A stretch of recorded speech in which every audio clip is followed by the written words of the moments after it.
Alright guys, hello and welcome to the Winter 2021 relay race brought to you by Metal Gear Speedrunners. Our theme for that relay will be the Ocelot unit versus the Genome soldiers. We have a packed day, a lot of amazing runs. Starting off will be ApacheSmash and Spartyy racing Metal Gear Solid 3 European Extreme Tuxedo, followed by Metal Gear Solid by B-Man, Rules U21 and SRGTsilent. They will go for the 100% category. After that, we got Metal Gear 2 Solid Snake between Makarov 360 and miniomegaking. Followed up, we got Snake Tales between PlatonicGuy and Tyler 2022. Metal Gear Solid 1 between vermillionnoel and Limerang. And last but not least, we got the Twin Snakes brought to you by Aerlien and BlueMetal. And yeah, it seems like our runners are ready for the first race. So let's just jump over there. And for that race, I will be commentating together with Major Zero. Hey Major, how are you doing? Hello Mayu, it's great to be here. Great to have these races on today. How are you doing? I'm doing well. I'm extremely hyped for all of the races. It's like I said before, it's a packed day. Amazing games. Yeah, same. I think we've got some real winners in this lineup. I'm really excited for the Ape Escape race that's coming up too, Metal Gear Solid. That's going to be really fun. We have absolutely the first time we've ever had that on the channel. I've never really seen a speedrun of it, but I'm sure it will be amazing.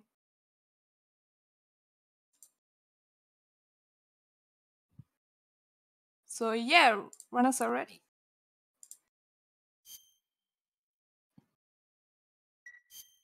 And they are off.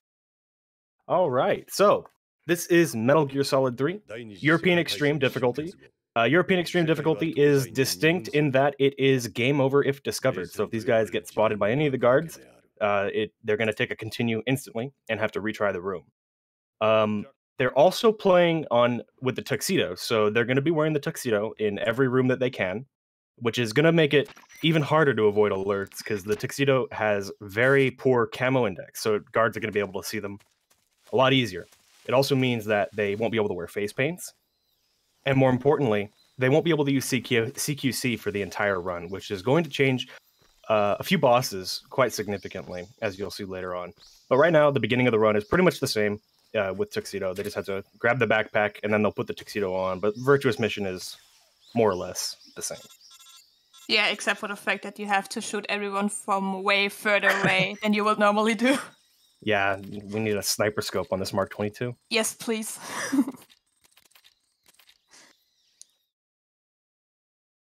So, both retrieved their backpacks now. Yep. You might notice, by the way, that we have timers in the bottom right of the screen. So we're actually using the loader mover for this race. So all that's going to determine the outcome of this race is pure gameplay. The speed of a player's console loads is not going to determine the outcome of the race at all. This loader mover was used during the recent tournament that we had, the European Extreme Tournament. It worked pretty well, so we're moving forward with it. We've got a few more improvements made to it by Appel, the person who made the profile, so it worked a little bit better than it did for the tournament that we did. But yeah, we're moving forward with it. Hopefully it'll get added to the board soon as the official timing method. Yeah, it would be amazing because sometimes it's really sad if you have an amazing time, but your loads are just a bit slower.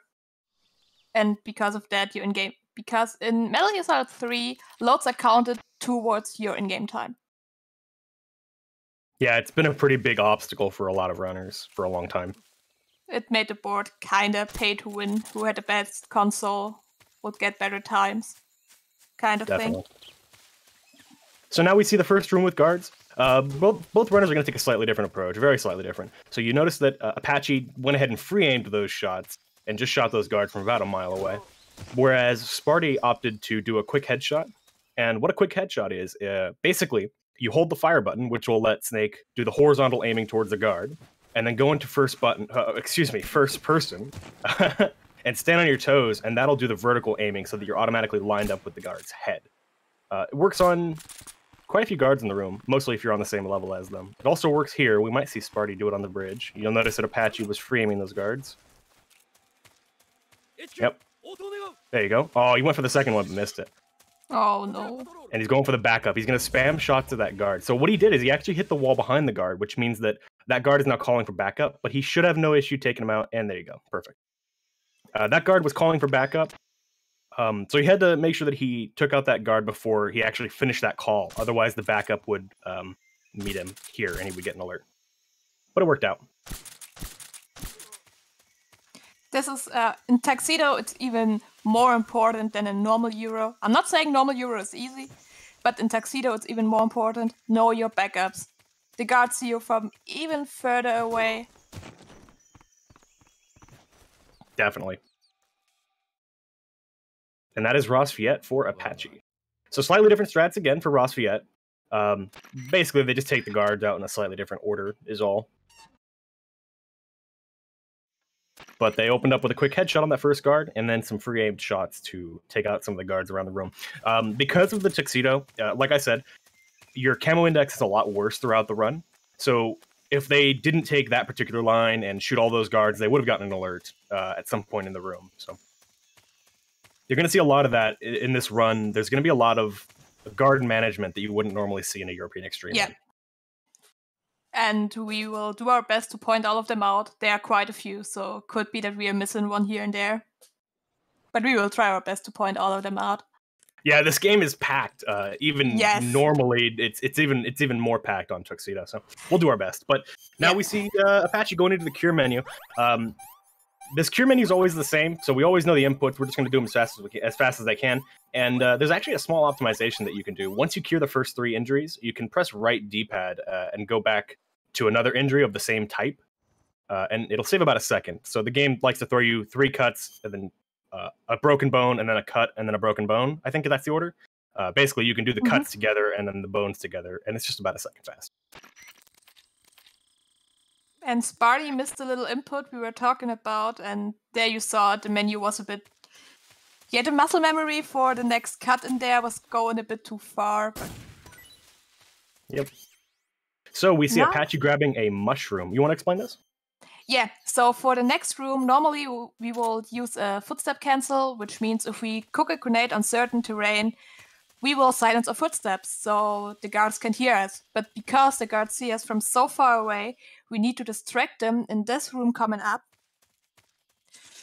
so they won't see us and we can sneak past them. Yep, and instead of grabbing a mushroom, Spartyy opted to grab a Yabloko Moloko off the tree.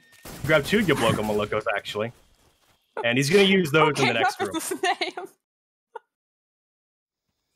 Yabloko Moloko is a fruit. It grows on the trees. There's a few of them in the trees right at the beginning of Operation Snake Eater there. But we're gonna see Apache using that mushroom now. Do you want to explain this? Yeah, so he will do a really precise roll right here at the beginning. We'll do another one, which will get the birds out of the way. Then he will wait until the guards started seeing something. He will throw his mushroom, wait behind the tree, until the guards notice the mushroom and turn for it to investigate. And now we will just... Here you see the footstep cancel as well, so the guards won't hear him here. And he will sneak right past them. And this room is extremely hard. Apache always calls it... Oh no. As you can see, very difficult. Those rolls are tough normally, but then you have to do 2 of them on Tuxedo. And then a really tough roll after that. And there's still an opportunity that you can get caught after that. Yeah. Apache calls it the hardest room in the whole game, or at least one of the hardest rooms. What you see Apache doing here is rolling across the bridge. Normally he won't do that, but the guards in the back he rolled past will see him if he does not roll. Because if you roll, your camo index goes up for a slight moment. And just this little bit, it's like 10% or something. This little bit helps you so the guards won't spot you when you are on the bridge. Yep. So we see Spartyy doing it now. He just rolled between those trees. That roll is tougher than it looks. The tree hitboxes are not exactly tree-shaped. So it's easy to get stuck on them. And also the line up to that point is pretty precise. You don't have a whole lot of leeway to make it in time.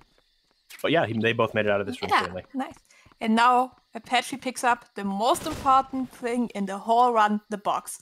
No matter if you run normal Euro or Tuxedo Euro, the box is your best friend. And every speedrunner will take the box over stealth camo. Yep. So, Apache's going into the first boss fight of the run, Ocelot unit. Ocelot unit is mostly the same in Tuxedo. It's not too different, but there's a few slight changes. So, first thing they're going to do is equip the Mark 22 and the cardboard box and shoot a guard through the window here. Ocelot unit is all about guard management, so it really matters which guards you shoot, which order, and where you shoot them. You'll notice he's shooting some of these guards in the body rather than in the head. That's for a very good reason. He does not want these guards to fall asleep too early, or else they could cause other guards to look in the wrong direction at the wrong time, and he would get an alert. So all of his shots are very, very importantly placed. So he threw a stun grenade through that door, which stunned all 4 of the storming guards. The sound of the stun grenade exploding made the roof guard run towards his location, lined him up for an easy headshot. And then with mostly cleanup from here, you'll notice that Apache is leaning around the corner to take out that last guard, whereas normally you would just pop out and shoot him. This is pretty much the only change in the run, in the fight. If you pop out of that corner with the Tuxedo on, you'll just get an alert instantly. And unfortunately, it looks like Spartyy missed that shot on that faraway guard, and as a result, like I said, makes the wrong guard look in the wrong place at the wrong time, and just like that, you get an alert. It's that simple. And that is a really far away shot too, so he's a small target. Yeah. Ideally, you want to aim for the head or go for 2 body shots. But either way, it's really easy to miss that guy. So he's going for the body shots. There you go. He got him that time. He's doing a little bit of a different setup, where he won't shoot through the window for the 1 guard outside. The rest will be pretty normal, except for he will shoot the guard he skipped now at the end. Yep. And one thing we didn't explain why the leaning works as well as it does. For some reason, if you lean out behind a wall, your model will still stick behind the wall, so the guards won't be able to see you, even if you can peek around the wall. They also used it for the shot onto the roof guard. It's also, if you have the right position and use the 3D camera and rotate around, you can see just the gun sticking out over there. It looks pretty funny, just a gun floating around. So both runners are out of Ocelot unit. We see Apache going into Bolshaya past south. This area here is rigged with claymores, so he has to take a particular line to avoid them. And now he's going to do a bit of a variation from the normal strat. He needs to shoot these dogs here, otherwise they would just alert on him.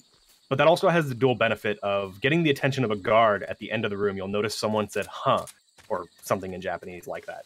And that's actually a guard at the end of the room, noticing that the guard dogs got shot, walking all the way around the room to where the dogs are, so it gets them out of our way quickly. Now he's going to get the attention of one of the guards here, shoot the other one, and you can see the guard that got shot is no longer an issue, and the other guard, the one who saw Apache, is now doing the same thing, walking all the way around the room to walk towards where he saw Apache at. And another doggo we have to take out. We are sorry, don't worry, we love the doggos, we just put them to sleep. No doggos were harmed in the making of the speedrun. Unlike The Last of Us.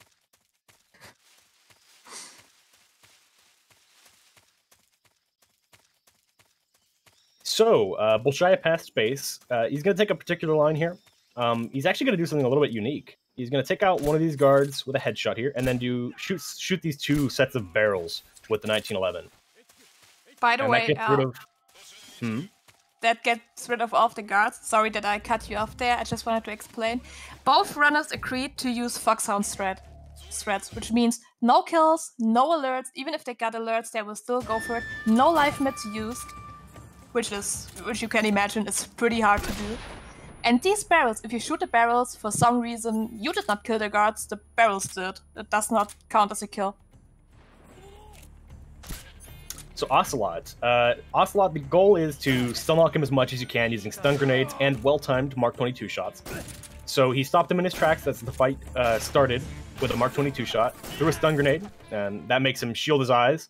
And then he can shoot him in the head, throw another stun grenade, shoot the Markor, which is going to make Ocelot turn around and be distracted by the Markor for a few seconds, and basically continue the loop in that fashion, shooting him in the head and throwing stun grenades until just there you saw him end the fight. That was a pretty clean fight. Yeah. It was finished before you even could finish talking about it. Yeah, really. Like, the boss fights are pretty fast-paced, and explaining them takes a bit. So you will realize the fights are mostly done way faster than we can explain them. And by the way, don't worry, Apache's PS3 is fine. He's just in a cave. His capture card is a bit weird and it makes everything way darker. He can actually see where he's going, just we can't right now. So now we see Spartyy going into the Ocelot fight, doing the same thing, throwing stun grenades to keep Ocelot in place, and then particularly timing those Mark 22 shots so he doesn't shoot him at the wrong moment. If you shoot him at the wrong moment, it's really easy for Ocelot to escape the loop, and he just won't be stun locked anymore. Like this, he runs behind a rock. Now, actually, I don't think this was due to any of. I don't think Spartyy made a mistake. I think that Ocelot just escaped, and that's just sort of a thing that happens sometimes. Thankfully, he had a really good recovery. He didn't totally escape the loop. He did eventually get distracted by the Markor and was able to finish the fight pretty quickly. So that worked out pretty well. A few seconds lost, but not too bad. And we see Apache going into the Pain.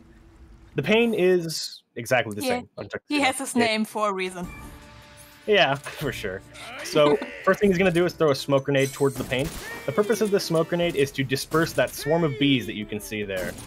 You see there? Yep, that's working perfectly.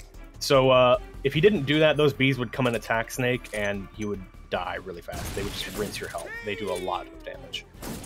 So you don't want that. Anyway, 4 headshots will make him put up his bee shield, and then a grenade will take down the bee shield. So we're going to do most of our actual management of the bees with grenades here. Phase 2 is the same as the ending of Phase 1. Immediately throw a grenade at the Pain, which is going to bring down his bee shield, and then just finish him off with some well-placed shots. That is perfect, yeah. If you're a bit slow at any point, it's possible in Phase 2 for the Pain to put up a second bee shield, but Apache didn't get that because it was really quick with those shots. Well-placed, and that was really good, so. Yeah, and one thing is to notice why he's even more of a Pain. His head isn't actually his head hitbox. It's just from his chin to roughly his nose. This is roughly the head hitbox. Everything above will just like fly through him, I guess. Indeed. So landing these headshots is really hard.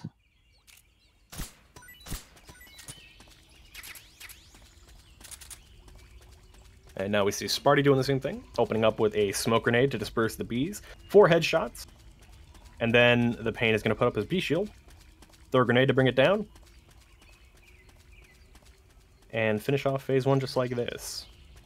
Something I didn't mention for Apache's fight is that in Phase 2, if you've ever played this game, you might remember that there's bullet bees, those red bees that are flying around. Casually, they're a big issue, but in the speedrun, particularly on the HD collection, not at all, because if you just stay in first person, there's a bug, because the game is 60 FPS, the bullet bees will just never hit you. So, they aren't really a threat in the speedrun at all. Both runners did a really nice Pain, yeah. Yeah, that was excellent. That was excellent from both of them. Pain's easy to lose time on, so I'm glad neither of them did. We see Apache now, he's in the river. The river is surprisingly simple, even on Tuxedo. You just stay to the right side of the river, and you're just outside of the guards' spotlight, so they really won't ever see you. As long as you're low down in the river so you can get as much camo index as possible, you're not really in too much danger of getting an alert. Yeah, and while we have a little downtime, I just wanted to thank only one Spartyy for his gifted sub towards Fatal Dominican. Thanks a lot for that. It's highly appreciated.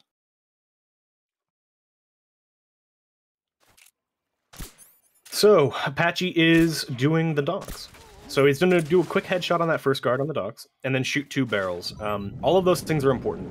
So obviously, shooting the guard takes him out of the question. Out of the picture, and then shooting the 2 barrels not only eliminates the remaining guards in the room, but more importantly, it damages the end, because he's in his wheelchair there getting wheeled into the warehouse. And if you shoot those barrels, they'll damage the end, and that's really important because that damage will last into his fight. So when you start the fight, he'll have less health and, more importantly, less stamina, which is actually essential to allowing us to do the strat that we do in the fight, which you'll see later on.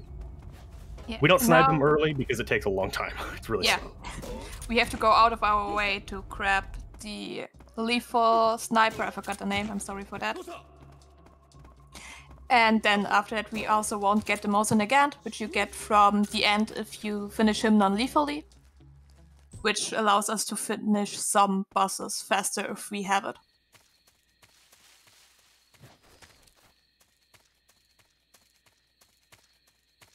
So before in the caves, you'll notice that both runners grabbed the false mangoes, the Russian false mangoes off the floor in the cave. They're going to eat some moldy fruit later on to restore some stamina. But with a little bit of trouble, you're seeing Spartyy doing that quick headshot. He's going to do the same thing as Apache here. He's going to shoot these 2 barrels. You'll see there, you can see the end's health bar. It is about 25% reduced. So some of that will restore before we get to the fight, but his health will be lower when they actually get there. So.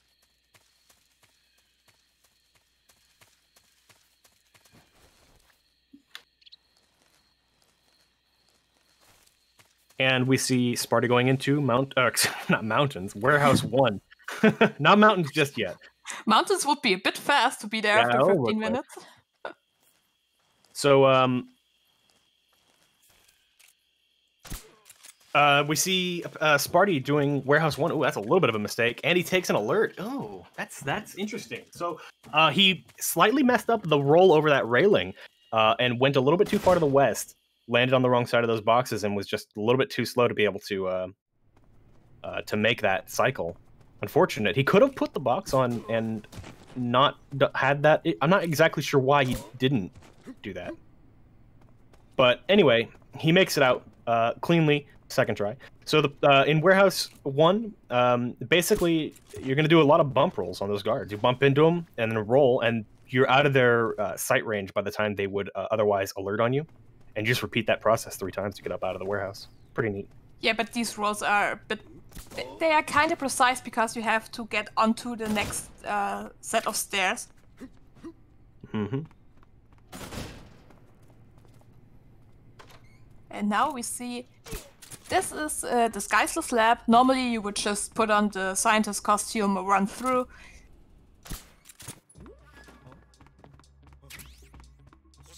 The shot on the wall will make the guard go on the radio so he won't see you, and for some reason the scientists don't react to the box if it's walking around. Unfortunately, Spartyy takes an alert there on, I think it was the dog. I think the dog heard him shoot the guard and alerted on him. So Spartyy does a little bit of a different strat than Apache does. Spartyy has some issues with free aiming, so he tries to eliminate it from his run as much as possible. Whereas Spartyy would normally just shoot that guard and dog. Sorry, Apache would normally shoot them. Sparty's just going to throw a Yabloko Moloko at them, and that's going to distract both of them, making them look away. That's why he had the Yabloko Moloko left from the beginning of the game. This name. Anyway, we just saw Apache doing a pretty cool box headshot in the Snake Eater camera on that guard out of lab. He did a box headshot, right? I was kind of watching. No, he doesn't do the box headshot anymore. Why? He's opening because it's easier if you're opening the door with the box. We don't know why, but if you equip the box, it will open the door further, and then you lean out towards the door you lean out, which makes it won't make you visible, and just shoot this guard there. It's easier and not as risky as the box headshot.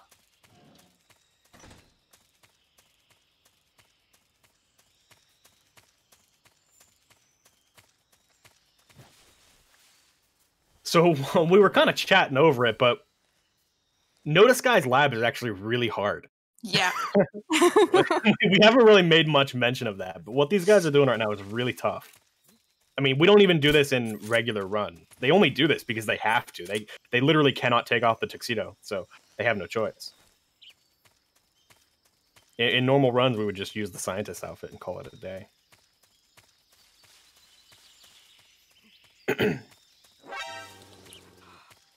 My heart stopped there for a second. It's Sparty's screen. Oh god. He didn't go on his tippy toes, which made him shoot the wall in front of him, the little wall, instead of the wall on top, which made the scientist crouch next to the suppressor we need. And if you bump into a guard or a scientist with the box, you will unequip the box. Yeah, but that looked deliberate. I think he did that on purpose.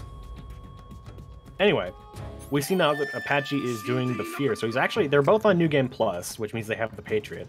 But at least Apache is doing the New Game strat. So he's going to use the Rope Trap instead of the Patriot here.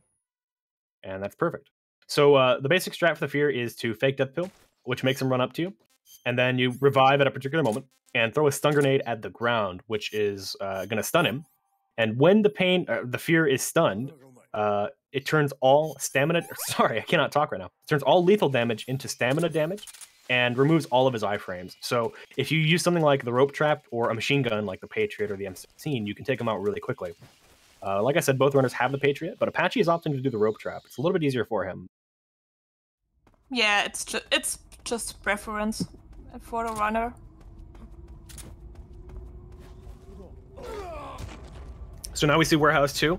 Warehouse 2, it's going to start with a precise roll off the railing to land on top of that guard, and uh-oh, he missed the box headshot. And this is why he does not do the box headshot in lab anymore. He doesn't like them. I wonder if he will go safe now. I don't think so, yeah, he's not. So he lands on top of that guard there, which knocks him out, and then he does a box headshot on this guard in the middle of the room. A box headshot is basically, how do I explain this? You point the box at guy, come out of box, shoot gun, guy go down. Yeah, so basically... Oh, do you want to explain it? I don't care. You can do it if you want. I gotta do it.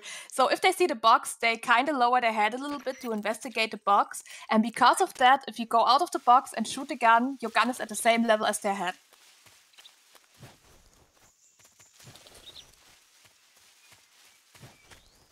So now we see Sparty's doing the fear, and it looks like he's going to do the new game plus strat, so he's going to use the Patriot.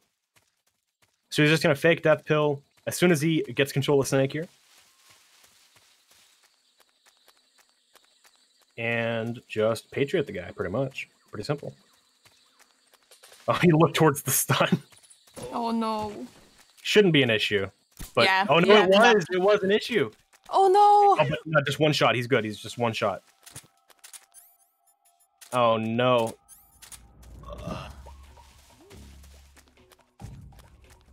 So what happened there is, because Spartyy looked towards the stun grenade, his screen stayed white for longer, which means that he couldn't see where the fear was when he tried to shoot at him. So he spent quite a few seconds just not shooting at the fear.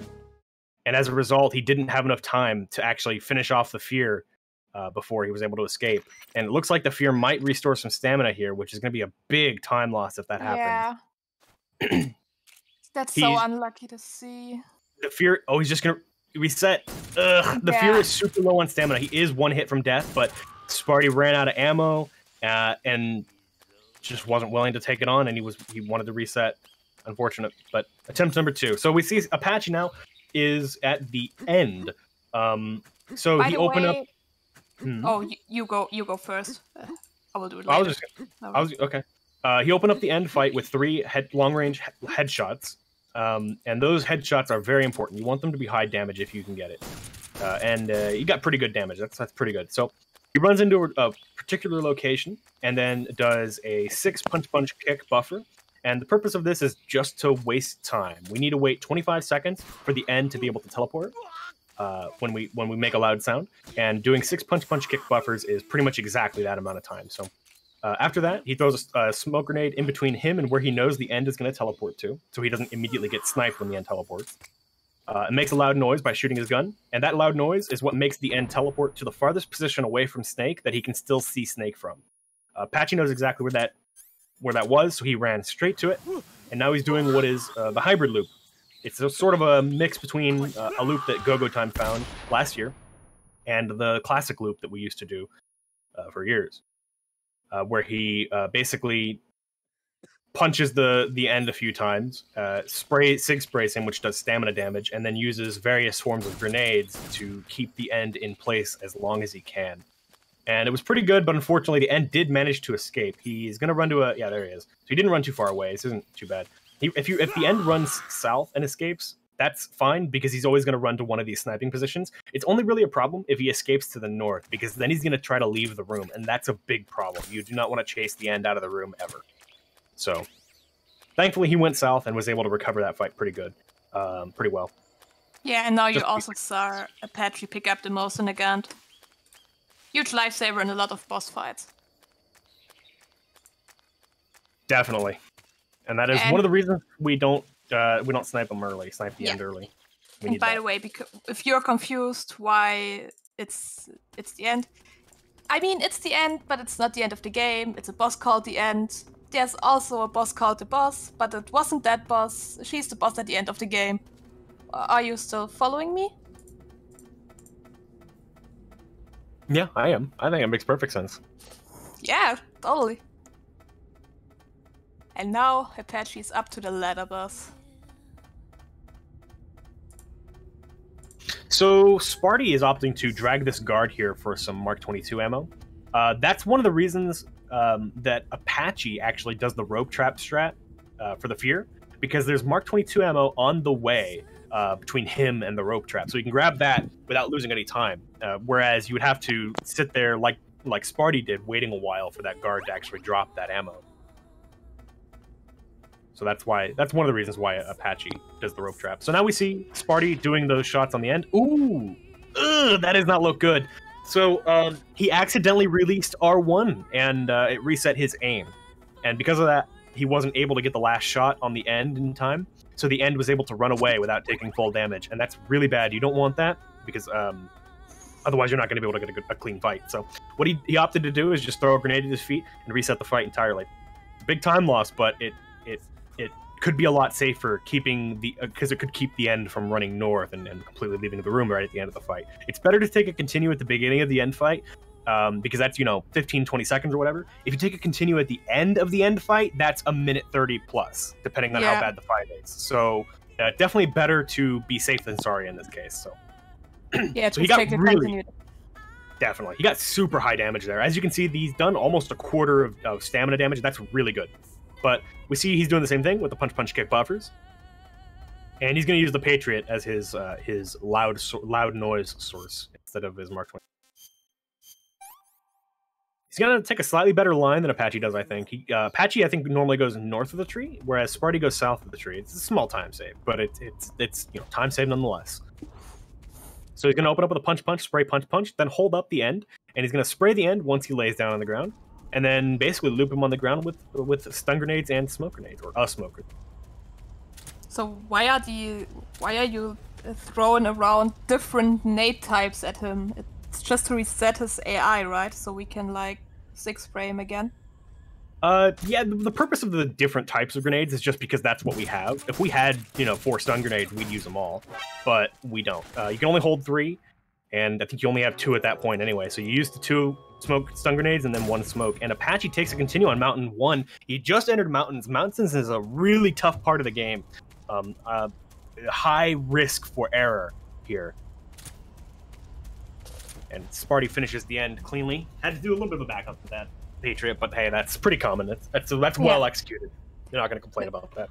This is why I like the Patriot strats more. I guess one reason why Apache's opting out of them is because he doesn't want to do the Patriot menu. True, but it gives you a pretty solid backup on the end. Very true. It also allows you to save some Mark 22 ammo when you do the bait, making him teleport. Yeah. In case anyone didn't catch it, what Spartyy did is he used the Patriot to shoot at the end while he was running towards the end to just hopefully hit him and stop him in his tracks, make him recoil basically. And then while the end was in those recoil animations, he ran up to him and 6-sprayed him to end the fight. So that's the backup we're talking about. But that was a really clean Mountains 1 from Apache. It's mostly shooting those guards and just having really good aim and taking a good line. That's most of what it is. That's most of what Mountains is in general, honestly, in Tuxedo. Yeah. You might have noticed that Spartyy... sorry, I keep getting their names wrong. Apache stood at the beginning of the room shooting those guards. Again, pretty long-range shots. Had to be pretty accurate.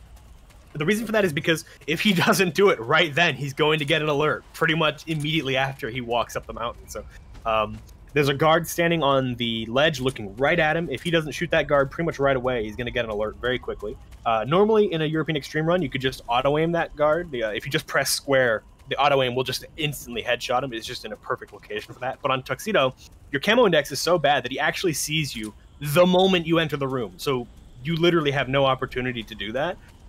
You have to do something else to deal with him, and Apache opted to just shoot him in the head manually. Or I think he double body shotted him. But either way. Yeah, he double body shotted. Sometimes you have to do 3 because these are long range shots, but sometimes it still happens that you were just like shooting the radio out of 3 miles range. You still shoot a radio. Yeah. It's ridiculous. The radios can be a pretty big nuisance sometimes, especially if you're doing the risky Mountain 2 where you shoot the guards with the 1911, it's possible to hit their radio and then they won't recoil and you'll get an alert. It's really unfortunate when that happened. What are you gonna do? It's the game. Game is hard.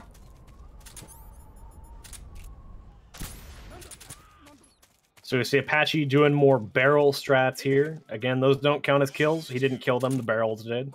So exactly, we are just the explosion. No kills this run. Yeah. Oh, and by the way, what you also won't see in normal European Extreme is the fact that we are eaten. Normally we will just throw on the animal's camo, which makes us stop shaking with our aim when we are below half stamina. We are not allowed to do that in Tuxedo, so we have to eat. If you forget to pack up some food, who knows, you were in a hurry, just forgot it, you can also call different frequencies, which are called healing radios, and they will also refill your stamina. Very true. We just saw Spartyy eat. The reason he didn't eat that Yabloko Moloko that he picked up earlier, or really the reason why he didn't pick up more Yabloko Molokos and eat them, is because they don't restore that much stamina. So it's a better option to go ahead and pick up those Russian false mangoes off the floor in the cave. And unfortunately, he whiffed one of those shots on the rocket launcher guard and the guard was able to see him. Unfortunate, but he took an alert there. Mountains are crucial. Yeah, they are, and they're also very just rough. They just take no prisoners. But we see now Apache is going into the Fury fight. Oh no, he missed the headshot once again. Okay, but it worked out. Oh. I think he didn't keep the caution; it didn't stick, so it worked. You know, looks good. good. Oh, what? Where did he get? That must have been the guard to the far west. How did he? Yeah. He must have seen. I'm not sure why that happened. Maybe he got alerted by the guy getting shot in the body. Maybe, but I thought he would be out of range. I'm not entirely sure how that happened. That's a mystery. We'll have to review that one later on and see exactly what happened there. That's very interesting. But I'm interested to see what he does here to handle it. Is he just going to shoot that guy this time? Actually, I'm gonna pay attention to Apache. He's going into the Fury fight. So the Fury is largely RNG, but you can sort of influence him into landing in an advantageous position, which Apache has done by taking a specific line. And he got a good spawn, so he spawned barrel side close. He's going to shoot him 3 times to knock him over, which is going to... Ooh, it worked. Okay, it was a little weird, but it worked. The idea is to bait him into shooting at Snake like he just did, which is going to then make him jump away. And you can shoot him some more times till he falls over, and repeat the loop like that. After he falls over, Fury will attempt to shoot at Snake again, and then try to jump away, and you'd use the time. Fury. That was really good. That was excellent. You take this every time. Perfect. Without a doubt. Without a doubt. That fight can go so badly, but it went so well. So that's really good. And also, if you get a continue once, it can keep you hostage for several minutes. Oh yeah. The Fury does not play. Or he can just fly away and play hide and seek with you. There's so much that can go wrong with that fight. And we can't say it enough. This is the hardest fight in the game to do fast. That was really, really good. That's very impressive. So, now Groznygrad. He's going to do mostly the normal strats. Box headshot this guard here. And that's pretty much it for this room. The guards aren't really in the way too much. However, for Groznygrad Northeast, he's going to have to take out a couple of guards. Excuse me. So he's going to do a headshot on one guard, which is going to get the attention of the guard behind him, and he's going to go and try and pick up his buddy. And because of that, his AI is prioritizing waking up his friend over seeing the box, and as a result, you can just equip the box, walk right past him, and he'll never see you. You can a walking box is pretty normal. Yeah. So now we have Rykov, and Apache is going to go ahead and do the new sort of safe strat. It's pretty quick, though. It's really fast for a safe strat, where he throws a smoke grenade towards the base of the stairs, and then auto-aim shoots a guard to the east who's in a hallway. And that guard is basically telepathically linked with Rykov. So whenever that guard goes into caution, so does Rykov. And as a result, Rykov tries to run to the nearest radio, which is in this room that they're in, that Apache's in now. And so Apache just meets him halfway, sig sprays him, and drags him to the locker room to steal his clothes. And unfortunately, Spartyy took a continue here in Mountain 3. He's going for the, I think the fast strats, the risky strats, and just barely... No, when I saw it right, he got caught by the guard. When you do the roll, he got caught by the guard. Okay.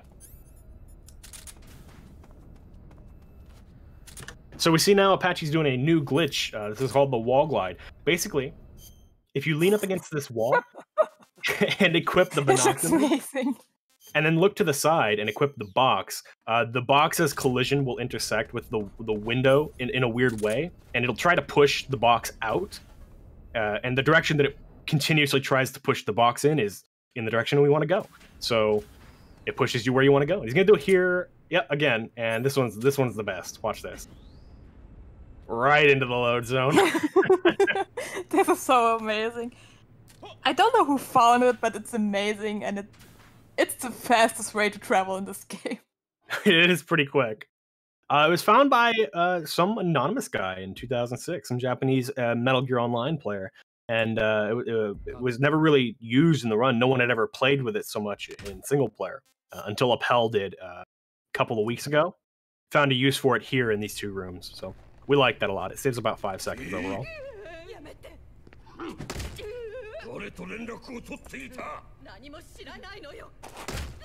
And it looks quite funny if you do it. Definitely. So now Apache's in torture. This is a lot of nothing. It's just a unpredictable cutscene. So for that one, I will just swap over the audio for a bit. We don't have to hear how people get beaten up, I guess. Sounds good. I would just change the audio for that one for a bit. So now Spartyy is going into the Fury fight. He just equipped the Mosin Nagant. We might not have mentioned it before. Hopefully it was obvious. The Mosin Nagant is the primary weapon for the Fury. It's because it does a lot of damage. It does by far the most damage of any gun. The knife does more damage, DPS anyway, but it's really hard to use. So most people just use the Mosin. Anyway, he's going to take a particular line at the beginning of the fight to influence where the Fury goes. And he got a Western spawn. This isn't too bad. As long as he doesn't spawn on the lower platform, basically right next to where Spartyy is standing now, that's a pretty decent spawn. So he's all right. So he baited the Fury into shooting at him there, and as a result, the Fury tried to jump away. Shot him a couple more times. Now the Fury's going to shoot at him and try to jump away. Oh, just a little slow on the aim. So the Fury was able to jump away, but Spartyy... Oh no, that is so unlucky! So that's so unfortunate. If you're standing close to the edge and the Fury hits you with one of his attacks that would knock you back, it has a chance to knock you off of the ledge and send you into the bottomless pit. That's so unfortunate that that happened. There's really nothing you can do to prepare for that. Because you got to stand outside of the fire. If you're standing in the fire, you're going to take too much damage and you'll die. Because burn damage, it does so much damage in MGS3. So you really don't want to stand in that fire. Which means that sometimes you have no choice but to stand by the ledge. And unfortunately, it just didn't work out that time. So unfortunately, the Fury is going a little bit wrong on his second try here. He has escaped. The Fury is 3 hits from death, so he doesn't have to worry too much about cycling him here. He doesn't have to worry about 2-cycling him. As long as you can get an eye on him, you can take him out. The problem is the Fury has now escaped to the north side of the arena, and it's mostly playing hide-and-seek at this point, so... Oh, and it happened again! That is so unlucky. So I don't know if you noticed that. That's really weird. He should have had iframes there, I think. If anybody caught that, he actually walked off the ledge a little bit and started the ledge grab animation, which should give you iframes. I don't know why it didn't. That's really strange. Like we said, either way, there's 2 ways the Fury can go. Either it looks like the easiest boss alive, or he keeps you hostage for several minutes. And we had both of them in that race. That is super unfortunate. You hate to see it. You never ever want to see a Fury go like this. No matter who's racing, it doesn't matter if you're one of the racers. You never want to see your opponent have a Fury. Yeah, definitely not. It really hurts to see that.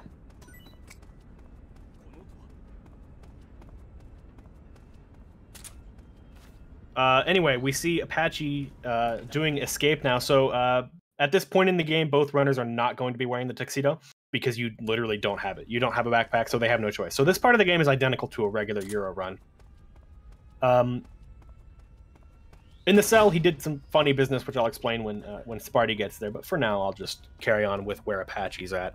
This room's pretty simple. It's mostly just taking a good line so you don't get an alert from the guards and running where you need to go. This room, however... he's going to need to throw a smoke grenade in a particular location.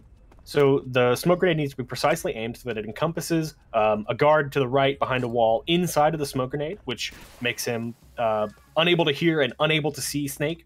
but it also needs to be placed in between Snake and that guard on the left, so that way that Snake doesn't, or that guard doesn't just see him like he did there. So that smoke grenade was just a little bit too far forward. I think it was too close. Yeah, I looked at it.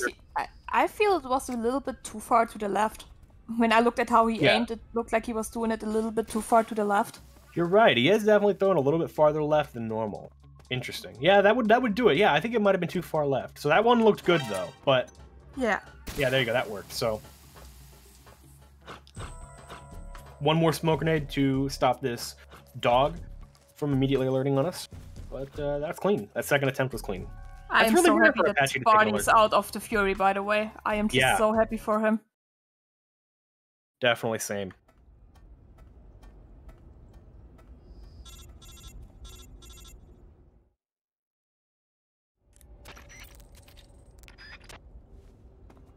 So the sewers.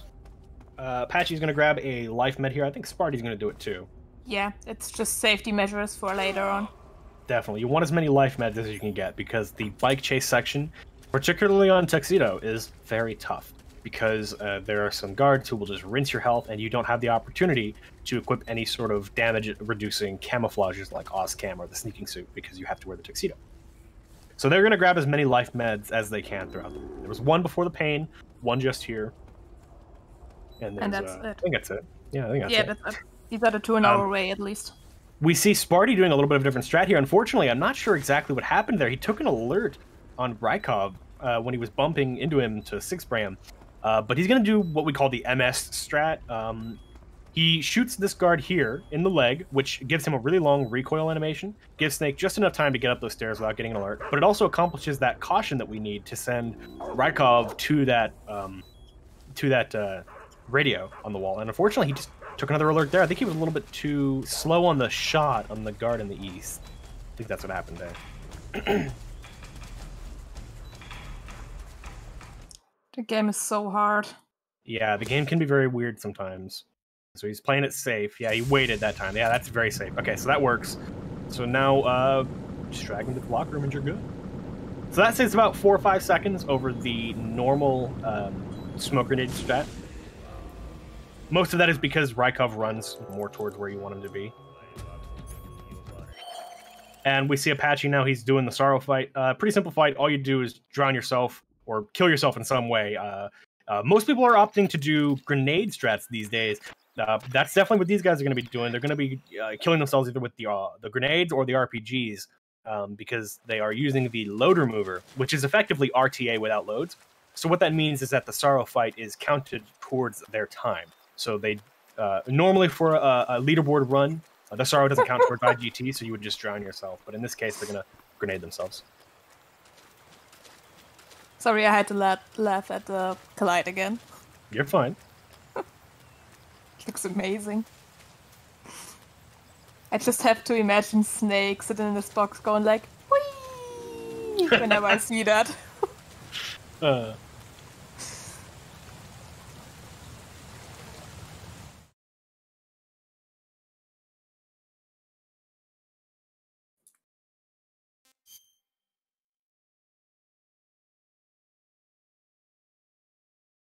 And that is torture for Spartyy.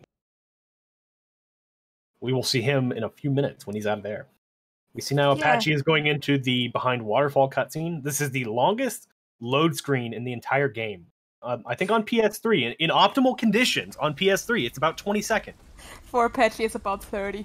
Right. It's really bad. We literally just timed it, and it is like almost 30 for him. On PS2, it's something like 45 seconds or something like that, 40, 45 seconds. It's really long. Bad.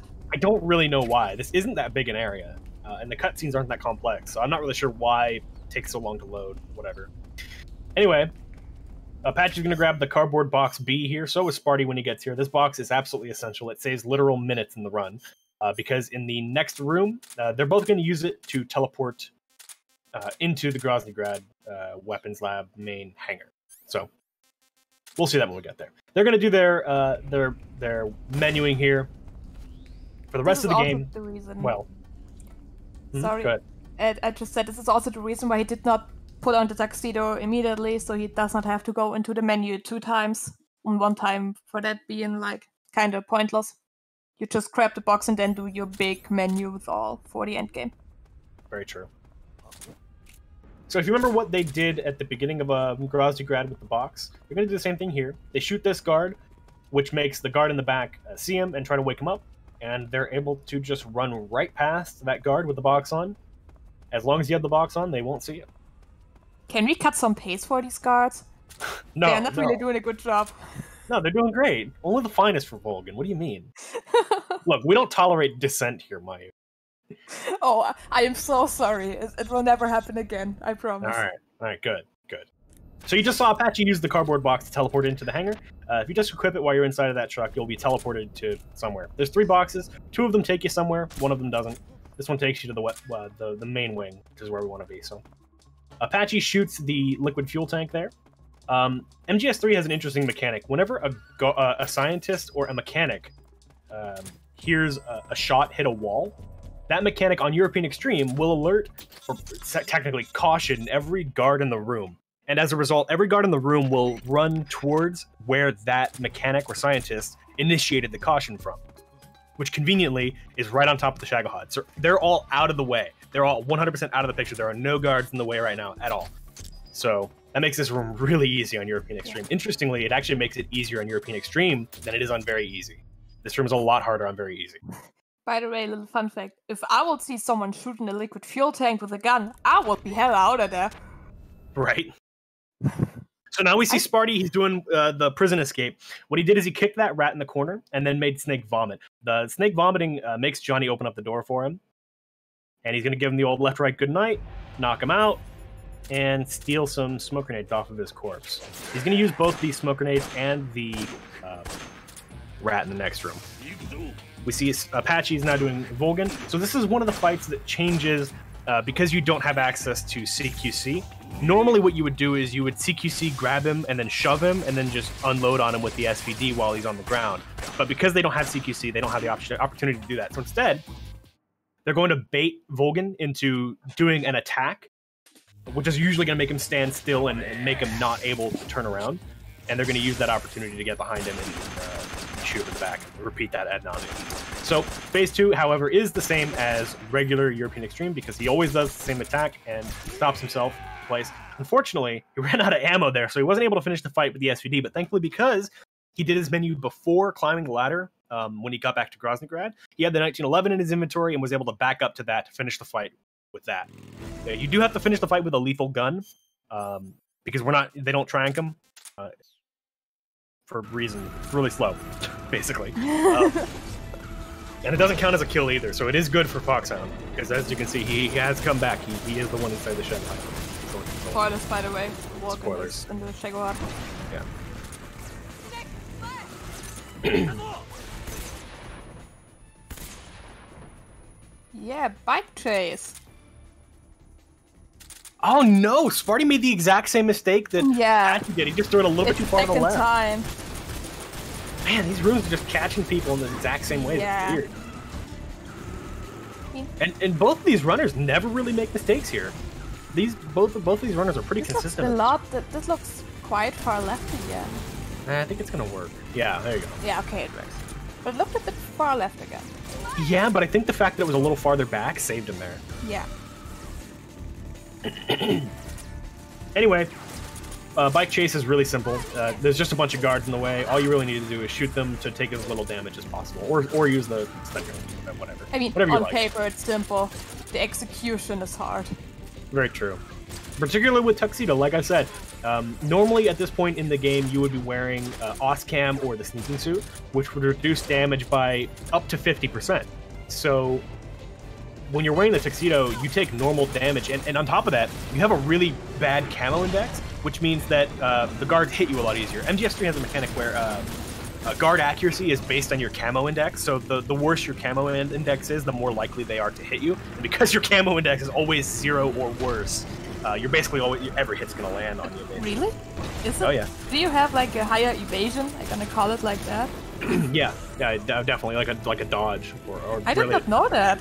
That's cool. Yeah, so these guys really need to worry about their health for bike chase. Bike chase is the #1 killer of Tuxedo Foxhound runs. It's the #1 killer of Foxhound runs in general, I think.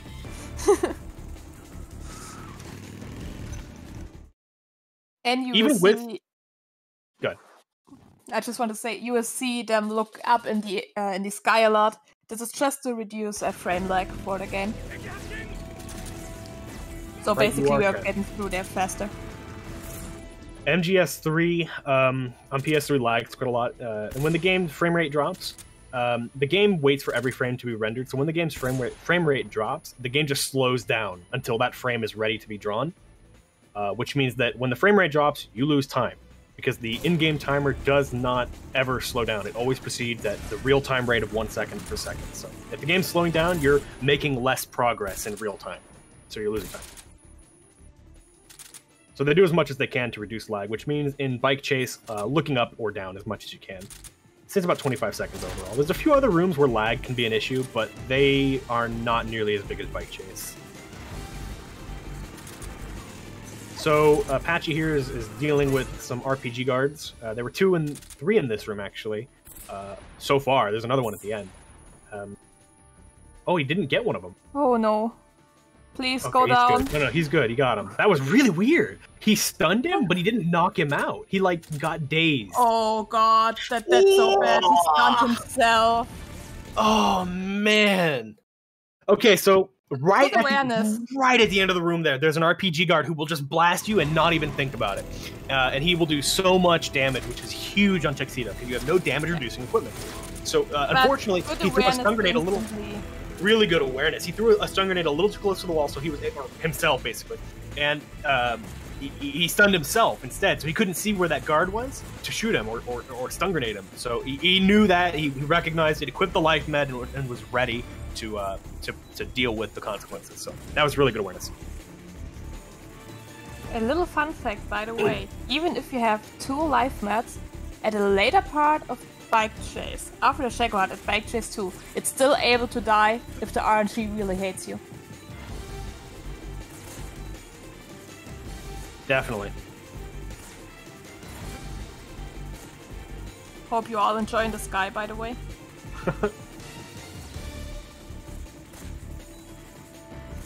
I think Apache normally shoots the gunners, right? I didn't really catch it this time, or does he?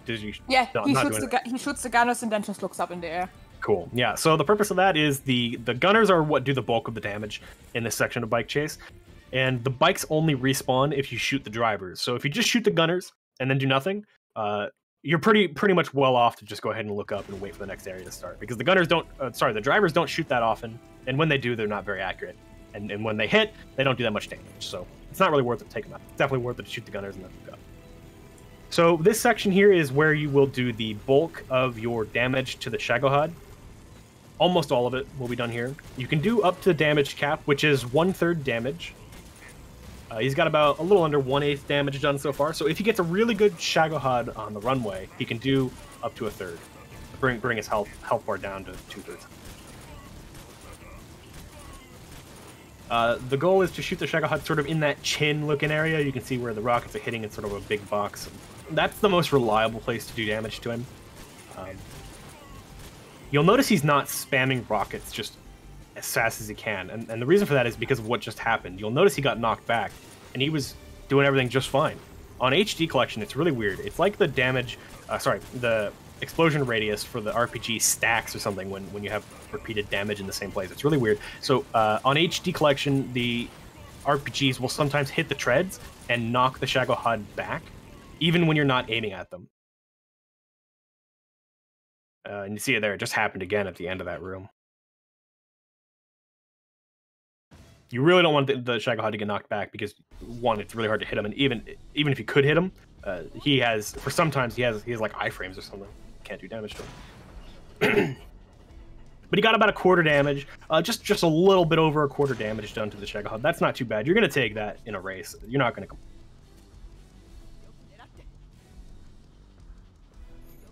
Now he's going to flex on this last C3. No scope in it. You jest, but it's actually fast. Teabagging to that. It's actually faster to no-scope it, because then you don't have the effects of the explosion in your scope, which would lag the game quite a lot. But anyway, now we see them going into the Shagohod fight, or rather Apache going into the Shagohod fight, and he loses the loop! He whiffs the first shot on the treads! I'll be honest with you, at this point in the fight, I would go ahead and take a continue, because on the very first shot, it's super damaging to do the fight without the loop. I would take a continue, but he's going to carry it. He's going to carry it and try to get salvage whatever he can out of this fight. Normally, the Shagohod, you would open up with a very precisely timed first shot on the treads, which would stun him in a particular way, and allow Eva to get behind the Shagohod, at which point you would alternate between shooting the weak spot and shooting the treads to stun lock the Shagohod in place and loop him, basically, one cycle. Unfortunately, at least Eva is playing nice. Yeah, he is getting a really good Eva for no loop. Oh, hold on, he might have the opportunity to restore the loop here. Unfortunately, the Shagohod tanked the tread shot. So you might have just noticed there, what happened is Apache shot the treads, but the treads just tanked it. They just did nothing. They didn't react. That just happens sometimes. And even on that second shot, it took a few seconds for the treads to actually get stunned. The Shagohod is just a weird boss fight. Sometimes he gets iframes, and it's absolutely not clear when he has iframes and when he doesn't, particularly on the tread. So, very weird fight. It's very unfortunate to lose the loop, but he's doing a really good job of a no-loop Shagohod. That was really good. Oh, and Spartyy takes a continue on phase 2 of Volgan. What was that? I'm not sure exactly why he did that. He messed up the SVD spamming your shots, but he could have backed up to the Patriot or the 1911. There are many things. I'm not entirely sure why he did that. Yeah, I also have no clue why. Very unfortunate. Did Apache just get run? And Apache almost got run over by Eva there. That looked really close. It was almost. Luckily. Otherwise, I would have feared something from the other room. It wasn't really worth commenting on. Phase 2 of the Shagohod is really simple. You shoot the treads, and then shoot Volgan in the head with either your SVD or your Mosin. Both. Well, he had a pretty good phase 2. You're not really gonna complain about that.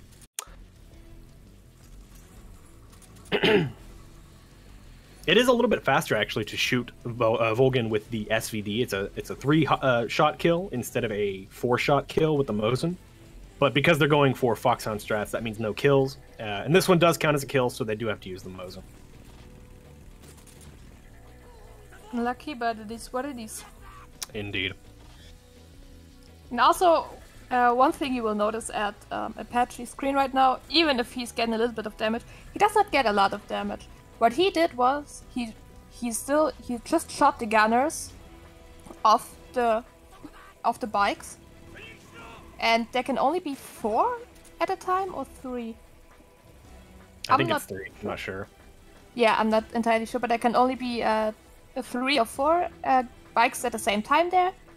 And they are spawning in again if the bikes are gone, but he just shot the gunners, so the bikes are still there and no new bikes could spawn in. Now we are embracing the nice scenery of the sky again. I mean, the game looks pretty good. You can't argue against that. Especially for the time when it got released. It looks amazing. Oh yeah, all the Metal Gear games have been really good looking for the time. Yeah. And today, they especially look really good on Xbox. Both runners are on PS3 today, so it's not quite as sharp. It's only a 720p image, but still, it looks good. So now we see Apache. He's going for the final guards in this room. He's gonna tank it! There it is! Oh! And okay, so he was ready. RPG. He was ready. Okay, so I was hoping I wouldn't have to explain this, but there's an RPG guard at the end of that room. You really want to take him out because for 2 reasons. One, he'll blast you right as you're leaving the room, which does loads of damage, which you really do want to take. Of course, because like I said, you're in the tuxedo, you take so much damage, and you're going right into this room, which is the hardest room in the game in terms of dying. And these guards will just rinse your health, so you really want to go in with as much health as possible. And 2, the game lags. It goes down to like 2 FPS for 10 seconds plus if you get hit by that RPG guard. Thankfully, Apache knew to turn on the subsistence camera and look down, which reduces the lag by quite a lot. So he didn't get nearly as much time lost. I didn't know about that you can just use the subsistence camera and go look down. Yeah. Sparty's actually the one that taught him that. Taught me that too. It's really good backup to me. So. But yeah, this is, like I said, this flying platform room of Bike Chase is by far the hardest section of Bike Chase. You can see there, Apache just used a life med. These guards will just rinse through your health, and you can see Apache's looking down now. The reason for that is because there's a guard just above him, that center platform guard. He loves to fly right over top of you and just park himself there. And when he's in that position, you cannot shoot him. You literally cannot look high enough up to hit that guard. But he can shoot down at you. And if you look at him, his searchlight and his jet thing will lag the game like 2 FPS as well. So it's really, really bad if he gets on top of you.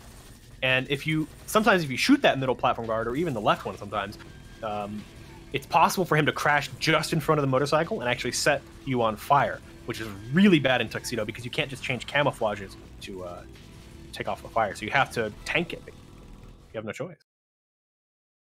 Thankfully, Apache made it out without too much trouble. He is pretty low health, and that's even with a life med used.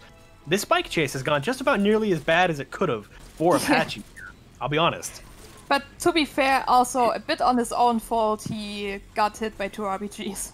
That's exactly what I mean. He got hit by 2 RPGs, the worst RPGs you could possibly get hit by. He got hit by. So that's really unfortunate. There's 3 RPG guys that are really an issue, and he got hit by 2 of them. So look at that magic pixel of health, and he's probably going to make it out. I think the guards are to the right of him now. In this section of Bike Chase, there's a point about in the middle of the room where the guards drive to the right side of the room. And at that point, only the gunners can hit you. So if the gunners are already dead, you're home free pretty much. So with this magic pixel of health, he could actually make it out of here without using this other life med, which would be really nice because it's rare. Go ahead. Because of the fire you just said, Chat just told us, and Apache also agreed on that. They said it's okay to change camos to put the fire out because sometimes 2 life meds are not enough for bike chase if you're set on fire. Right, yeah.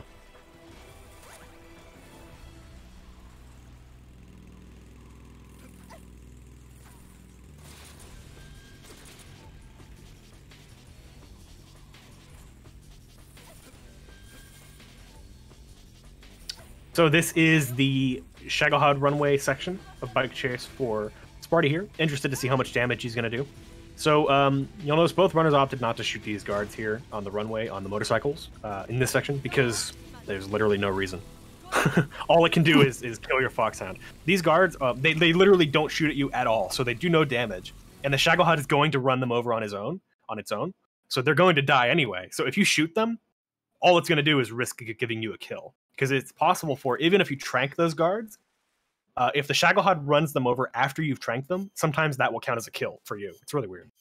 But there's no reason to shoot them. Yeah, especially if you look at the fact that you can shoot a barrel, you're the one issuing the shot, and they don't count as a kill. So Apache just took the opportunity to go ahead and feed Eva now. This was a time save found, I think, late 2019 by Raichu. It says about 8 or 9 seconds. What we used to do is feed her in the beginning of the second room, but Raichu found that if you just feed her here, her stamina is good enough for the whole section. So you only need to feed her once right here. Really good, that time save. Found that totally by accident. He just accidentally fed her a little early. Also, Apache didn't actually call her through that first section because when you trigger that cutscene, Eva just teleports to you. So bastard to just not call her. No point in waiting for her to catch up to you. This section, however, you do have to actually have her follow you through, or else you won't be able to progress to the next room. There are also guards in this room, but they're all behind you. They're all trying to catch up to you, so they aren't really too much of a threat in this room. As long as you keep a good pace, they will not be in your way. Also, Apache got the infamous left side of the tree. That's really rare. That's about 1 in, what would you say, 1 in 10,438? I think. Yeah, sounds about accurate. Sounds about accurate, yeah. So 1 in 10,438 chance that Eva will go left of that tree in a run. So, all right. So now we see Spartyy going for the Shagohod loop, and he nails that first shot. So he does have the opportunity to get a solid loop here. Let's see if Eva plays ball, and she is already cucking him. Oh no! Eva just opted to drive straight around the Shagohod, just abandon the loop on Sparty's behalf. So by no fault of his own here, Spartyy has lost the loop. Most likely. He could have the opportunity to save it here. Unfortunately, the Shagohod just says no. The Shagohod just did not want to loop, so he shot the treads, and the Shagohod did that thing where it delays the stun. So as a result, the Shagohod was able to turn. Now he can't hit the weak spot. So by no fault of his own, Sparty's lost the loop. And he's now reliant on Eva playing ball and giving him some good driving movement here to position him to hit the weak spot nicely. He did keep the loop for a couple of shots, which is good. You're not going to complain too much anyway, but really unfortunate. Wasn't Apache's loop? He didn't even have to loop. Wasn't Apache's Shagohod where he lost it on the first shot? Yeah, he missed the first shot, didn't have a loop at all. Really unfortunate.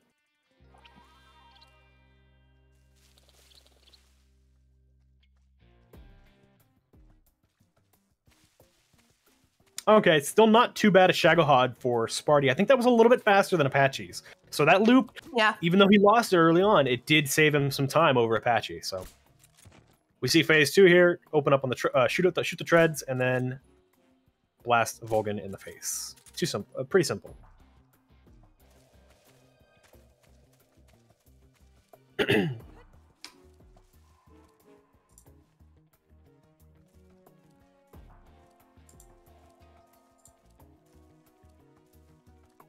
Uh-oh, that's not good. Oh no, he's gonna use the RPG. Oh my god, he got it! So he was just a little bit slow on that RPG shot, and as a result, Volgan was able to shoot some missiles at him. And he had to shoot him, and he's done it again! Okay, good. Okay, so at that time he was able to finish the fight before those missiles hit him. That's super unfortunate. But Spartyy went to shoot those missiles with the RPG, which is hilarious to me.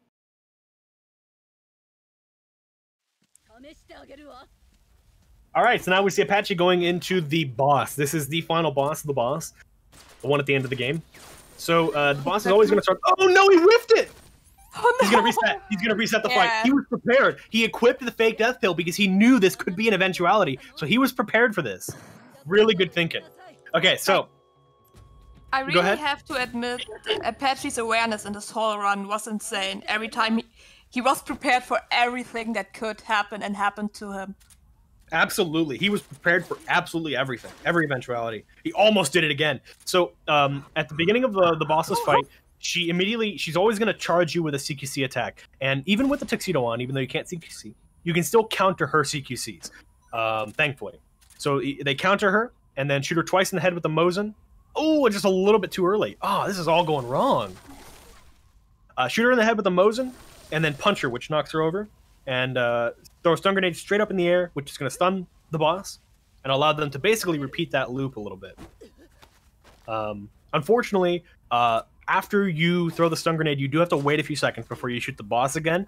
Otherwise, she'll just fall over and get iframed. And Apache shot the boss just a little bit too early. So as a result... lost the loop there on the first cycle, or the second cycle, technically. Wait, why did she get up there even if the stun grenade happened? Did she still have iframes when it was going off? It's because it's really weird. So the boss has a really weird fight on European Extreme. Stun grenades behave weirdly. If you mess up the loop in the middle of it, if you don't mess it up on the first one, basically, then the boss will basically just not cooperate. And the stun grenades have a chance of just not stunning her. It's really weird. I don't fully understand the mechanics of the fight, to be honest with you. I've never seen this attack before, where she's just jumping around. She usually does that if you're standing on top of something, or laying down, I think.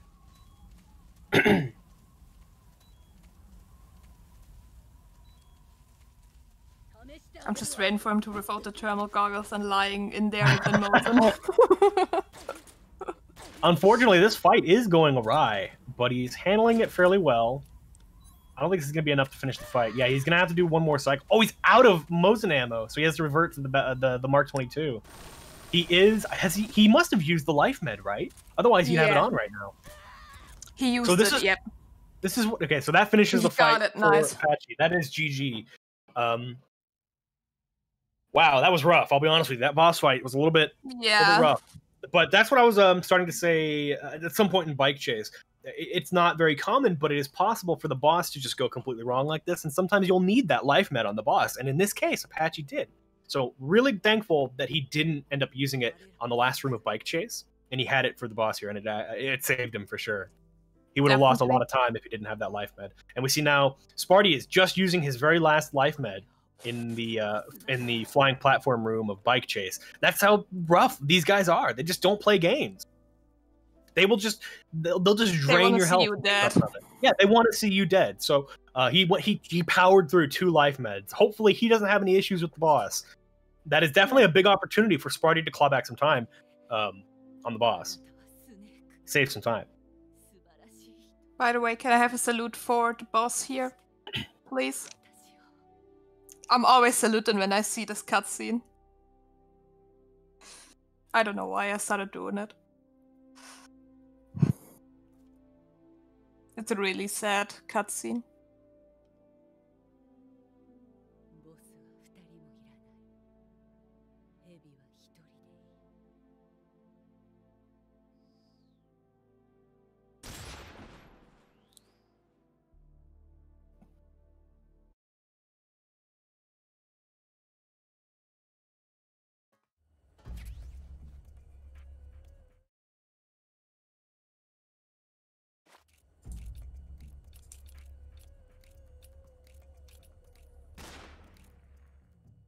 And that is time for Apache. Time for Apache. 1:14:12. And you can see the difference in loads now. A 1:14:12, and he has 1:04 in here. Definitely. Basically, so 10 minutes of the run is just sitting there doing nothing. Yeah, it's crazy.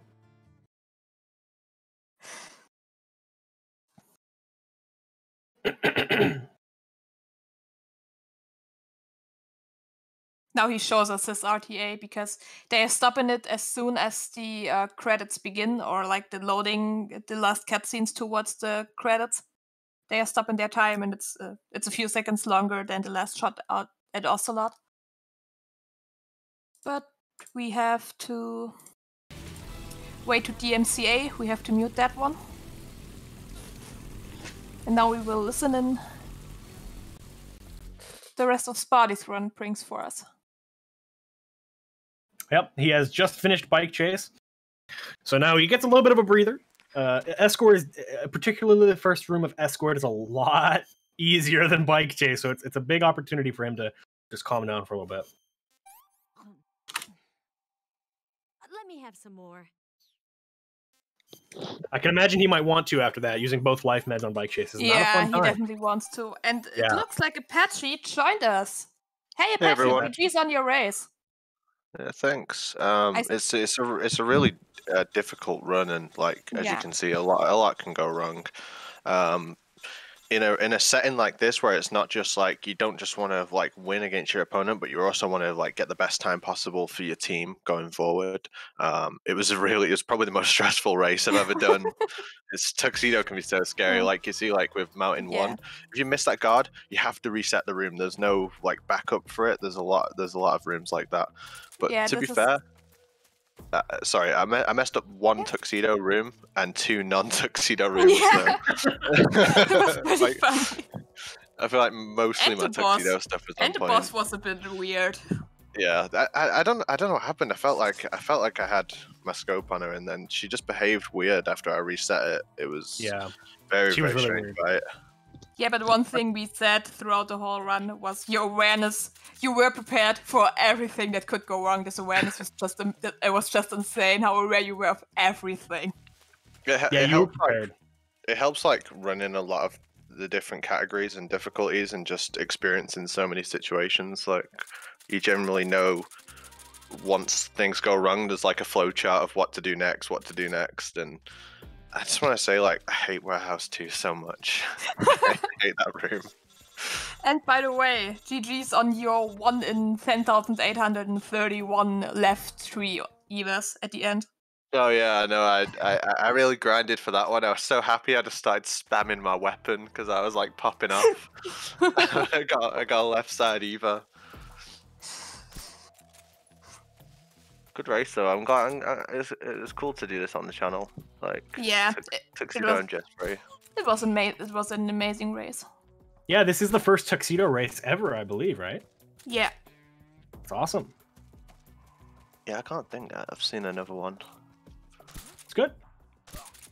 First But in the world. It's really cool. Let's go Ocelots. I did this that Sparty's doing now, where you shoot the guard in the chest and then the head. You should actually shoot the other guard.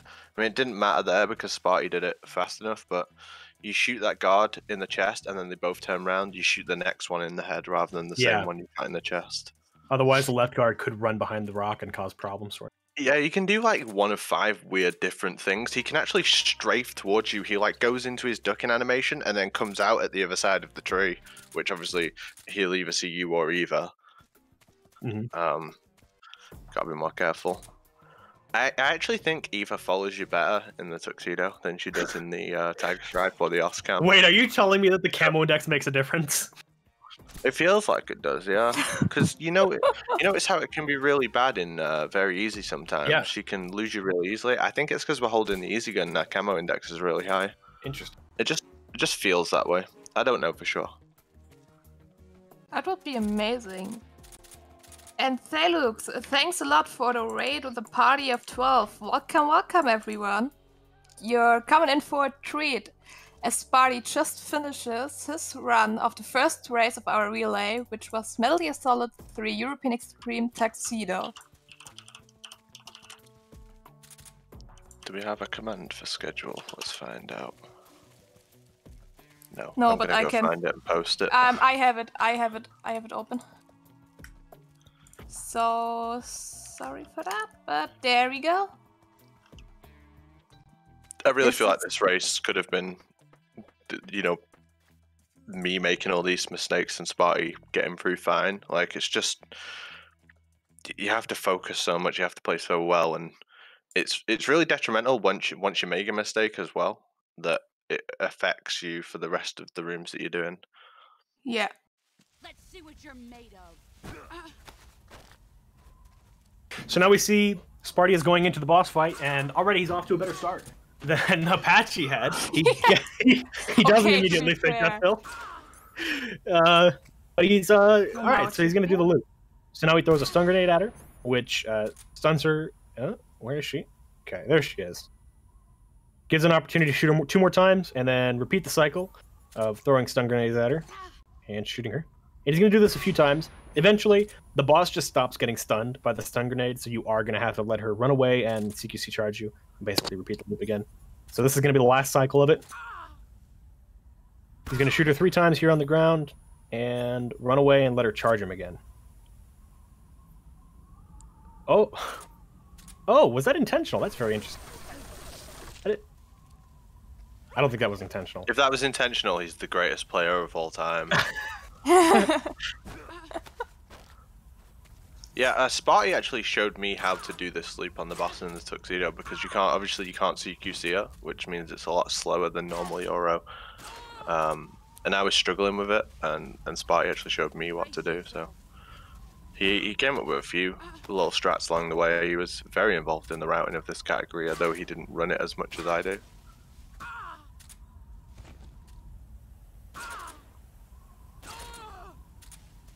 Okay, so I think that mistake definitely was not intentional. The fight should end right here. 1 or 2 more shots would have been enough to finish her off there, and he would have gotten those shots in that cycle where he messed up before. You can auto aim up with the Mark 22 as long as she's got her back to you. Definitely. And that's GG. And that's the boss. GG also for Spartyy. Of course, for timing purpose, we will also go to the last shot at Ocelot. So we will see the sad cutscene. This time we will understand what she's actually saying. Now we can all cry. On a New Game Plus save, if you run in Tuxedo, you should definitely have that snake camo picked up, because it'll cost you 9 seconds at the boss if you don't already have it. Definitely. I mean, optimally in Tuxedo, we should be using the torch for the boss anyway, and we should be doing lethal strats, but I think people enjoy the challenge of getting Foxhound in it as well. I certainly do. But if you just wanted the lowest time, Torch is going to be much faster overall.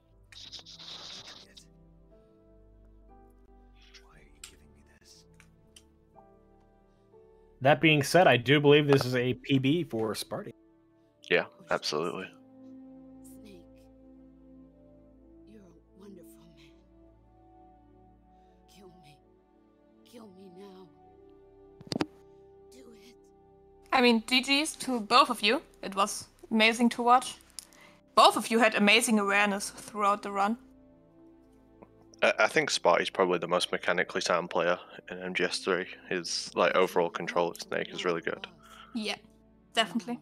Major and Hikari obviously up there as well, but You Spartyy are just also hasn't. up there. Spartyy, Stop being humble. I mean, just like Spartyy hasn't ran it as much as everyone else, and his mechanical skill is insane for how much he plays.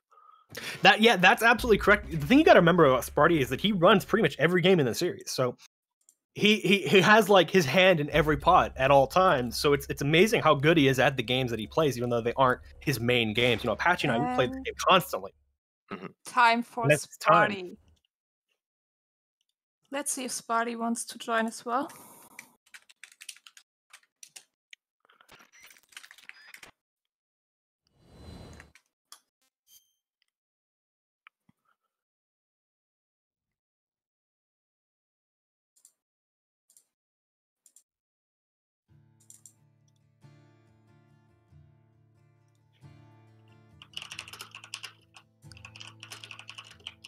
Mute his stream if it's not muted already. Yeah, I will do.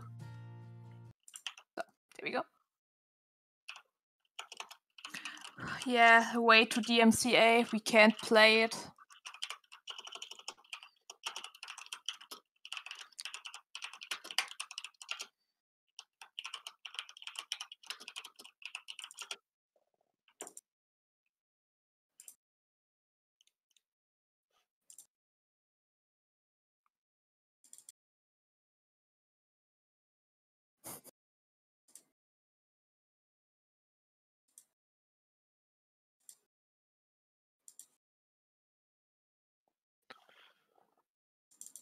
So, any last words towards the race?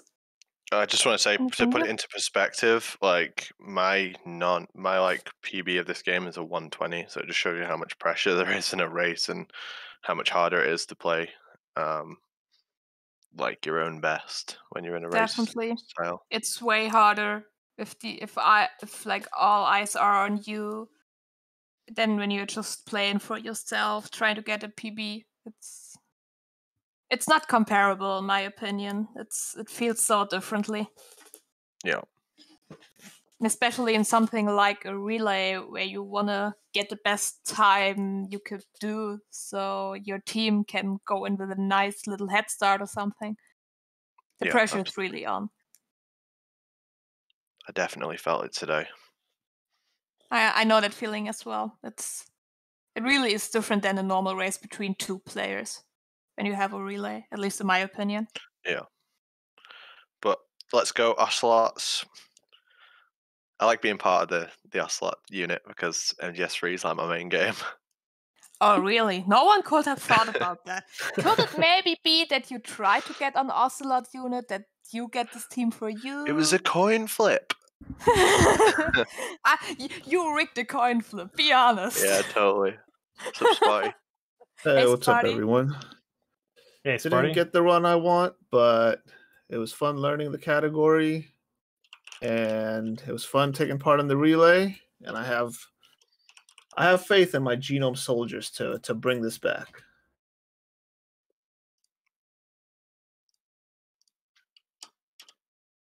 So we can confirm that Apache has won this race. The final times are 104.45 without loads for Apache and 113.55 without loads for Spartyy. So GG's, boys. GG. Yeah, GG, mate. Thank you. GG's. Glad someone stepped up to come and race this on the channel because it wasn't getting on otherwise. True. That was I love challenge runs in games. So like Tuxedo or any type of other challenge runs, I'm always game for those. It's very fun learning it. So will you run the category further? I think I will, just to put a time on the board in the category extensions. Because it wasn't really a great run. I think the areas where I had to continue, where it's like a tuxedo run, I didn't mind too much.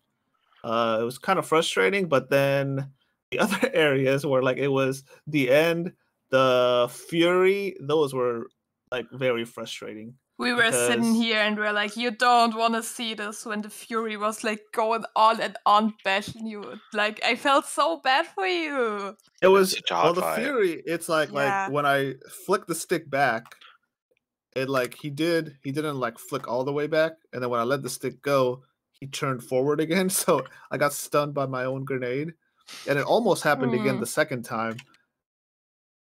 Oh, you're talking about the fear right now.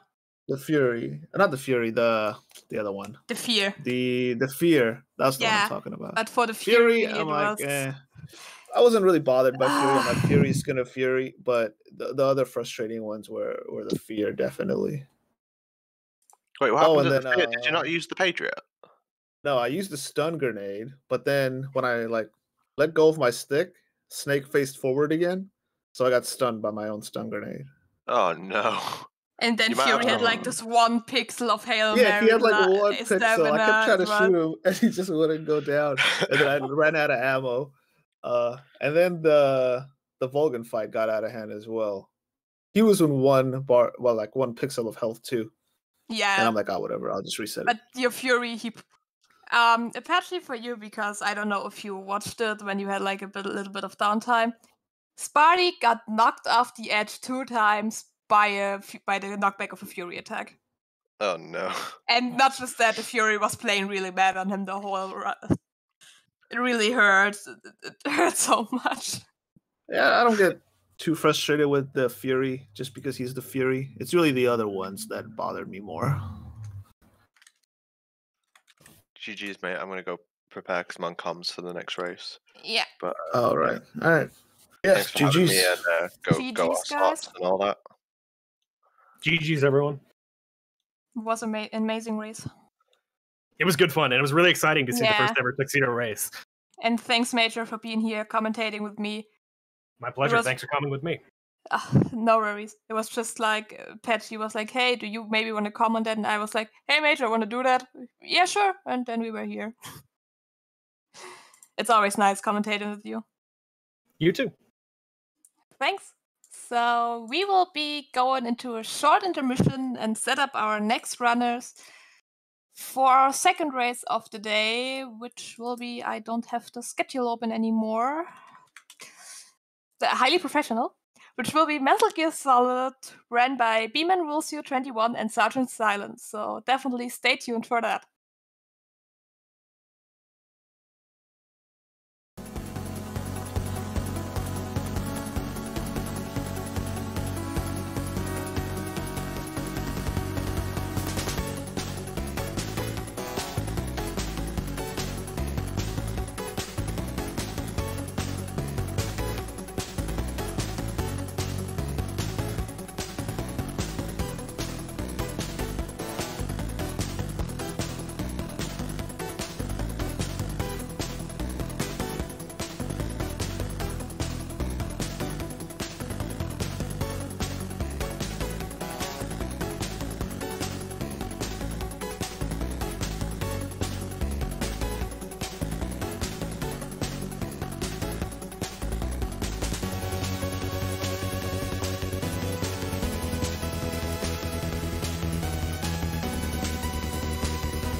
Alright guys, and we are back with the second race of our Winter 2021 relay race, which will be Metal Gear Solid Ape Escape 3, ran by BlueMetal and SRGTsilent.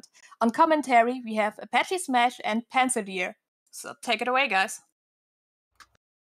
Good afternoon, good morning, good evening everyone. Welcome back. We've seen Metal Gear Solid 3, but now we're going to see the real Metal Gear Solid 3, which is actually a side game in Ape Escape. So we're all aware of Snake versus Monkey in Metal Gear Solid 3. Similarly, in Ape Escape 3, they had their own like spin-off game, as it were. And that's going to be raced today by B-Man on the Ocelots and SRGTsilent on the Genome soldiers. So let's see if they're ready, and they are. We've not switched over to the game screen. I'm doing Node. Might be. I'm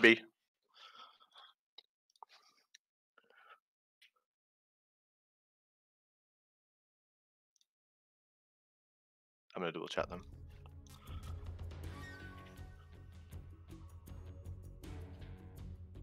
And we're good. The game looks like this. Welcome, Panzer, by the way. How you doing, mate? I'm doing good, thanks. How are you? Yeah, I'm pretty wonderful. Nice. I'm looking forward to seeing Mesal on the channel because we have never had it before. Yeah, I've heard. We've had it as a single, but never a race. Well, you're in for a treat then, because this is it's a quite good run. Yeah, I like it a lot. I've been a fan of watching Sargent play for the longest time. So I'm really looking forward to seeing it in a race. And we're starting off here in Fort Banana. And so the Snake vs. Monkeys obviously tries to stay as similar to the Ape Escape game. You're Snake, you go around, you catch monkeys, right? So that's how Ape Escape kind of works. So in this, you're playing as Pippo Snake, and they try and keep it as similar to Metal Gear Solid as possible. The game is quite short, the run's quite short. I think we've got an estimate of 22 today. These runners are playing around the 16, 17 minute kind of level, I believe. So they're both they're trying to perform a little rail glitch here. I think we might be having a little bit of trouble with it. Yeah, it's super finicky, right? It's like you've got to get through on like 1 pixel. Like one pixel as you through. It's not easy at all. But you see, they'll be diving a lot in this game because since it's like the fastest form of movement, they're just going to do it as much as they can throughout the run. And I see B-Man's resetting. Yeah, I think if he's not getting the glitch, he's just got that frustrated with it that he's going to try again and maybe go for his change his setup a little bit. Not only is diving the fastest form of movement, but also I believe it gives you iframes. Yeah. So not against every kind of damage in the run, but certain instances of damage can be taken away by diving. Yeah, you're gonna see it a lot close to the like midway point of the run when they get the bombs. That's when they're gonna start abusing that. B-Man's really struggling with this dive glitch through the rail. Yeah. Thinking you should just go around. It's one of them, isn't it? It's like, you know, a fast thing exists, and you just think, one more try. One more try. I'll just try it one more time. This time it'll work. I know the feeling all too well. So have you ever had any interest in running this, Panzer? Have I ever done it? Have you ever had any interest? Have you ever thought, I'm going to give this a go? I actually have. Sargent has tried to force me to do this. I just haven't gotten around to it yet. But yeah, it's pretty interesting. That sounds bad. Sargent's always trying to convince people to run the same games as him. I love that that Metal Gear has dog tags, but Metal Gear Solid 3 does not. Oh yeah, it doesn't. I just realized. I just remembered. Yeah. So they will have done this. I mean, you can see the graphic on the dog tag is very similar to MGS2. It's likely that they didn't really see that much of Metal Gear Solid 3's development, and so they took a lot of their ideas from 1 and 2. Right. I mean, it's obviously Pippo Snake is Solid Snake, right? So he's not Big Boss in looks. See Sergeant's going for another one. No, he's just gone around. Okay. It's actually my favorite thing about this game is how like tricky the movement is. Yeah. You can't just like, it's very awkward to dive around corners. You have to be precise with them and know form it.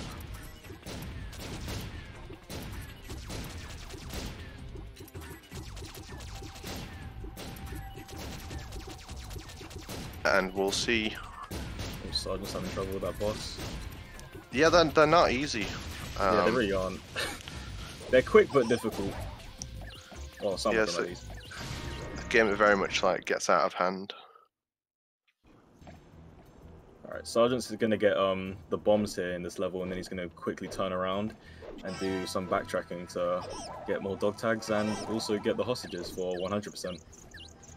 Yeah, so we are playing at 100%. There is any percent as well, but they both decided that because both runs are pretty short, the best thing to do is show the 100% run. Maybe we will have any percent on the channel again in the future as well. Do you consider this a Metal Gear speedrun, Panzer? Yes. Yeah, I do too. Yeah. Definitely. This game's great. I love it. Yeah, I'm very glad it exists, and the main thing that stops me running it is how awkward it is to get an copy of Ape Escape 3, Japanese Ape Escape 3. Yeah. I'm learning Japanese just to work out the PSN store. Oh really? no, I am playing Japanese, but not to work out the PSN store. What to say? Well, Sergeant's doing well here. I know both these guys are like, the top runners of this game. There's other people too, but these guys are very well versed in not just Metal Gear, but Ape Escape as well. Yeah, they found a lot of Escape in general. In this game too.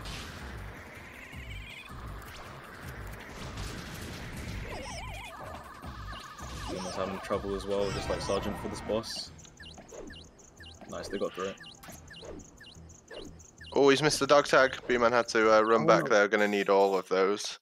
I'm not sure if they've decided on like any kind of fixed penalty for missing the dog tags, but they take 1 second to materialize the dog tags, so you can't just like jump on them straight away. Yeah, the direction. Sorry, mate. The direction that they fly out is actually based on where Snake is standing or where Pippo Snake is facing. So that's taken into account when you're actually getting them. Yeah. I love his like fighting style. He's like punch kick, and he does a little flip. Yeah, they have to do the punch kick for every enemy because that's the only way you can get the dog tags in this game. If you shoot them, the dog tags won't drop or anything. So. Okay, it's a little bit faster than the style in MGS2 where you have to hold them up, aim at the head, wait for them to shake. Pippo Snake just beats the crap out of them. I love that C4. He detonated the C4 as he was diving through to get iframes from the explosion, get in the room as fast as possible. Very nice tech.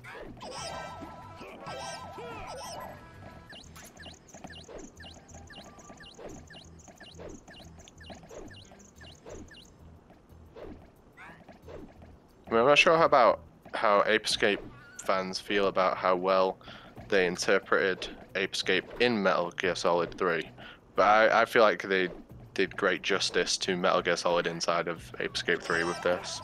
I think it looks absolutely brilliant. Yeah, for sure. They really put a lot of effort into this. I think they wanted to get the best out of this, and we've seen that. Can B-Man get this dive?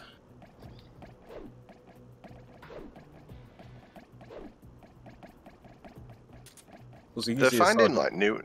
Oh, sorry. Sorry, mate. You go. You're okay.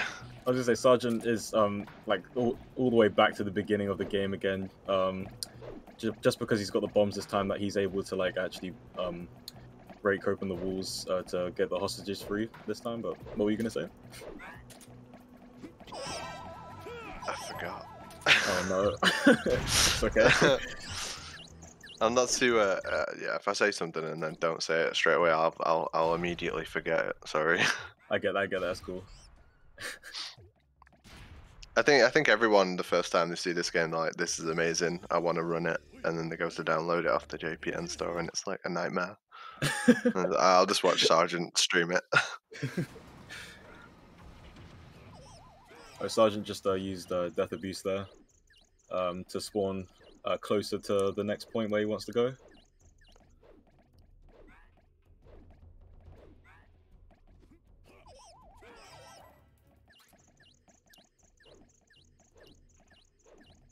Sergeant's movement in this game is absolutely on point. The movement isn't easy as well. Can be very finicky sometimes. I imagine it's what you spend like 90% of your time on in this game, is trying to improve your movement. Yeah. It's not, you're not supposed to move like they do. Yeah. Sergeant's been pretty great with these rail glitches as well. They're so difficult. Yeah. As we saw, B-Man struggle with it tons at the beginning. You can see how hard it actually is. Props to them for going for it. I was surprised that they were actually going to go for it. I wouldn't say it's like marathon or straight. Sorry, marathon safe, but they're going for it. It's one of them where they know it's like being shown on the channel. It's not a regular thing. It's like good to show off everything in these games, because what comes with the relay is a lot of people getting introduced to these games for like the first time, and they get to they think to themselves, oh yeah, I'm gonna run that, that looks fun. So it's good to show as much as possible, I feel. Yeah, definitely. You saw Sarge there, he was on the dog tag, but it hadn't actually materialized yet, so he just had to kind of like potter about on top of it. B-Man got an alert there, so he's just waiting it out. You really don't want to get an alert in this game. It wastes so much time, like 30 seconds of just waiting. That's really rough. This is B-Man's first time on the channel as well, so I'm sure he's feeling a little bit of nerves racing on the channel. I don't think they do many races for this game particularly. I know ApacheSmash has plenty of races, but yeah, this one in particular, yeah, you're right. Not a lot. I like Sergeant's shots here where he's gonna like leave the dog tag, do his hostage, and then come back for it rather than messing around. Yeah, it's a good strat there. Also, getting an alert here doesn't really matter, so it's fine here. That's not fine though. Again, it's just like the actual series games where when you're doing a speed run, sometimes an alert matters in a place because you can't progress. Like in MGS3, you can't get so close if you have an alert, but other areas you can tank an alert and just keep going. Yeah. So it's knowing where you can and where you can't do that. Nice collection of free dog tags there by Sarge. Set up. That was nice. Set up those guys really well.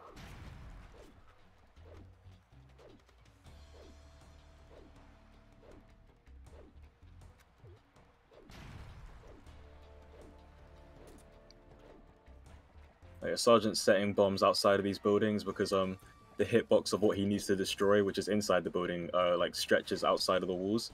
So it actually just saves time. He doesn't need to go inside, which is a nice strat. Yeah, and B-Man's doing his death abuse there as well. Yeah.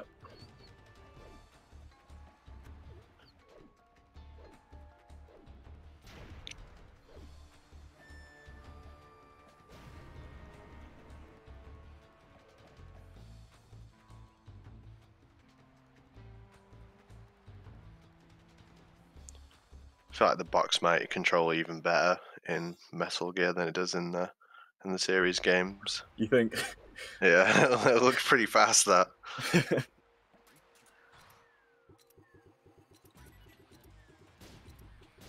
Sarge with his Southern Resort boss now. Yep.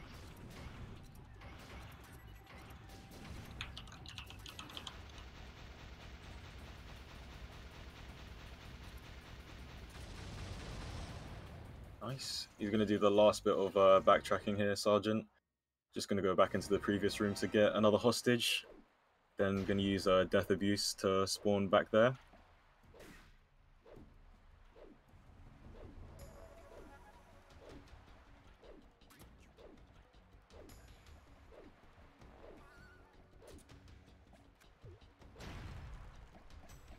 And if you've never seen the end cutscene of this game, as a Metal Gear fan, it's well worth a watch. It's unfortunate it's in Japanese though. The point is it still gets across, I feel. Alright, no more backtracking for Sergeant now. Almost home stretch. Actually, no, there is one more. Actually, no, there isn't. Never mind, never mind. No worries, mate.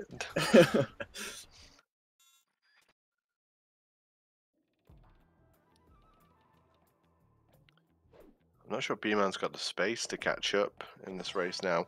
What he'll be thinking is he just wants to, like, reduce the deficit by as much as possible. You just want to play your best to the end with what you have left. With a 22-minute run, like, estimate, these kind of races in a relay format don't get that out of hand, outside of games turning off and things like that. Yeah. I mean, I think the only place B-Man can actually save time is if Sergeant messes up the final boss. That boss can be extremely tedious with the 1v1 at the end. So if he does die there, B-Man, there is some potential for him to save some time, but I don't know if he can win it. It's the most RNG of any boss as well, right? Like it's the most random. And of course you can imagine what the end boss is, but I'll wait till we get there. Yep. Yeah.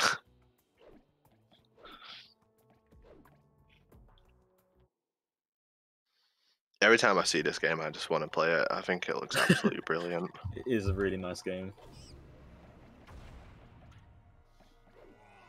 We found boss in his banana pants. Big boss banana pants. See what Sergeant did there?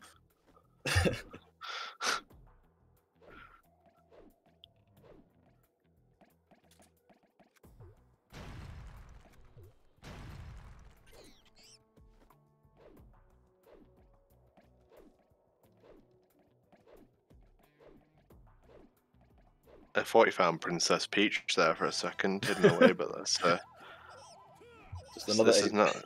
Yeah, this is not the Nintendo one, so.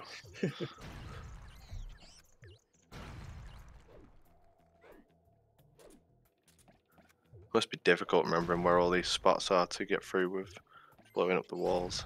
Yeah, probably difficult at first, but I'm sure over time they've just gotten used to it now. Becomes natural in speedrunning, right? Yeah. Sergeant's got himself off the edge there, the all-important death warp. Yeah, it's going to be put back to the second last room. Kind of acts like he's never been there before because you can see the pineapple grenades are still there, so he's now got like a lot now, which he needs for the final boss.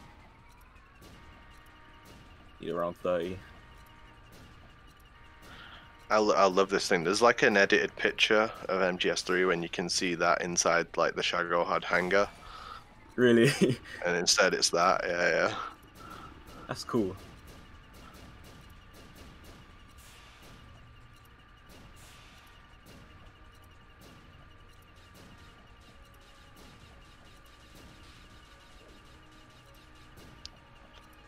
This is the real Metal Gear. Seems to be doing well. I always know he's doing well if he's not taking too much health. His health is the top left, so you see that like kind of like crumbling away. He still has a ton of health left. Yeah. You'd like to keep it full health for the final boss. That's the most annoying part. Here's Pippo Ocelot for the final battle, on top of the Metal Gear. He's going to try and just lock him and attack him over and over again. But yeah, it's kind of difficult to do.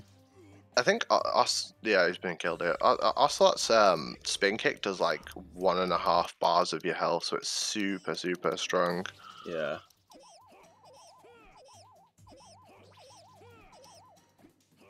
I love that it's got an infinite as well. just like MGS1. It's brilliant. It is. Very smart.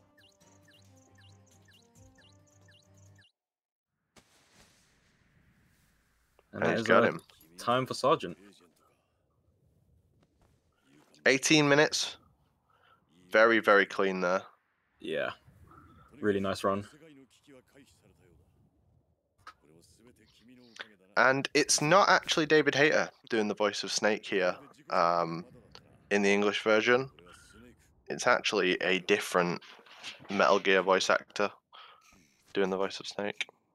Does anyone in the chat know who it is? I'm not sure who it is in the Japanese. It's probably the same person.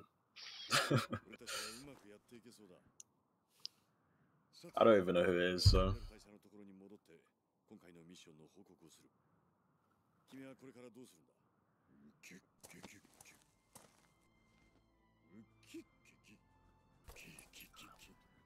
I'm gonna have to Google it now to make sure I'm right. B-Man is almost done with his run. Just getting, I think, the last 3 hostages. And then on to the boss fight for him.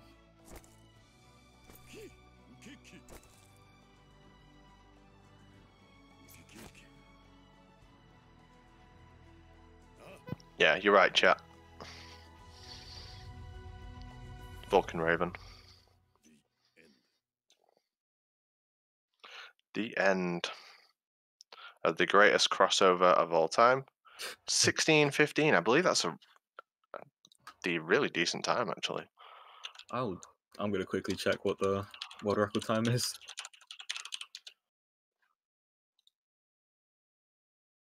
World record is 15:52 in game time.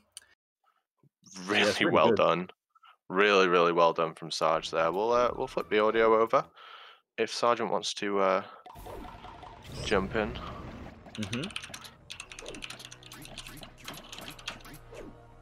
Sure, I'll join. Hey, welcome in, Sarge. Congrats, mate. Really well done there. GG. Thank you. I thought your movement looked decent, like coming out of a 16:15. Did you miss any collectibles? Nope. 30 and 20 is the maximum amount of collectibles. There are 50 unique collectibles in this game, so that's how we define 100%, is getting this screen here, 30-20. Very nice. Thank you. Took a death to Hippo Ocelot, right? I did, yes. Yeah. I couldn't get him in the loop, which was unfortunate. If you don't get him in the loop, pretty much every one of his spins is gonna instantly interrupt whatever you're doing, and boom, that's a cookie, 25% of your health. Yeah, he hits hard.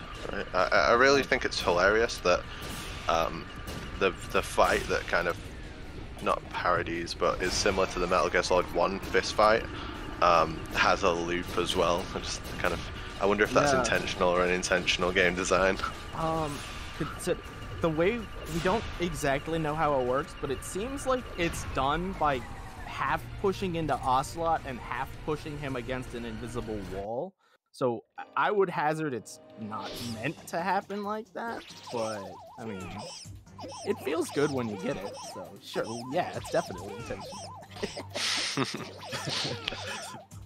Panzer will make up Panzer's here. B-Man will make up a little bit of time here if he can. Yeah, he's done it. Oh, first try. He's done it. Oh, that's time for him as well. Yeah, 21:46. And he also got all the collectibles. 30-20. So I'll let B-Man jump in if you'd like to. Hello. Hello, B-Man. That was a train wreck. I heard you say earlier that 1% is defined with the 30-20. You also need to collect the box. That's true. There was a box that we did collect. I made a point to equip it to show I had it. But yeah, at the start of Edo Town, it was this white box just sitting there. if either of us miss it, it does actually invalidate your run. That's rough. I saw you both using or being in the box at various points in your run. So I know you both had it, so you're okay. I don't have to disqualify anyone today. That's how you know things have gone wrong. Yeah. B-Man, you had a lot of trouble doing the clip at the start over the rail. What was going on there, mate? Yeah, so there's a very specific point that you need to jump from, because the height of the fence is much higher than the actual like visual of it, and so you kind of have to get it at the very climax of your jump. And so I was just going a bit too early, a bit too late. I couldn't get it correct, and then I restarted, tried doing it again because I got spotted in Fort Banana. The first level isn't that bad to reset, but that's what happens, right? This is your first time on the MGSR channel, right, B-Man? Have you enjoyed being here? It's been fun.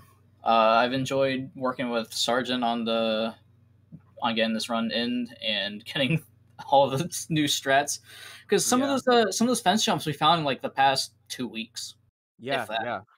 I mentioned that on the comms. It's like new stuff's being found all the time with that like way you can perform it in the game, different levels and so on. Yeah. Before, like, when I was submitting this run to, I think it was either ESA or GDQ, in the middle of my 100% run, I just randomly climbed over a railing, and in the middle of dialogue, I'm just like, what just happened? And like, that just opened the floodgates. We're like, we know this is possible. And 2 weeks ago, we sat down and it was just like, all right, let's figure this out. And we found out we could dive over railings. And Ape Escape 3 is a huge game with a lot of people working on it. We have a debug for this game. We booted the debug up on a PS2. We opened Mesal gear up. Shoutouts to B-Man for putting all that work in. And we looked at the geo and found which gates we could jump over that were useful. And it really helped route this game a lot. So it was pretty cool. Yeah, it's dope to see. And I hope this game does get into ESA and GDQ in the future. It is a really cool game. I like it a lot. I think the speedrun's absolutely excellent. So thanks for showing it off today. Thanks for having me. Thank you. Do you have any final words, B-Man? Play Ape Escape 3. It's a good game. No doubt. Sergeant, any final words, mate? Remember that MGS3 is a spin-off of Ape 3. Panzer, any final words before we jump to an intermission? Just thanks for letting me commentate. I appreciate it. Yeah, always.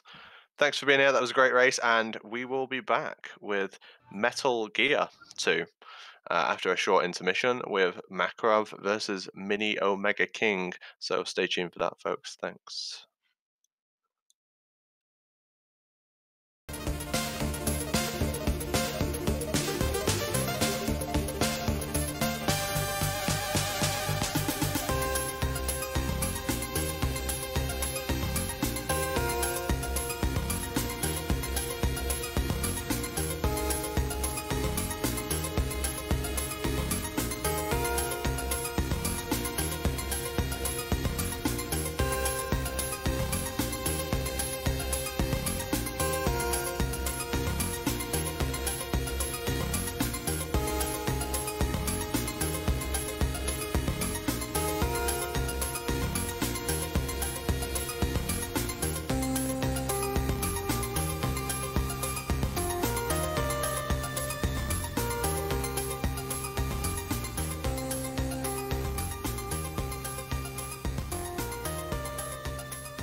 Hello everyone, welcome back to the MGSR Winter Relay Race 2021, Ocelot unit versus the Genome Soldiers. And coming up next, for this next race, we have Metal Gear 2 Solid Snake by Makarov 360 on the Ocelots and miniomegaking on the Genomes. And for commentating this race, we will have Spartyy. So welcome Spartyy, how you doing, mate? Hey, what's up, Apache? I'm doing all right. Looking forward to the first ever Metal Gear 2 Solid Snake race on this channel. Yeah, it's bound to be an exciting one, and if they're ready, I will get them count down. Funny that none of them have the English, I guess, letters up. They're both running it in non-English. Makarov's in German, I think, and miniomegaking is in Spanish. Yep. Okay, they're ready. So in 3, 2. Original, but original remains the same, no matter which language you go of. It'll be original. But we're gonna go on the easy difficulty, so good luck to both runners as they're off. Metal Gear 2 Solid Snake is one of my favorite games in the Metal Gear series. It really introduces a lot of the characters you see later on in the game. So you have Campbell, you have Solid Snake coming back. It makes very big improvements from the Metal Gear 1 game. At the beginning, you'll just see both runners kind of maneuver around, pick up a ration that's in the back of this truck over here. And then the way punching guards works in this game is if you punch them once, they will be stunned for a brief period of time, and you could walk right around them, and they will not alert. So you'll see both runners kind of use that. I think we're gonna get a restart from them. Makarov's had some controller issues, so we're just gonna quickly restart the race right here. While nothing's physically taken quite place yet. So both runners will reset. Another thing that we should mention now is both runners will reset if they don't get the first boss manipulation. So the first boss in this run is Ninja, and if you mess up the manipulation, you can lose like 3 minutes worth of time there. So both runners have decided it's in the first 2 or 3 minutes of the run. And the way the manipulation works is you pretty much have to play the same all the way leading up to the fight. So if you do anything that kind of messes up the manipulation for this boss fight, you're going to lose so much time that both runners decided that, you know what, let's agree to get this manipulation to work. And then from there, just continue the race. If any runner messes up the manipulation for the first boss fight, then they will reset and start over. So Snake starting his mission over again, as Campbell calls him. The music is very cool in this game. It's one of my favorite music in the series. Again, you grab the ration to start out. You will need the rations later on in the game. We'll explain that when we get there. But a lot of this game is you boss fights and then you maneuver around Zanzibar land to pick up the items you need, whether it's an item, whether it's a weapon. So you'll see them maneuver around the map a lot, and it's just because they need to pick up the item. So another way to distract guards is punching the wall. Punching the wall will have like the question marks above their heads, and they'll wonder like, where is this coming from? And then when they're in that question mark stage, you can just punch them and keep going. So Mini grabs the gun here. You'll need the gun later. So you start the game with really no weapons. And a lot of the mechanics you see in Metal Gear 2, and a lot of the settings as well, you'll see later on in other games. For example, the vents here. You'll see both runners going into the vents and coming back up. So the first area they're going to now is they have to follow the soldier. And no, this is not Act 3 of Metal Gear Solid 4. This is Metal Gear 2 Solid Snake.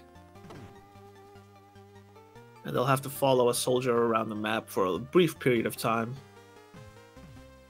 It's awkward to get the fastest copy of this game, right? Because you have to have is it a PAL copy of Subsistence? Correct. Yeah, the NTSC version, Snake runs slower. I think that they said it was about 30% slower. I think it's that he runs faster in PAL. In NTSC, he runs at the right speed, right? And then in PAL, he runs faster because he's been sped up. Right, whichever it is. Like the PAL is the faster movement, so you go with that. So you need a copy of Metal Gear Solid 3 Subsistence PAL, and then what comes with that game is a copy of Metal Gear and Metal Gear 2, right?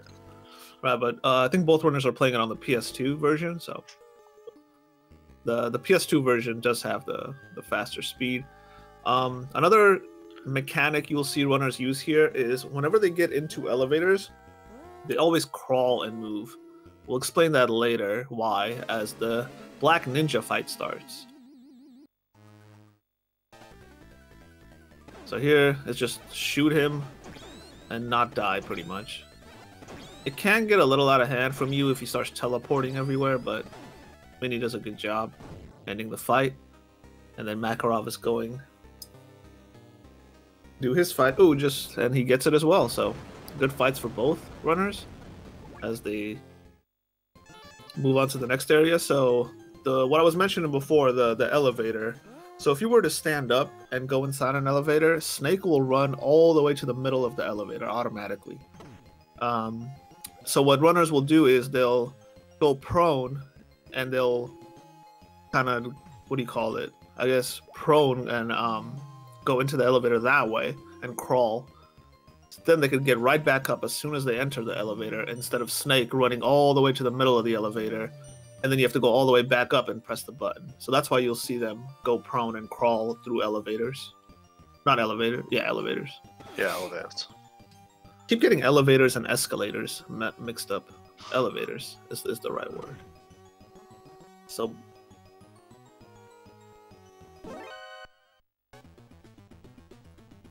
again, as I was mentioning earlier, so after the Black Ninja fight, you go through the Resistance soldier. You just follow him around. Gotta know where is he going. You can tell who he is by his hat. He has the green beret hat, where the other soldiers have red.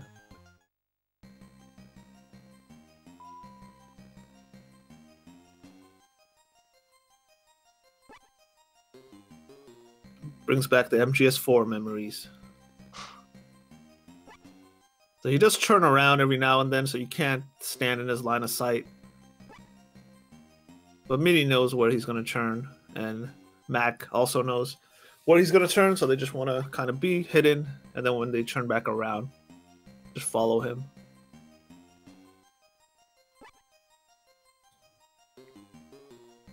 The little jungle setting is very cool in this game as well.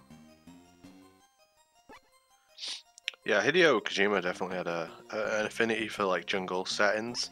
I know that they wanted to make Metal Gear Solid 1 a jungle setting, but because of the limitations of the hardware and moving to 3D, they couldn't do it. Just why they set a lot of it indoors. Metal Gear Solid 1, right? Not yeah. 1? Metal Gear Solid 1, yeah. Okay. Yeah, it has a lot of MGS3 vibes right now. Mm-hmm.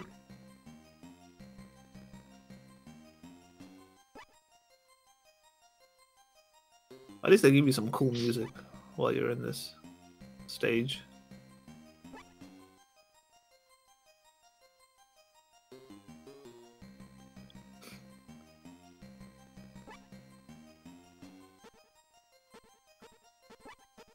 Wait, is it still winter? Yeah, it is OCM. Winter has been postponed. Or the other way around. It's been extended. Spring's been postponed. Yep. Macro's keeping it well here. They're like one screen apart right now. Not even one full screen. Yeah. I think Mini started a little bit earlier as well, so they're pretty much neck and neck right now. And more following, so Mini is coming up on his last screen. The next screen will be the last screen before you go to the actual warehouse, I believe. Actually, one more. Can't remember. He has to go up the map.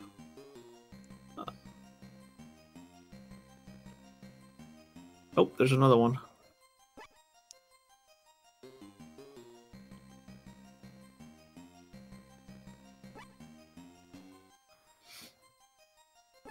right, he's up the map. So this is, I believe, the last screen for Mini before he goes to the hideout. All right, and then he's gonna come right behind him, punch him so he's stunned. Go into the house. Where's Dr. Madnor? He's not here. Let's call him.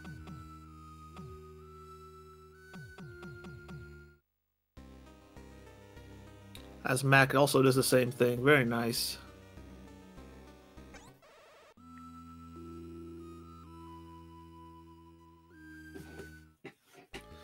Alright, so now I believe both runners will be going back to pick up the rocket launcher. Or this, is it the Stinger? Oh no, it's the Claymores, excuse me, Claymores first. So you're wondering why they're crawling around the sand here? It's because there are Claymores around the sand, and you'll need them for the next fight. That's why they're kind of crawling around there. I believe you need, how many was it? They picked up 4.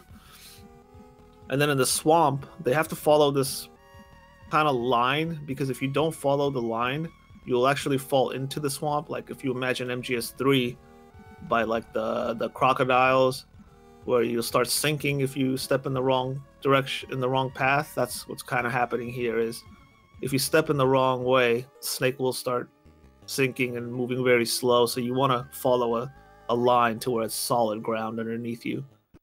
As we come up with our second boss fight, Running Man. Do you know about Running Man, Apache? I don't know about Running Man. So Running Man, you know, the name says it all. He runs, and he runs fast, but he's not the smartest guy in the world. He just likes to run around. So what Mini's gonna do is the claymores he picked up from the sand, he's gonna take those and place it right here. As Makarov will do the same thing, and then you're gonna go to the next screen and you're gonna do a manipulation where you keep going back and forth in this screen, and Running Man will just keep running back and forth on the bottom where you placed all the claymores, and that's how you kill him. Very nice. This room is a little tricky because in the NTSC version where Snake moves slower, because you do have a oxygen bar that keeps going down, the O2 at the bottom of Mac's screen. So you kind of, it's much harder when you have to move slower. It gets very tight, the movement, but it's not as bad on this version. But that's how you do this boss fight. And then the same thing, going back through the swamp for both players, making sure they don't fall down. It's not a huge deal if you step in the wrong path, you'll just go right back to the main path, but you do lose time.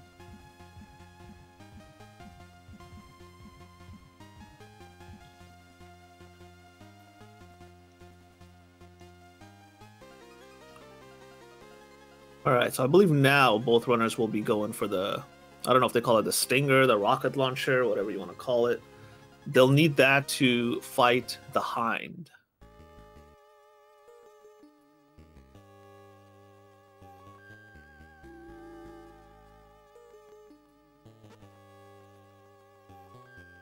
Oh, I like that. Mini shoots his gun to catch the attention of the guards above.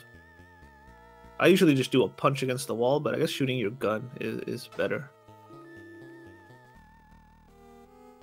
And then a nice punch to that guard. I think it takes 3 punches to kill a guard.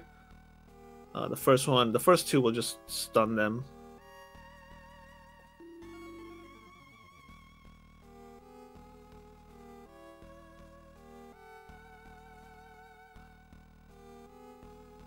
Alright, so both runners are equipped to take on the Hind. So yeah, Metal Gear Solid 1 was not the first game with a Hind fight. It's actually this game. So again, you want to make sure you don't run into any claymores here, but if you do, you can take a little bit of damage. If you hear that squeaky sound, that means that enemies can hear your footsteps.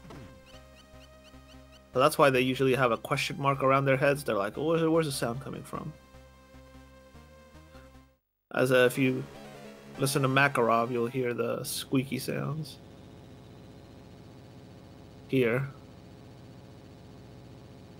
But anyway, Mini's gonna start his Hind fight. So you just want to take out the rocket launcher and kind of shoot where the Hind is, and you can see where the Hind is on the little mini map in your top right. So if we look at Makarov's screen, you can see the little blip, little dot appear, and you kind of know which area the hind is at. It is easy to miss with the rocket launcher, so you do have to be careful where you're aiming, because you only have 5 shots.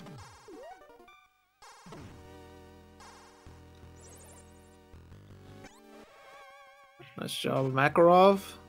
So Mini grabs the box, and he uses the box to go onto the, what do you call it, conveyor belt. Where have you seen that before? We love the conveyor belts. Ghost Babel, obviously a big part of that game. Metal Gear Solid 2 conveyor belt. We love conveyor belts in Metal Gear. Conveyor belts and boxes, 2 things. What goes better than conveyor belts and boxes?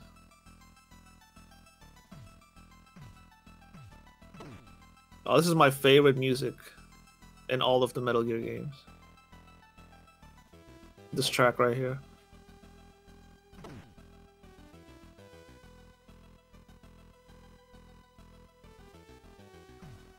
Best chopper fight is in Peace Walker. Oh, the Peace Walker chopper fight is the worst.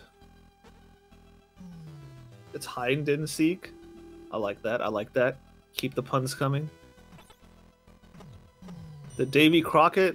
No, it's not the Davy Crockett, but we could think it is. And since I want to run, everything in Metal Gear Solid 3, do I have to run this game as well? I mean, you're not a true 3 runner unless you've ran this game. So here we meet Holly, which kind of looks like the same as Snake's fatigues. Alright, later, Holly.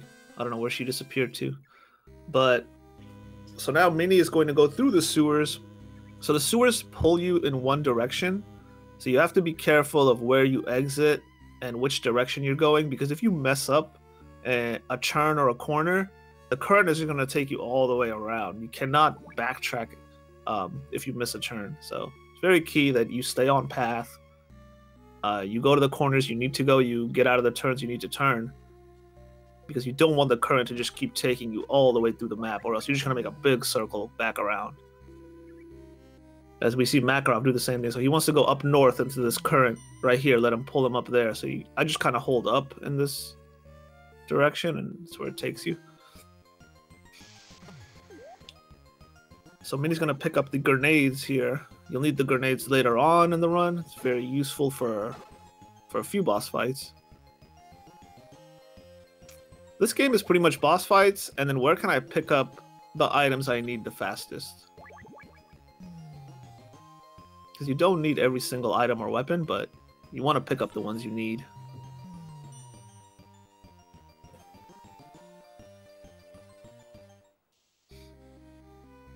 As Makarov makes his way, putting on the correct key card.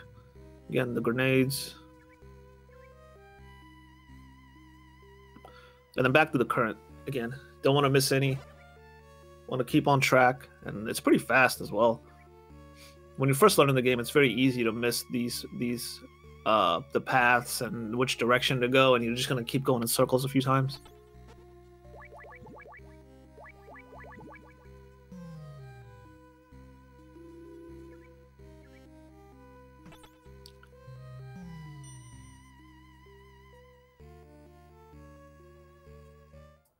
Alright, best music playing again.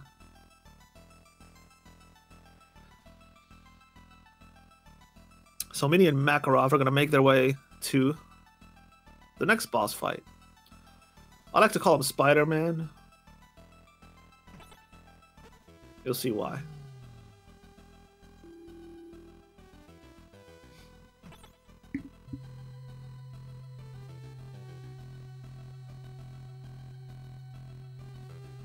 And I think this is where you go up 30 floors.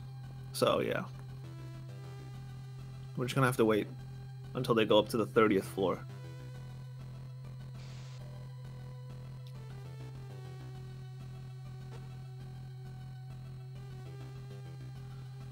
It's coming up. Alright, Minnie's out of there.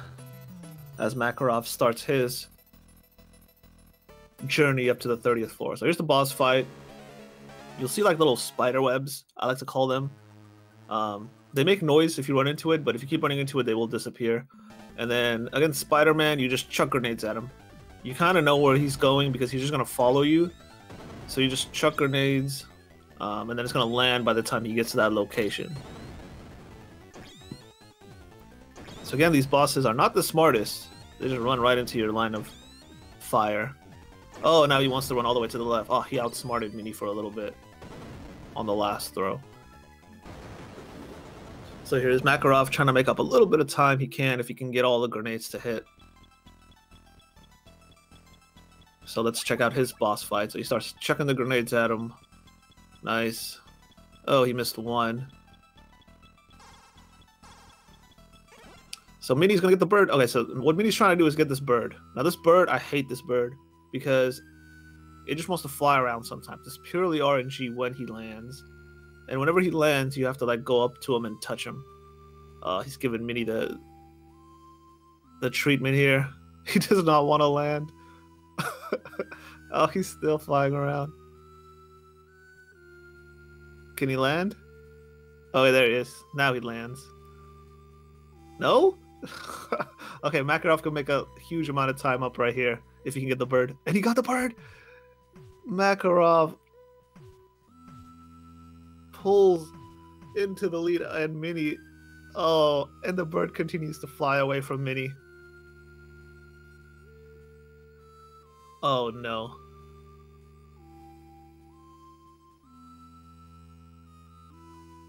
This is tough to watch. This bird does not want to. Okay, there it is. Oh, what a turn of events. The bird just did not want to land. This is the huge RNG in this game, is the damn bird. The bird just would not land for Mini. He was clearly in the lead too, and then Makarov pulls back. Yeah, that was pretty painful to watch. Bird RNG. Makarov says, I'm happy with the bird. I'm sure you are. Find a bird skip.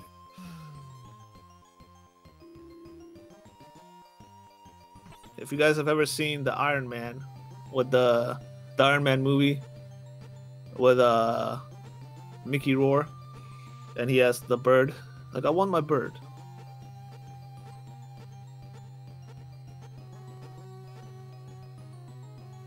The bird is the word. Alright, so back to the run. They're coming up on their next boss fight pretty soon. But man, I still can't stop thinking about that bird. What are the odds? I thought for sure it would like land at least twice before it actually did for Mini.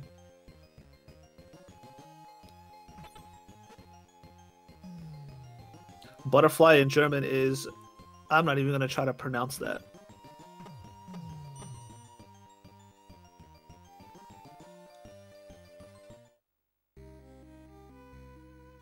A damn bird. Still can't believe.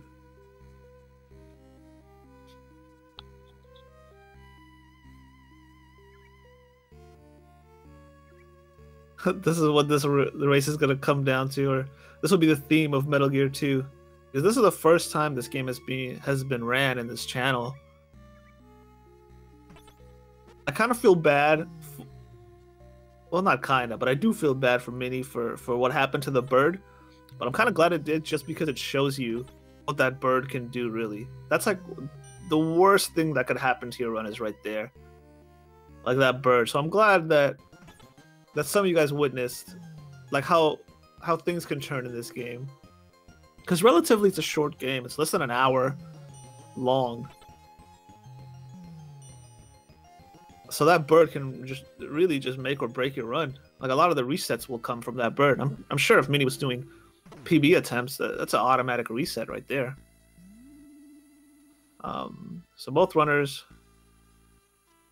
are going now. Mac is going through this dark room. Kind of hard to speak right now. into the mannequin room. I hate the mannequin room. There's 2 locations. There's only like 1 mannequin in each room that's actually real. It's a real soldier that could see you. I shouldn't say it's a real soldier, but there's one that can spawn in a certain area to where whenever, as soon as you enter the room, the soldier will be looking right at you, and it's an automatic alert. So it's, for the any percent run, it's not that big of a deal because it's like whether you're gonna lose no time or you'll lose like 4 seconds. But if you decide to run big boss category, this mannequin room can kill your run because as soon as you enter, if you get the wrong RNG, he'll be looking right where you enter and give you an automatic alert right there.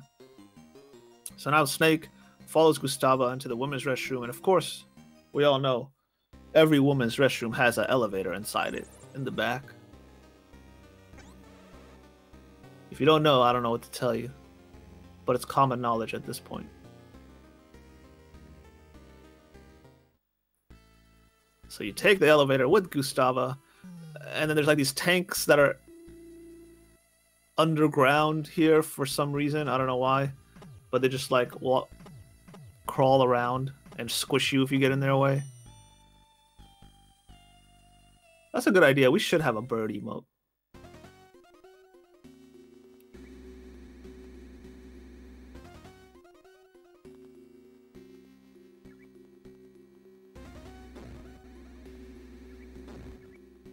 Brings back memories, OCM.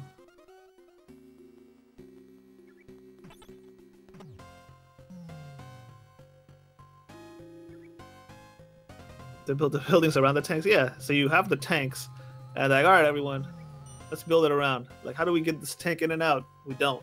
Just leave it there. So now we meet up with Dr. Madnar. So we're trying to escape, get out of here. So we have a party. It's like looking like a Final Fantasy game right now. You got your party. They're all following you. You're the leader. So you guys decide to take a break here. Nice little story time where Gustava tells her about her past, but it's in German and Spanish, and I have no idea what they're saying.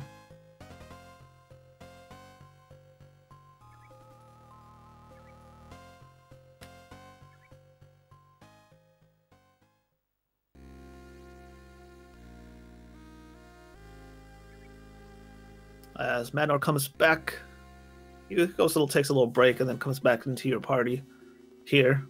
A little suspicious why he goes on a break. We'll get to that later.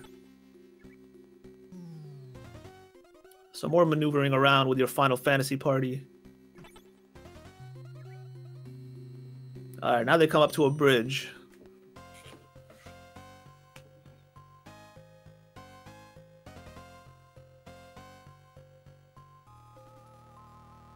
So Madnar crosses. He's like, yeah, everything's good. I think that's what he said in my knowledge of German and Spanish. Now Gustava goes flying here. Look at that. Boom.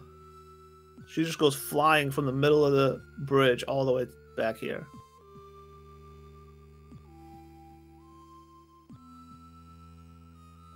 You're gonna see her fly again on mini screen here.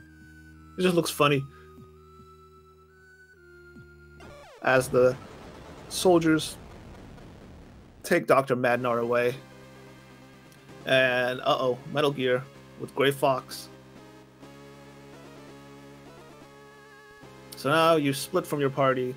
So Mac picks up more claymores from this truck. He'll need it later in the run for some boss fights.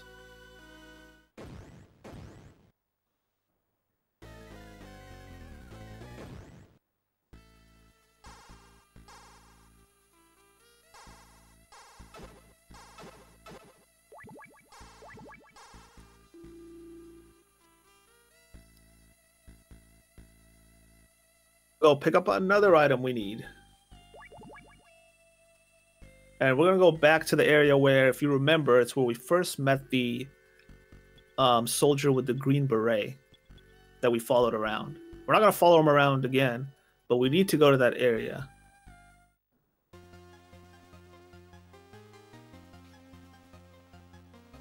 Yep, that was Frank Hunter.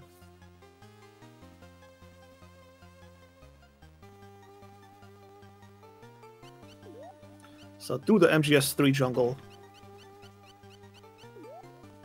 This was also the area where you pick up the stinger for the Hind D fight, or the what is it called in this game? Does anyone know? Is it the stinger? Is it the Nikita? Is it the rocket launcher? What's the correct word of it? Can't remember. I think so. They're gonna go through another mannequin room as well. But this time you know where the real soldier is, and you know which ones are mannequins. The boomstick. All right, we'll go with that. So Makarov gets the key card out. He knows which one is the real soldier, which one isn't. It's the one on the top left.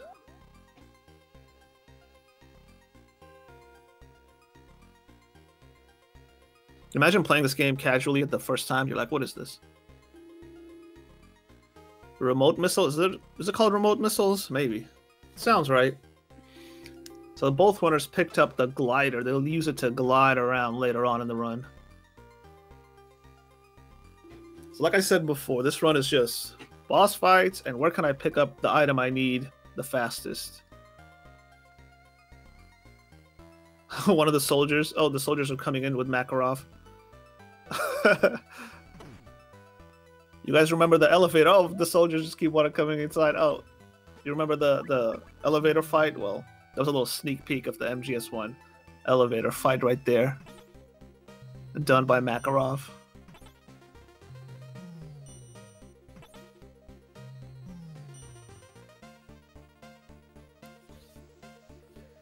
So Mini making up a little bit of time. Now the Four Horsemen... Well, the Four Horsemen boss fight will be coming up in a bit.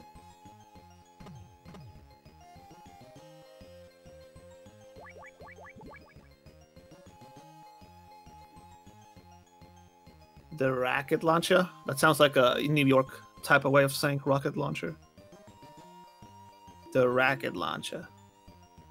We need Solid Tony in here to do his New York impression. So one last time through the mannequin room here.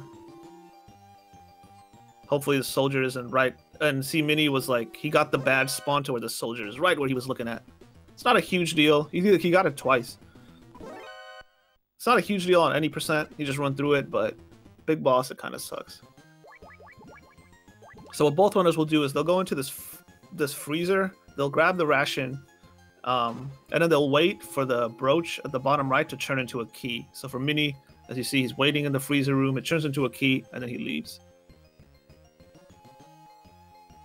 So it's kind of like the PAL key. You freeze it in Metal Gear Solid 1. Here, you just go in the freezer, wait for that to turn into a key, and then you exit. What's the requirements? The requirements for Big Boss, I believe, is you can get 2 alerts, if I remember right. It's 2 alerts, and then everything else has to be 0. Someone's checked that, though. Don't take my word for it. I haven't looked up the Big Boss requirements in this category in a while.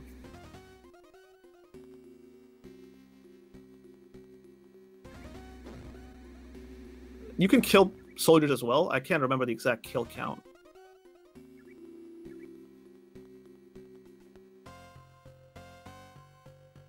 It's one of the easiest games to get Big Boss rank, this game. So if you're looking to get like start out with a rank 1 game and try to get Big Boss rank, I recommend this. It's pretty easy. They give you a lot of leeway with your statistics and how it is.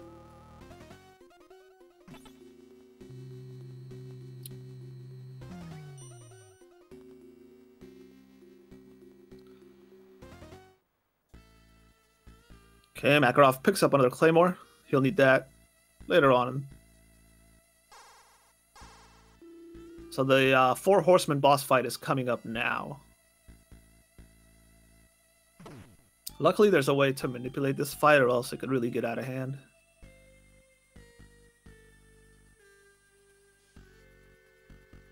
The street cleaner. Those tanks are weird. We'll see more of those street cleaner tanks later on.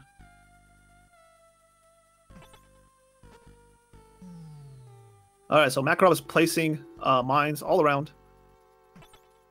I think you can place up to 16 mines before the game stops registering them, so that's why he's not placing every single one right now. It's 12 or 16, I can't remember the exact number.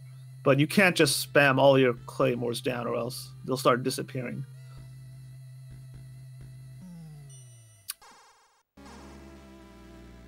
Two alerts, 6 kills, 0 to 5. Okay. 2 to 6 alerts, 0 to 5 kills. All right. And these 4 horsemen are very courteous to you. They jump one at a time right onto your claymores.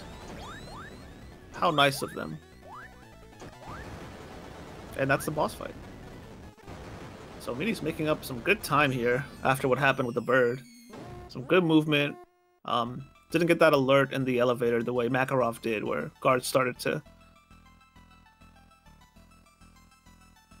kind of slowing things down for him. So it's neck and neck right now.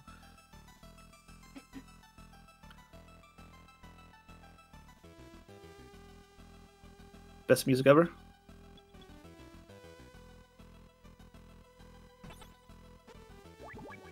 Alright, so they defeat the 4 horsemen. Now they're going right back up to the... I think this is where they go to the 30th floor. And then they use the glider. Nope, forget what I said. It's not that part. These little laser things are funny. Like from the ground, like the lasers just start expanding. And if you're too close when they go off, you'll get an alert. The way Makarov did. But anyway, it's time for the stair tower climb. So it looks really repetitive. You're just running around in circles. The only thing that you kind of see that you're going in the right direction is the numbers on the floor. So I believe this is where you have to go to the 30th floor. Can't remember the exact number, but you're just going around in a circle. You'll see this later on, like in the MGS1, you have the tower climb. Well, before the tower climb, it was this.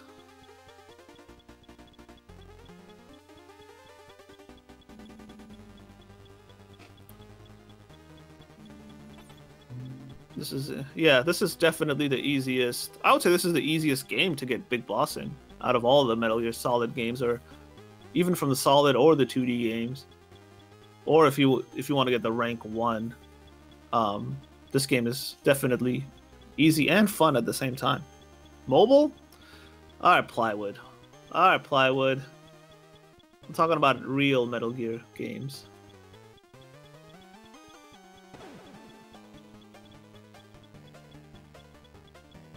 Ghost Babel is easiest? Definitely not. Banning you. I apologize. I'd like to make a formal apology to all the Metal Gear mobile runners. It is not a fake game. It is a real Metal Gear game. To all 2 of you.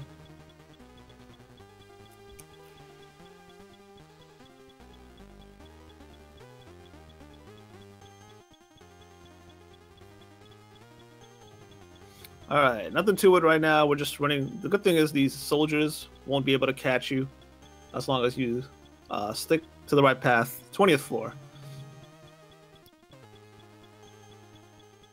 So luckily for us, once you get to the 20th floor, the soldiers are like, alright, let's leave them alone. We're tired. We don't want to run upstairs.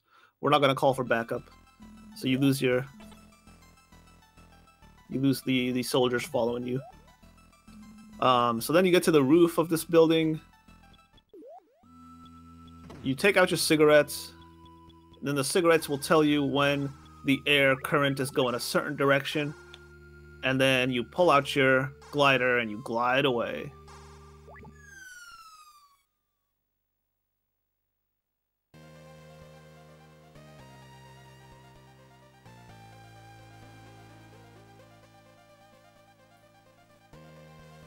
So yeah, so far, I mean, 2 really good runs. The only RNG mistake was really just Mini getting bad. The bird RNG, and then Makarov had that little mistake at the elevator to where soldiers came in and kind of slowed him down. But other than that, I mean, it's been 2 really good runs. So the bridge blew up here, so we had to go all the way up to the roof and glide our way down across the bridge. As we are getting to our next boss fight, this is my favorite boss fight casually, but my least favorite boss fight in a speedrun. And it's Jungle Evil. Has a cool name too, Jungle Evil. So hopefully he doesn't run off screen. So you're just trying to throw grenades at him to damage him. And that's pretty much it. So he can spawn in different areas of the map, especially he can spawn off screen. You see like the 4 quadrants in the top right little mini map. So you want him to just stay where you are, and you want to just chuck grenades at him. So far, both runners are getting decent RNG. He's staying here, and both runners are able to get that fight out of the way pretty quickly. No complaints. I mean, I would not mind that fight at all.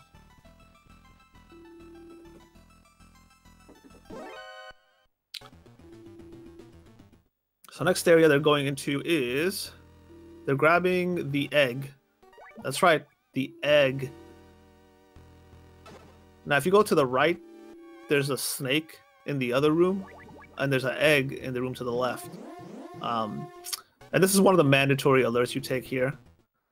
It's not mandatory, but in the speedrun it kind of is, because it just takes forever to get out of to do that room without getting an alert. So,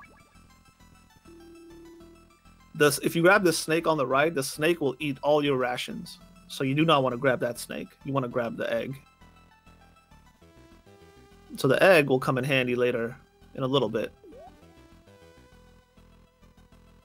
So both runners distract the guard, and they're like almost in the same exact room as Makarov. Grabs some more items than Mini does.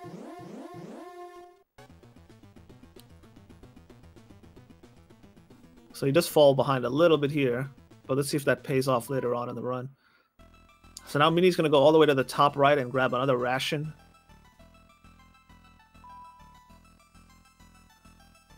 So he grabs a ration, punches the wall to distract that guard there. So all these areas are kind of connected to each other. So he'll punch that guard, it'll play a little role later. So now this is where the egg comes in. So the guard right here in front of us, we want this guard to get out of the way. So how do you do that? Well, you get the egg, and the egg hatches into an owl, and the owl starts to hoot.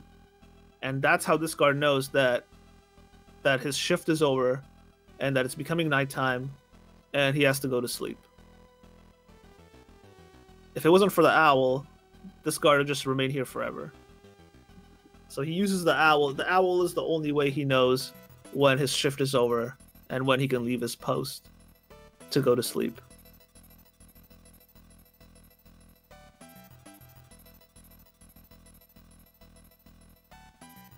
So you're just waiting for the egg to hatch, and they both do. So you see the owl in the bottom right of both players.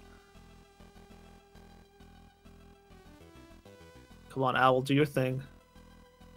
So the owl, there it is. The owl goes off, and then the guard goes, oh, I hear the owl go off. Time for me to go to sleep. My shift's over. He's going to clock out. He doesn't get paid enough for this.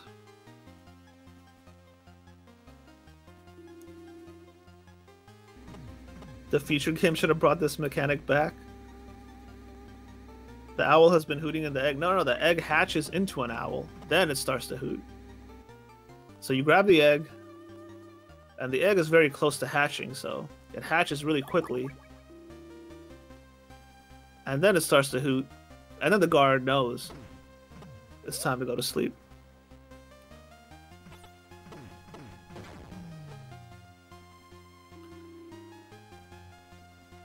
So we're coming up on our next boss fight. This is one of the most challenging boss fights in all of the Metal Gear Solid games.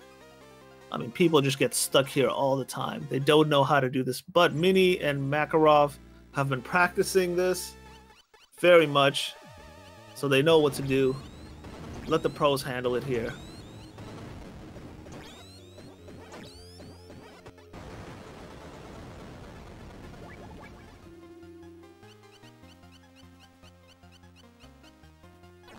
Unfortunately for Makarov, he did spawn a little bit outside of his of that area, so he had to throw a few more grenades, but very well done. So now this is where, you know, you'll see people saying they'll turn piss into shit here, but it's really just the acid that's on the ground. It's like bright yellow. Then you throw chocolate at it, the chocolate rations, and the chocolate rations, I guess, will counter the acid, and it'll make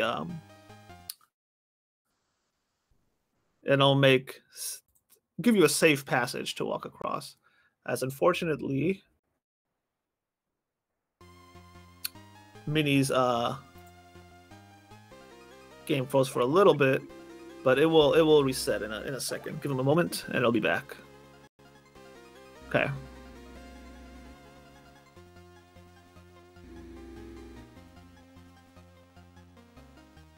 So now both players are going to go back to the area where they fought Jungle Evil.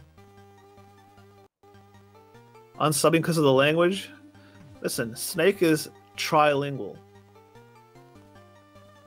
We all know he knows English, but he knows Spanish and German as well. That's why he knows what's going on.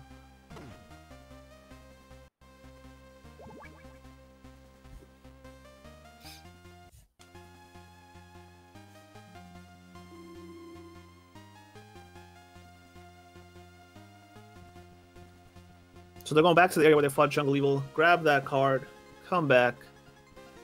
So there's a little backtracking in this part as well.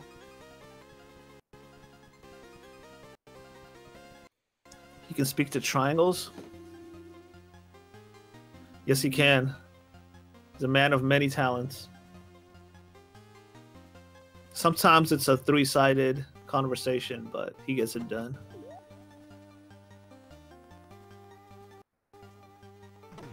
He knows Afrikaans. He does not know Afrikaans. That's why you need an interpreter.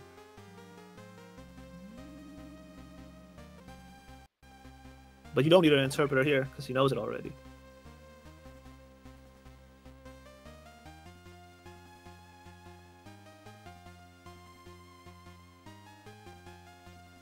Alright, so Mini has taken a lead here. Just a little better movement going on. A little better, I guess, item utilization. He hasn't gone out of his way too much to grab more items.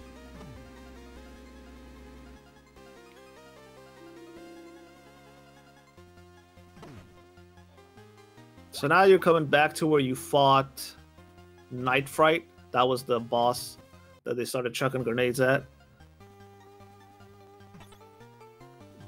So when you fight Night Fright, then you go to the next area where you turn the acid into whatever you want to call it, non-acid. Some people say this is where the name of Metal Gear Acid originated from. Of this room coming up right here. That's how they got it. They were playing Metal Gear 2. They're like, hey, we need a new name. What do we call this PSP card game? And the guy that was playing was like, what about Acid? And the other guy was like, sure. Let's call it Acid. So next, Madnar gets like these incredible superpowers. I don't know how. But he becomes a super soldier. And he's going to grab Snake and start choking him out. And Snake can't do anything but place claymores, turn around, and the claymores do damage to both Madnar and Snake. But Snake can take the damage from the claymores, but Madnar cannot. Oh, only one. Scotty, thanks for the tier 1 sub to OCM. Appreciate the gifted. So again, Makarov is going to do the same thing. Place the claymores down to where it hurts both players, both Madnar and Snake, but Madnar can't take the damage. So what Mini just finished, I'll explain on Makarov's screen. He's going to go into this area. There's all these like hamsters, and you have to shoot all these hamsters away or they will kill you. They are man-eating hamsters from Zanzibar land. So he's just kind of spraying them as they come out one at a time. If you don't shoot them this fast, they'll actually appear one at a time right into your line of fire. So he's just killing all of them, then going back inside.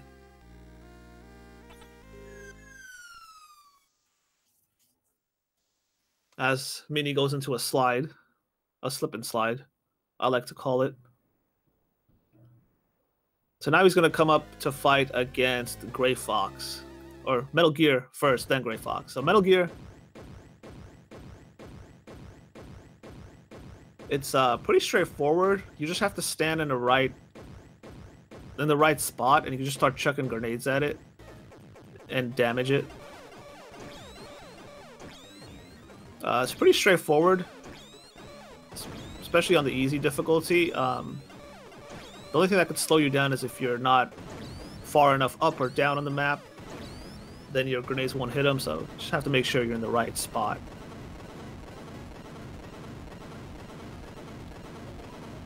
Seizure time? Yeah. Look away. Okay, so now it's coming up is the Gray Fox fight. So all your equipment catch on fire, so you have to throw it away or else it'll damage you. So you throw away all your equipment. And then this is where the classic fight comes up. The clashing of bone and sinew. But actually, it's not really much of a fight. It's even funnier on the other difficulties. You just place claymores around and Gray Fox just runs into all of them. So nice fight from Mini as we go to Makarov's Gray Fox fight. So he has to unequip all this stuff catching on fire. As Mini starts his big boss fight. Uh-oh. As Makarov is placing the claymores, or he's actually just, excuse me, not placing, it's already placed there. He's just running into them so it hits Gray Fox as well. So Mini now is going to pick up certain items in a specific order in each room. So each room has like a key card which unlocks the next room and the next room and the next room. So you just want to hit all the rooms in a specific order to grab either the key card or to grab the item. And you want to avoid Big Boss at the beginning. It's not a huge deal if he does hit you a few times. But the main items you need are the cards, you need the lighter, and you also need the spray.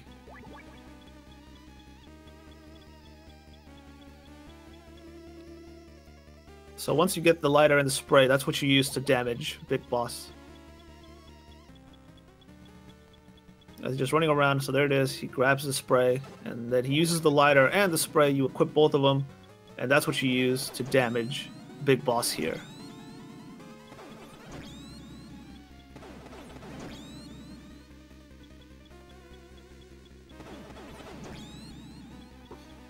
Big Boss is kind of running away from him a little bit, but Mini does a good job of following him. Catches on fire. We'll see you in MGS4.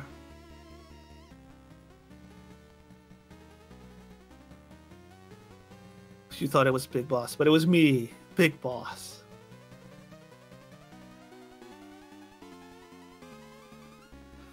That is not Venom Snake. I like to think this is actually Big Boss. And Venom Snake was in Metal Gear 1. But it's all fan interpretation at this point. Whatever you want to believe. As Makarov starting to damage Big Boss on his screen.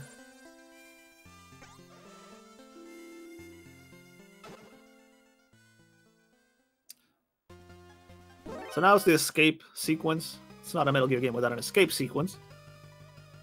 So you just run into Holly, and you just run away from the soldiers.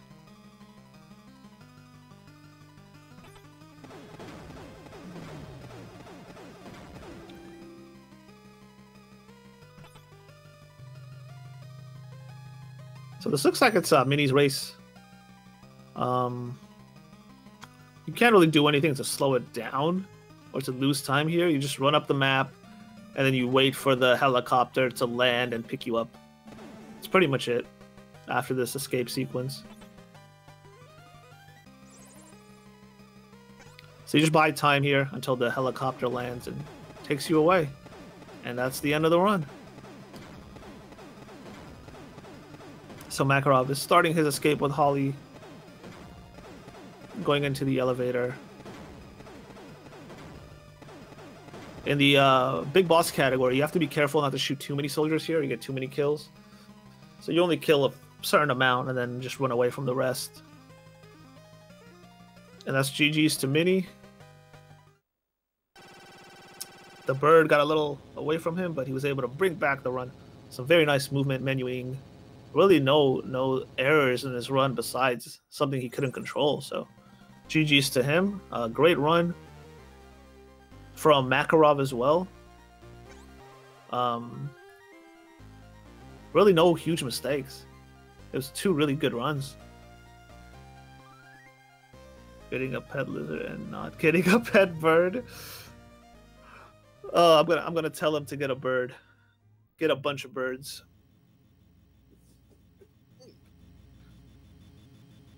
Tell him to get a parrot.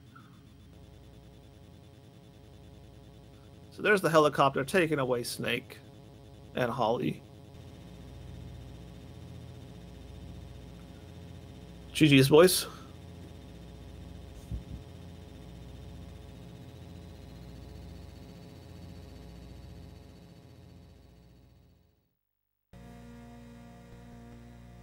As on Makarov's screen, the choppers.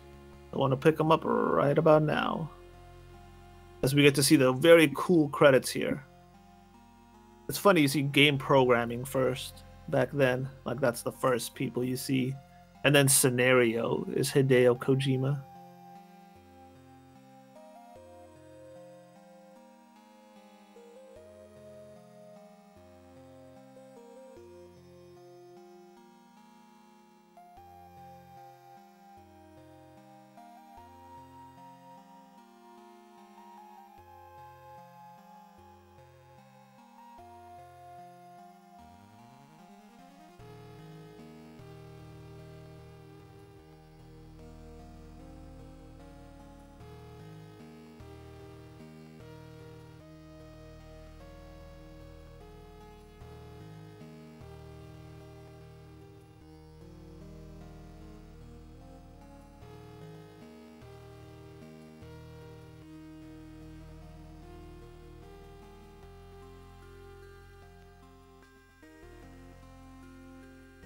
Timer stop. We see. Oh, go ahead, Apache. Yeah, it's a great race from both there. Very competitive. Monk-esque bird, but that bird was the highlight of the run. Yeah. We'll see if Mini or Apache wants to join, but really good race. I've already joined. What do you mean? You mean Makarov? Sorry. Makarov. But it was a clean race from both runners. There's like no mistakes. It was just came down to like movement, menuing, things like that, but nothing really that they did that cost them the race in terms of mistakes. Yeah, strong performances by both.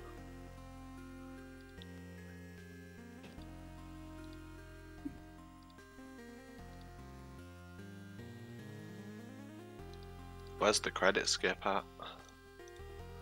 You can ask that about every Metal Gear game.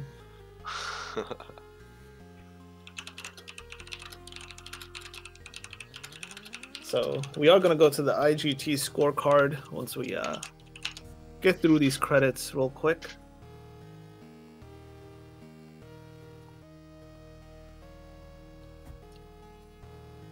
MGS4 credit skip when? Never. MGS4 has enough skips already. You get the frog skip, and you get the Ray quick kill. That's all you get. Nothing more.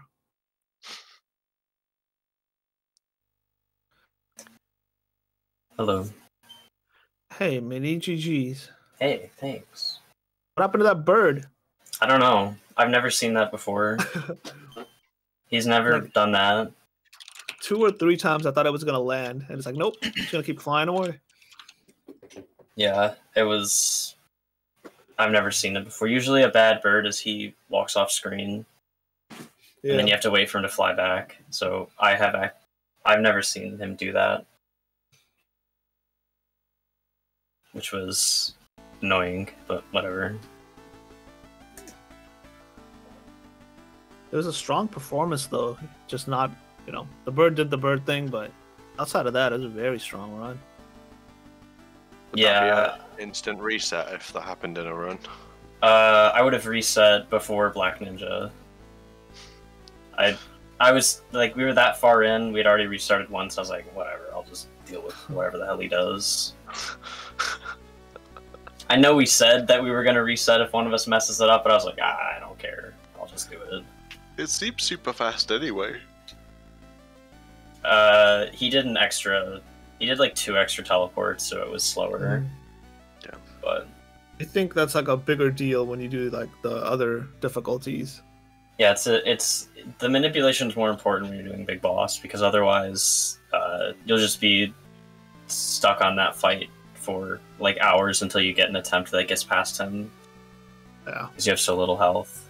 So it's not as important on 90%, but it's still pretty important because the manipulation is also the fastest way to beat him. So it works out.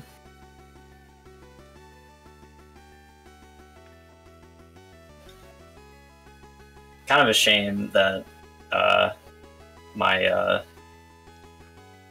menus were so bad. This was like, if it wasn't for the bird, this would have been fine, but whatever. Can't control the bird. I feel like Yeah. it's a very strong run outside of that, and that's all you could ask for, really. And like, Yeah, I got on a relay. I got a 50-12, so if Nice. Mac was that close to me, then he should be having a 50 as well. He might be high. So 50s. that's 2 minutes after. Yeah. I'm gonna guess 50-49. I don't think he was that far behind. Unless he, like, reloaded a couple rooms once or twice. Behind D gets a credit. So does Metal Gear Titles. D, the 2 best characters in the game. And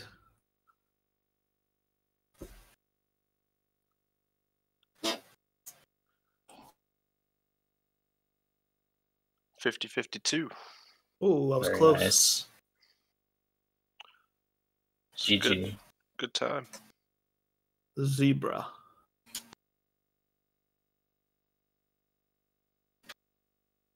I like Humanos Asesinados. And then German, I don't even know how to say that. Get to it.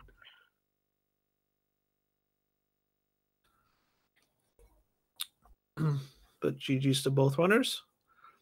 Mini takes the win for the Genomes.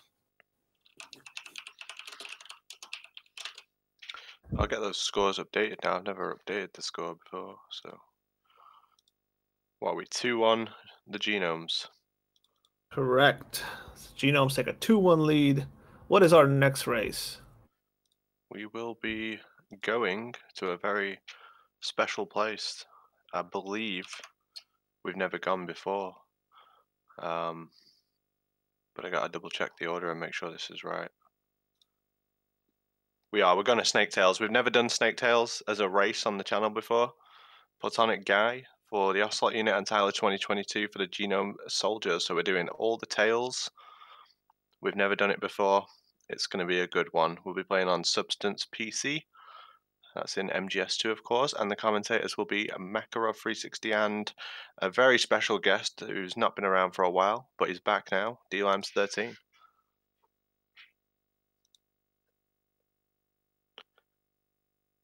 And I'll just double check Makarov doesn't want to say any words. Mini, you got any final words for us?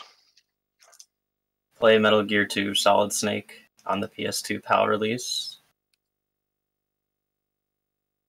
Got it.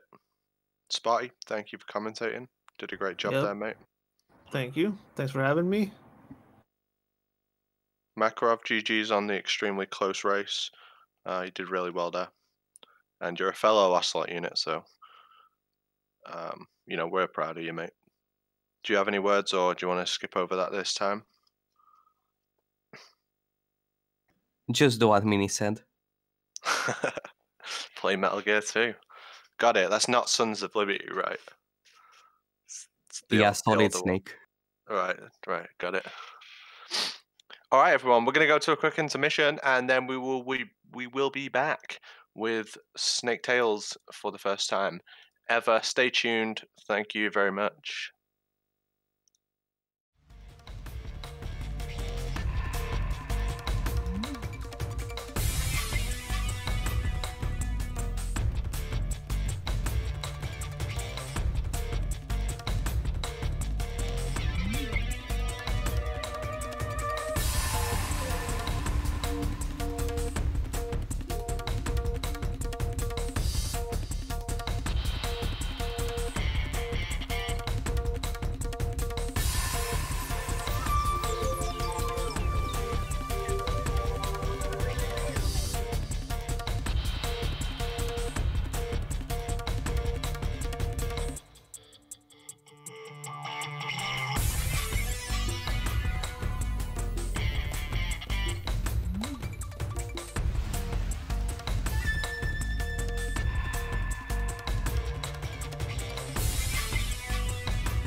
Hello, everyone. We are back for the MGSR Winter Relay Race 2021. Ocelot Unit versus Genome Soldiers. Our next race is PlatonicGuy versus Tyler 2022 in something we've never seen before. It's Snake Tails in Metal Gear Solid 2, the Substance version on PC, and this will be commentated by DLimes13 and Makarov360. Welcome, guys. Good to be here.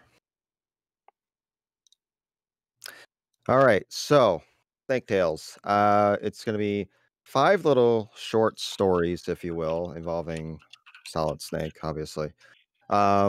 Basically, just an add-on to the Substance version of the game. Just they want to put more Solid Snake stuff in there, so a bunch of stuff going on here. So they're going to go in order A through E, and when we get to Snake Tail E, we're going to be having to explain some stuff about potential crashes and whatnot. So, but we'll explain that when we get there.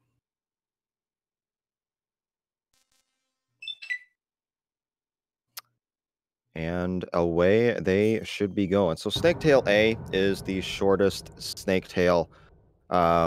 Basically, there are 2 endings to this Snake Tail. We're going to opt for the shorter ending for speedrun purposes. They both eventually end with trying to fight Fat Man. But if you take the longer route, then you have to like save hostages, defuse a bomb, and just do 3 minutes of unnecessary stuff.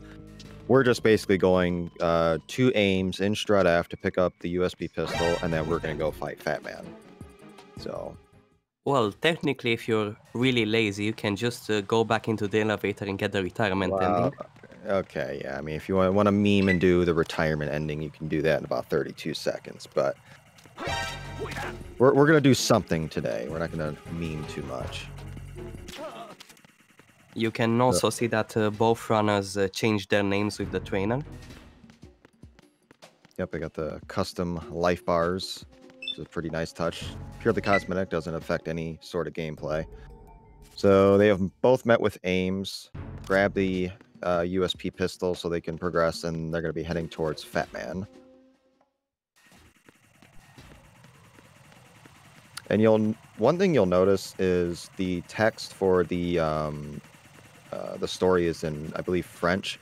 It is ever so slightly faster if you play on French. There's just less text, less pages. So it looks like Tyler got an alert. He went for a very precise roll to try to avoid that cipher, but just missed, unfortunately. So take a couple second time loss from getting shot and whatnot, but not the end of the world. And we're already coming up to the end of the Snake Tail, the Fat Man fight. So why don't you tell us about that, Makarov? Well, both runners are going to do a non-lethal strat, which involves shooting the Fat Man down with the USP, and then getting some headshots. Those headshots are done by quick reloading, which basically means that you unequip and equip the weapon very quickly. It's quite a hard technique, but it's really important to do this fight fast. Yeah, so you need 10 total shots on Fat Man, so either 2 3-shot cycles and then 2 2-shot cycles, or 3 3s and a 1, it doesn't matter. And very clean from Platonic. Defuses the bomb with 15 seconds left. That is super, super ideal. Tyler's struggling, to say the least. So he's going to go to defuse the bomb and try to lure Fat Man over, so still very early, but pretty sizable lead for Platonic. Oh, and another cycle. Oh, no. This is still not the end. There is a lot of stuff that can fail in the later Snake Tails. I mean, for all intents and purposes, this is the easiest Snake Tail, just because there's the least amount of stuff to do. But when you're going for the ideal strat, it is a royal pain. So, Tyler's finally out. And we will go to score screens for each. This whole run is timed on the boards via RTA.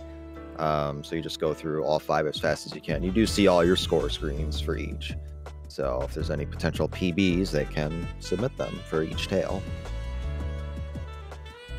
And I would also like to say this, if it wasn't said already, to skip the text you hold triangle and X. It's quite weird.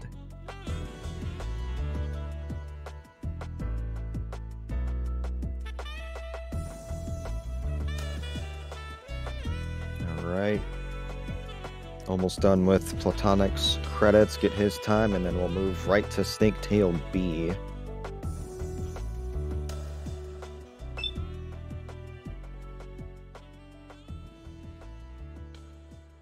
I believe world record for this Snaketail is a 3:59 by Platonic. 4:01. That's high level time right there. That is really good. That's really close to world record, actually. Yeah. When I saw 15 on the bomb timer, I knew that was going to be really fast. So such a strong start.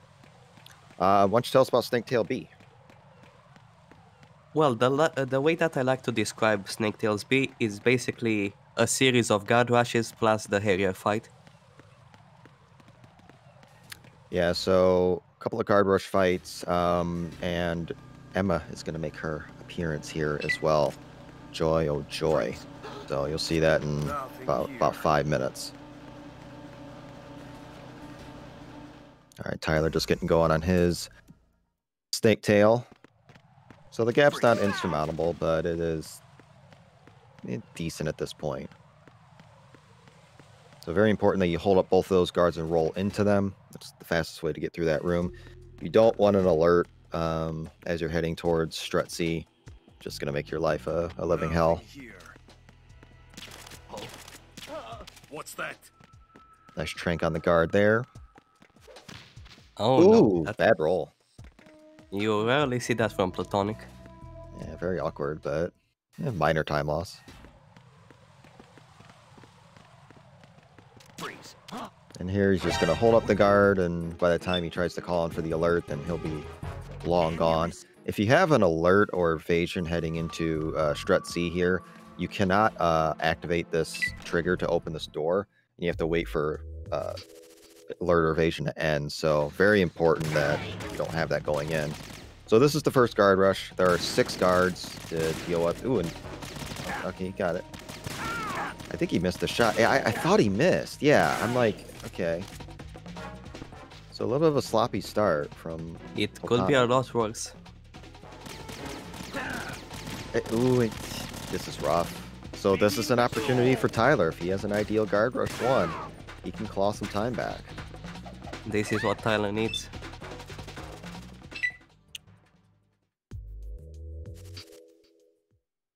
All right.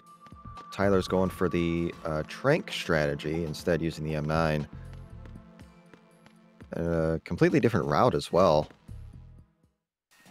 It's going a lot better than Platonic's. Yeah, other than that. That was, all things considered, that was pretty clean other than the kick, and that was mighty fast. So Platonic is heading to Strut B to interact with the node. And then after that, he'll have to head back to Strut F to find Emma. And something that you see Platonic doing there is unequipping the weapon and turboing square on stairs. That's called the stair glide, and it makes you skip a few steps and move slightly faster upstairs and downstairs. It's the enemy. I need. I want to say that was that Apache who discovered that? I'm not 100% sure on that. Yeah, Apache in a Discord call. Okay.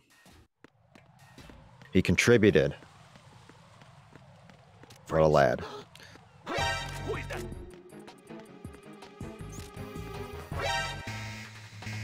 Alright, so Platonic heading back into Strut D.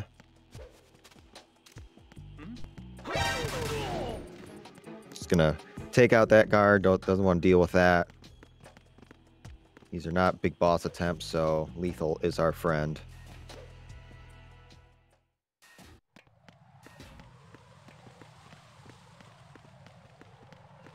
So yeah, they're heading towards Strut F to find Emma, which she's basically just blocked inside of a room and supposed to like hunt through the rooms and try to find her and whatnot, but she's in a fixed position always, so we'll be able to find her relatively easily. But once we get into Strut F, it is game over if discovered. If an enemy does happen to spot you, you do take a continue.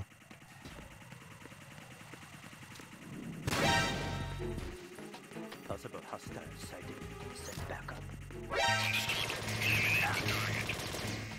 So Platonic's going to take the intentional alert because it clears once you get into strut F. And then Emma's going to be where the PSG one would normally be in a traditional run, so. And now we have to escort her out.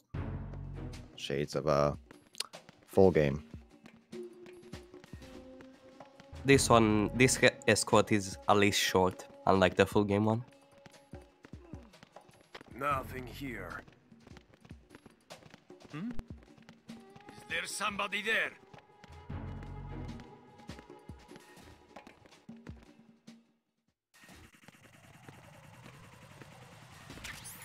Alright, so Platonic's going to pick up the chaff grenades, throw one. Do not want to deal with these ciphers. Especially when you're dragging a little girl like this.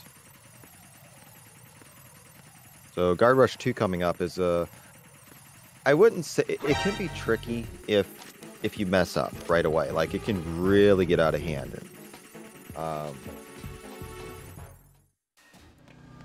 Here you can see teleportation, which is slightly faster than just dragging Emma the whole way. Mm-hmm. Alright, so 4 guards. Platonic's gonna opt for lethal. 1, 2, 3, and very clean. So, more guards spawn in. So as soon as you kill that 4th guard, you have to book out of there as fast as you can. That's why you need to kill them like really quick, because if you spread your kills, then you're gonna have guards constantly spawn, and you're gonna get shot trying to get Emma out. It's a nightmare. And now we fight the Harrier for reasons. Platonic's gonna go for 5-shot, high damage, and that's successful.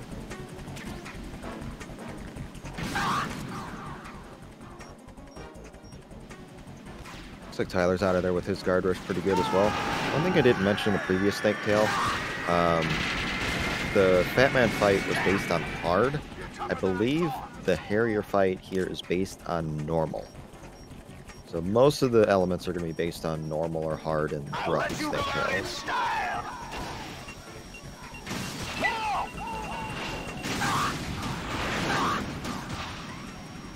Kind of nearly done with the Harrier. That should end it right here, and it does. Tyler not that far behind. They both had quite clean Snake Tails B.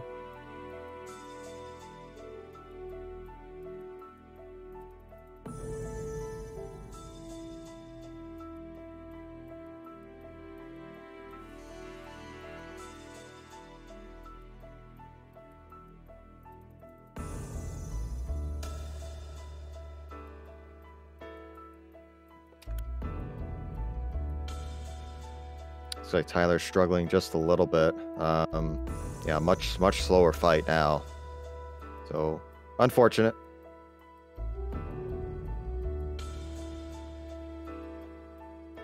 Not in any real danger of dying, but he's just bleeding time here, unfortunately. Harrier might actually get away with all these missed shots. Oh no, that's no, and he did. Oh, unfortunate. this is really, really bad. Really bad. You hate to see it, but sometimes it just happens.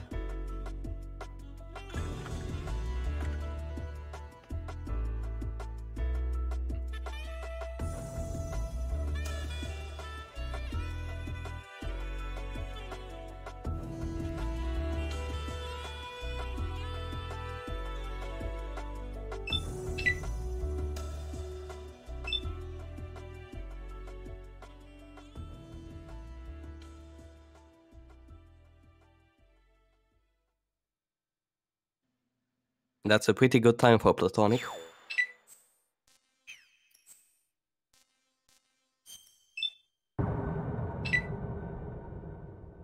Now for Snake Tails C, Confidential Legacy. This one is set in Tanker.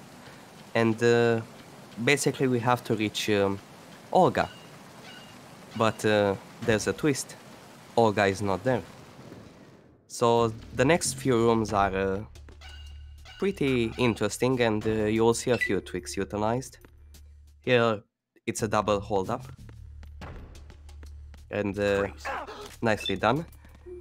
And here he should kick a guard. And no, actually, he will pick up the weapon first. A few months ago, that M4 was not picked, but recently a runner called Kent discovered that it's a lot faster to pick up weapons for the guard rush later in this Snake Tail, and the strat completely changed. This is one of the biggest changes that this run has seen so far. I had to step away for a moment. What was Platonic's time on that Snake Tail, if you saw? 8:23. That's pretty good.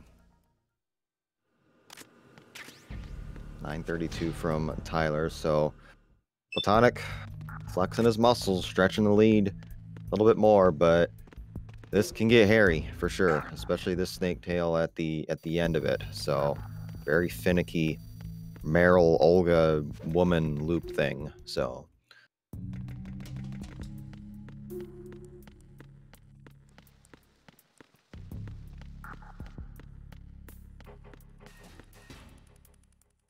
all right, so Platonic making his way down to the engine room.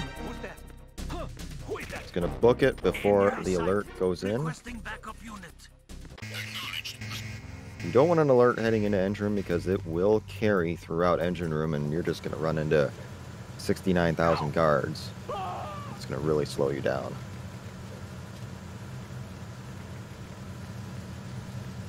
Lots of opportunities for stair glides here.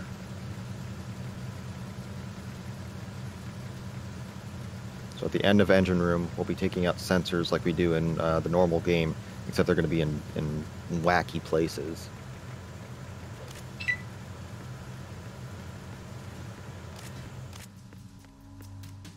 So one there.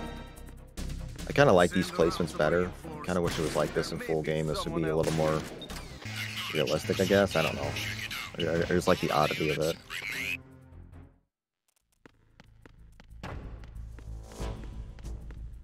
And now this is the small portion that we can just kind of breathe and relax. Next two rooms are no guards. You hold up, you get to the end, you hold right, you open a door, and yeah, you're just moving. We'll be coming up on the guard rush encounter in a little bit. It'll be based on hard difficulty, so 8 guards in the first wave, 3 in the final wave, and we're going to be using our trusty M4 throughout because that is a very, very powerful weapon in guard rush.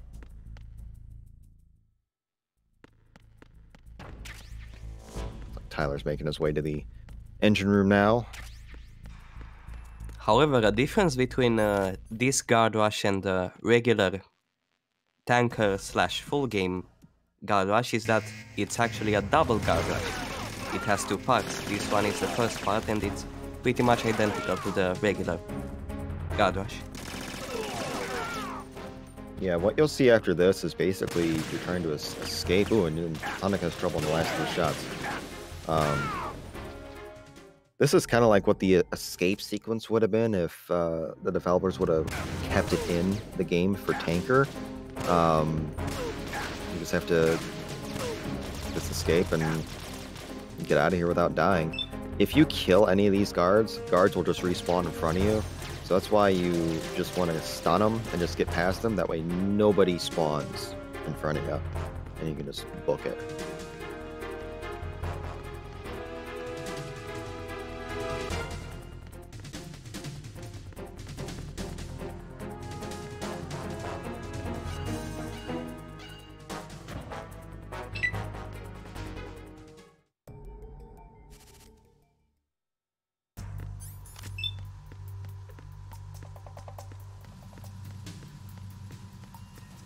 Alright, Tyler coming up on his guard rush. We'll see how he fares with that. Platonic. Gonna trank this guard. Do a nice roll down these stairs. Very clean. And he'll be heading up to the Meryl fight, which is... It's like Olga, but it's really not like Olga. It's one of the strangest fights in the game. It's basically the Olga fight, but the AI is completely different and the behavior is completely different. She loops, but it's very hard to get her to loop, and most of the time just runs everywhere and doesn't really have a set pattern. Yeah, if you don't get that loop, you are in deep trouble. A, she does a lot of damage, and B, it just can go haywire and you can just lose buckets of time. So if one of them doesn't get the loop and one of them does, this could flip. The lead could flip. Tyler could definitely come back just on that alone if it goes haywire. I'm not sure if she does extreme or hard damage. It'd be hard. Yeah, extreme would be ridiculous, but it's not that bad.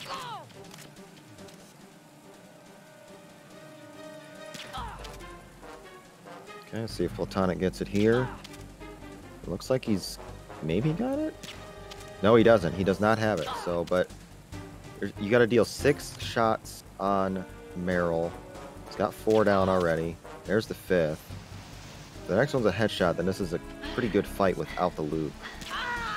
That's good. That's nice. That's clutch. Nice recovery. Yeah. So for no loop, that's about as good as you can get.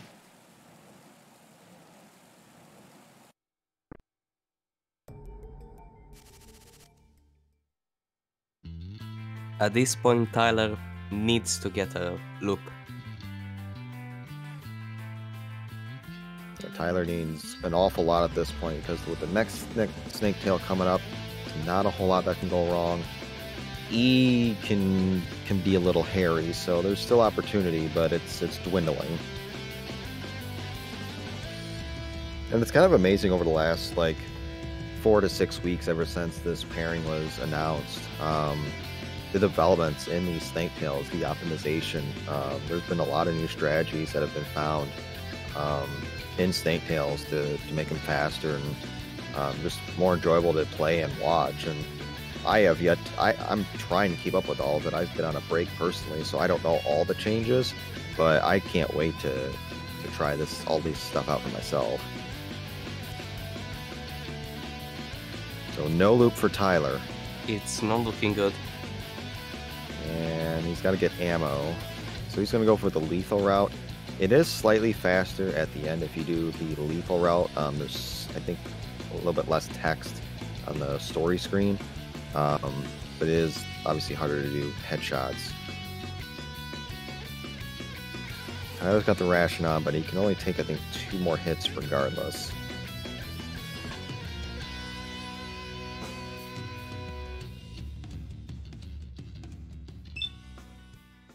Yeah, Tyler's in deep, deep trouble.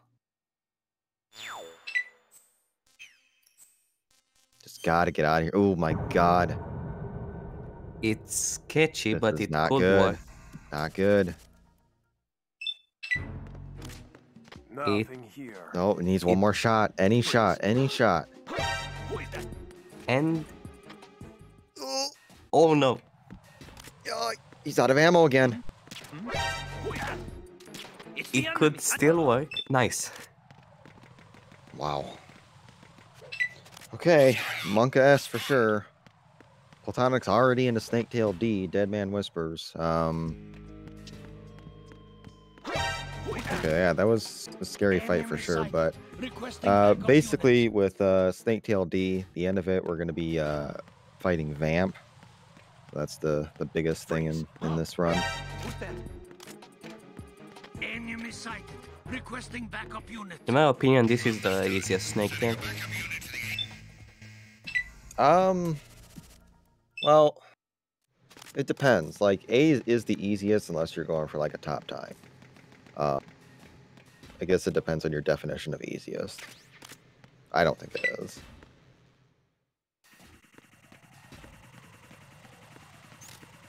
I think they all have their issues and their quirks.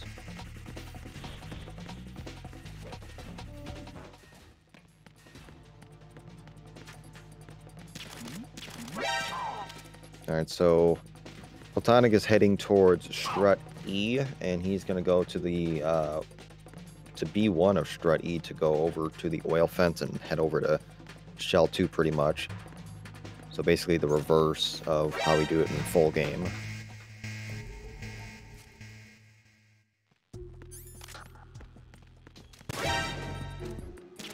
There's someone else here. Platonic's going to opt for going in the middle versus going around. It is slightly faster to cut through. It's only by like a second or so.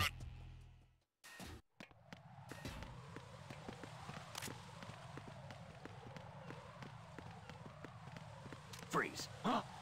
Who's that?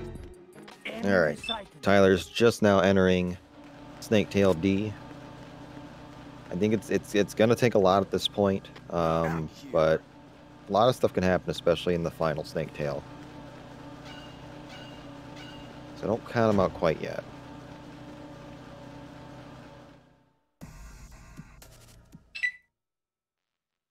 Freeze.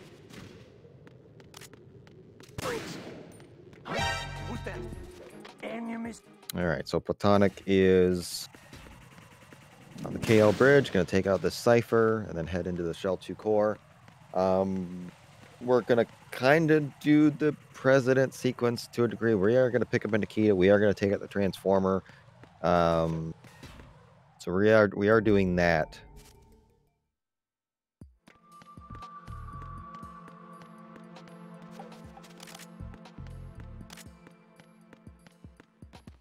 And I believe this Snaketail has a unique line, has a unique route. It doesn't share it with any other difficulty. Yeah, because you're gonna go right at the start versus left on most other ones. So yeah, you don't go this route on any other difficulty on the main game. It is quite a long way, so if you do blow the missile up along the way early, it can lose quite a bit of time. It was pretty good from Platonic.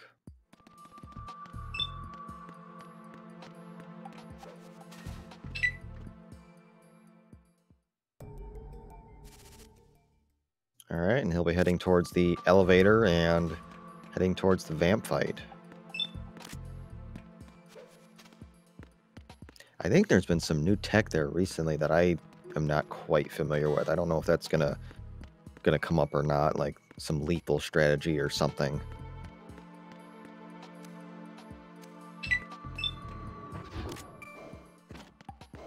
I'm pretty sure it's still the non-lethal punch strategy.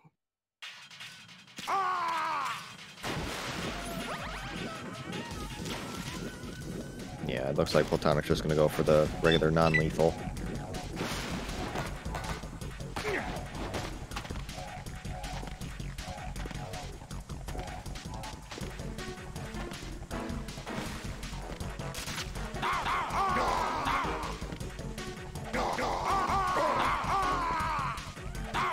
Yeah, so doing this loop it's a little tricky with Bliskin because you've got to like be closer to Vamp in order for him to not go back in the water. And that was a pretty clean fight.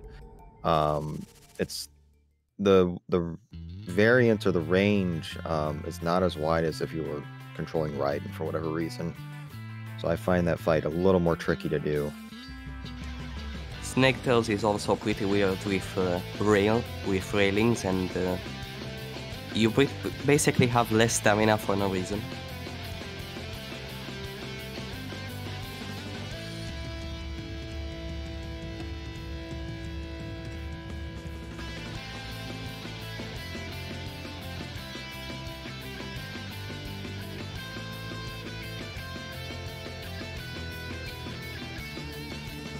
Alright, and Tyler coming up on the Nikita. Is that too high? It's just barely.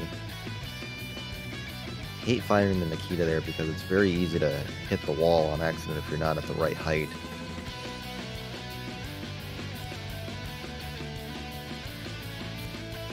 Yeah, and shoutouts to the credits music on Snaketails. It's the last couple of them are pretty nice.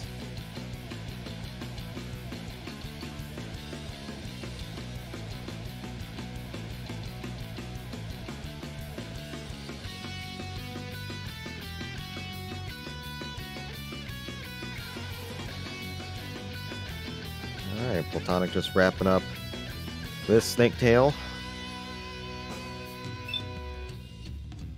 And Tyler like hesitated for a second. That was a little weird. Or maybe it was a controller issue. Yeah, who knows? 647. That's really good as well. Just a few seconds off record. So, all right, external gazer. It's the longest snake tail. It's arguably the hardest snake tail because there's so much going on.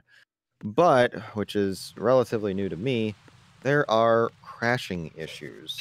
Each of these guys have some backup saves just in case, but it can crash at the Gurlagon fight, one of the VR missions that we're going to have to encounter.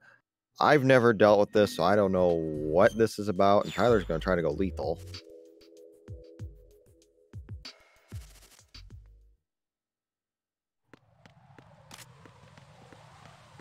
Yeah, a little slow, but it worked. So apparently for no known reason, the game could just crash at the beginning of the Gurlagon fight, in the middle of the Gurlagon fight, or after the Gurlagon fight. Nobody knows why, it's just a thing that happens. Yeah, like I said, I've never dealt with it, so I don't know what the heck that's about. So, but like I said, each of these guys are ready with backup saves. I think they're just gonna reload the save from one of the points, and then one of them's gonna pause and catch up. I don't remember what the protocol was. Yeah, I believe it's load the closest save to the fight, and the other one just pauses and waits for you to get to the same spot that you were when it crashed, I guess. All right, so with this, you wanna zoom in. You don't want to take the picture from too far away. Nice picture from Platonic. Nice. It was a quick picture too. When he surfaces, it is RNG. And we're dealing with a little mini guard rush here. Unfortunate kick there. We're dealing with 6 total guards. And that ends the fight there. So not a terrible fight. I would take that in a race all day long. And there's Olga. Hi, Olga. All right. So we'll be coming up on the Gurlagon fight. So let's see if anything weird happens. Yeah. Hopefully it won't. So if you're familiar with the VR mission of this, it works the exact same way. We're going to make Aerlien blow up this box, pick up the book, lay down the book, and that's it. I mean, we don't do anything else, just a cheese.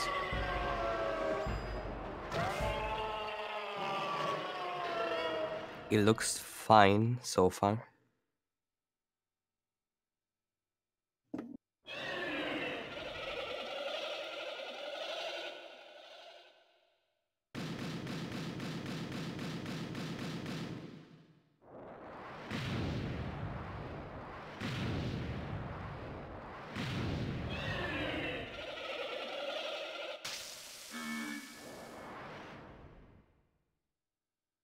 The one thing I'll say, in before it's an issue with the blood on, because I always keep my blood off for whatever reason, and I've never had this issue. All right, so we're dealing with 4 VR missions here. Basically, you just have to place second or better on each to be able to progress. Congrats, Snake.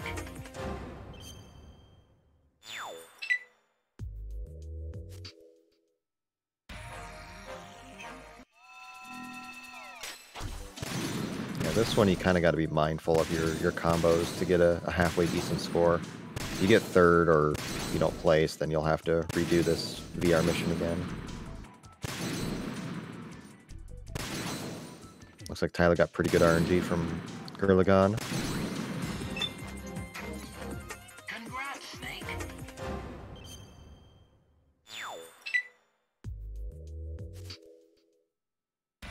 So far, so good.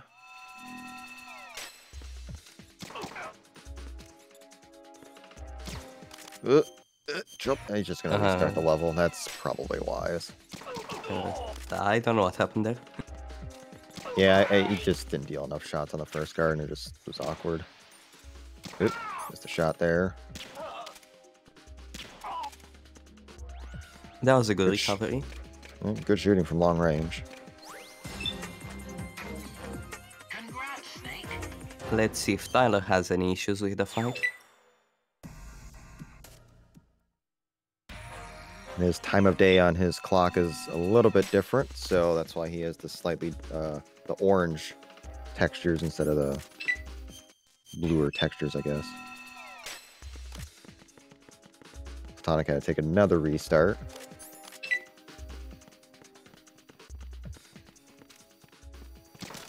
Shoot the camera out, hold up the guard, and be on your merry way. Those kinds of quick restarts are what Tyler needs. He needs a whole lot more at this point. So once we get to the riding portion of the missions, you just exit out. Exit out the first one, and then you're done. Oh, he restarted on accident. Nice. So, okay, and now we're gonna fight Race. So because of reasons. So. I believe this is based on normal. It is based on normal, correct? So. I wish it was based on hard or something because, man, he's so slow on normal and below. Hate it.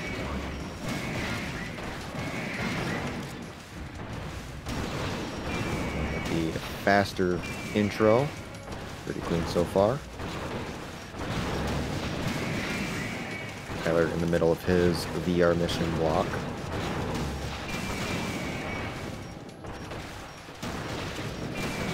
Tyler is struggling a bit with those shots.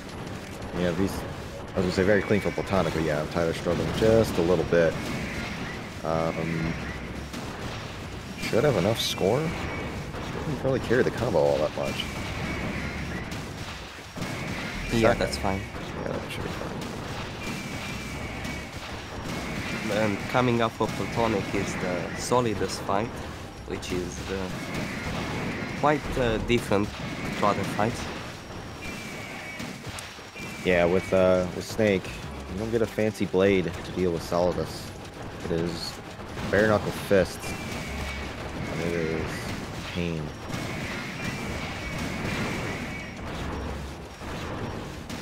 Two more shots from Platonic. Oop, well, that'll work. That order works. Yep. Okay. Here we go. Dumbest fight in the game.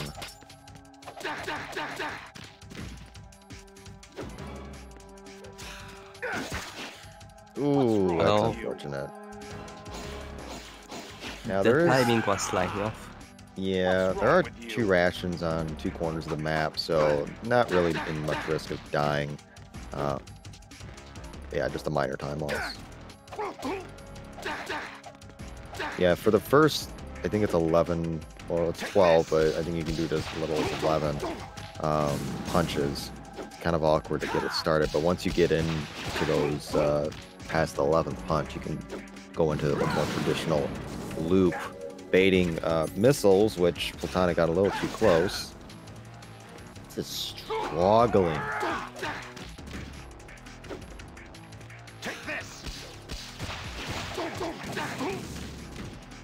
And he still has a sizable lead, so barring something catastrophic, I mean, Platonic should win this. And Tyler's off to a rough start in Raise. You never know what can happen.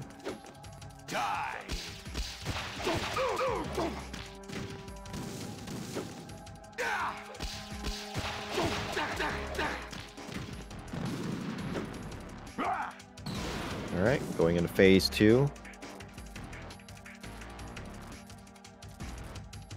Yeah, Tyler all out of whack with the Ray loop, unfortunately.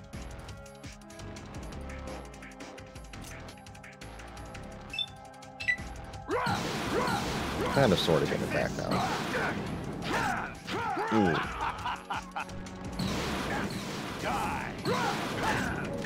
Ooh, just get knocked down. All kinds of trouble.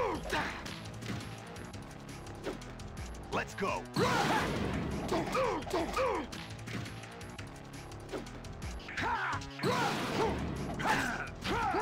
Again, just all kinds of trouble. This has just been a rough fight, but he had the sizable lead to work with, so he can afford this.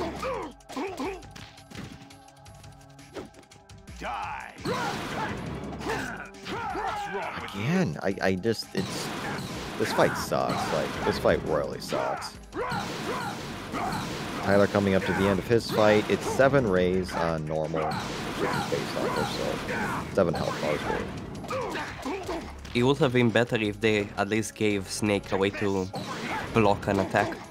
Right. Let's go.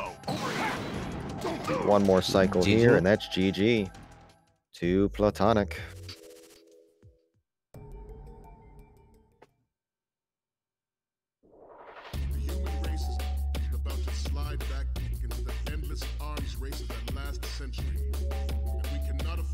And then time will be when he sees the final score screen.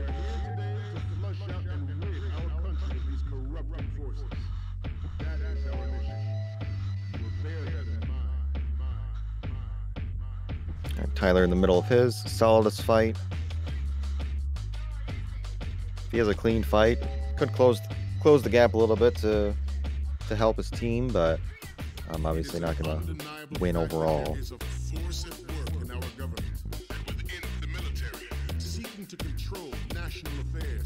just going to the leaderboard real quick. The record for all Snake Tails is a 42:01 by Tyler. I think Platonic might have this beat. This might be world record for all Snake Tails. It's a decent pace if it wasn't. It would have been a good pace if it wasn't for Solidus. I think he may have gotten sub 40. Honestly, we're at like a 40-30 right now. So he lost a lot of time on that fight. So And sub 40 is definitely possible. It could be because MGS2 has a big difference between RT and IGT.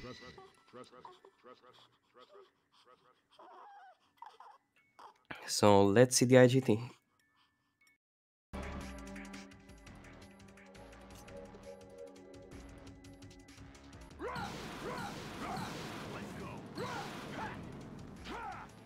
$11.48.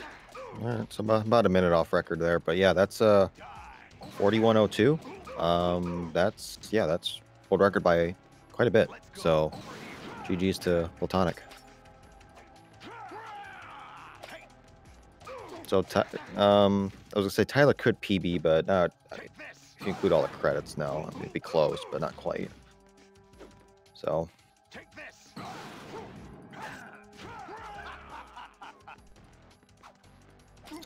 Tyler's got knocked down a couple times, but overall it seems like a little bit of a cleaner fight. Let's go. And one more punch or roll should do it. Let's go.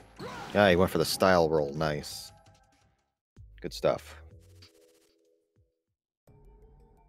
GG to Tyler. So.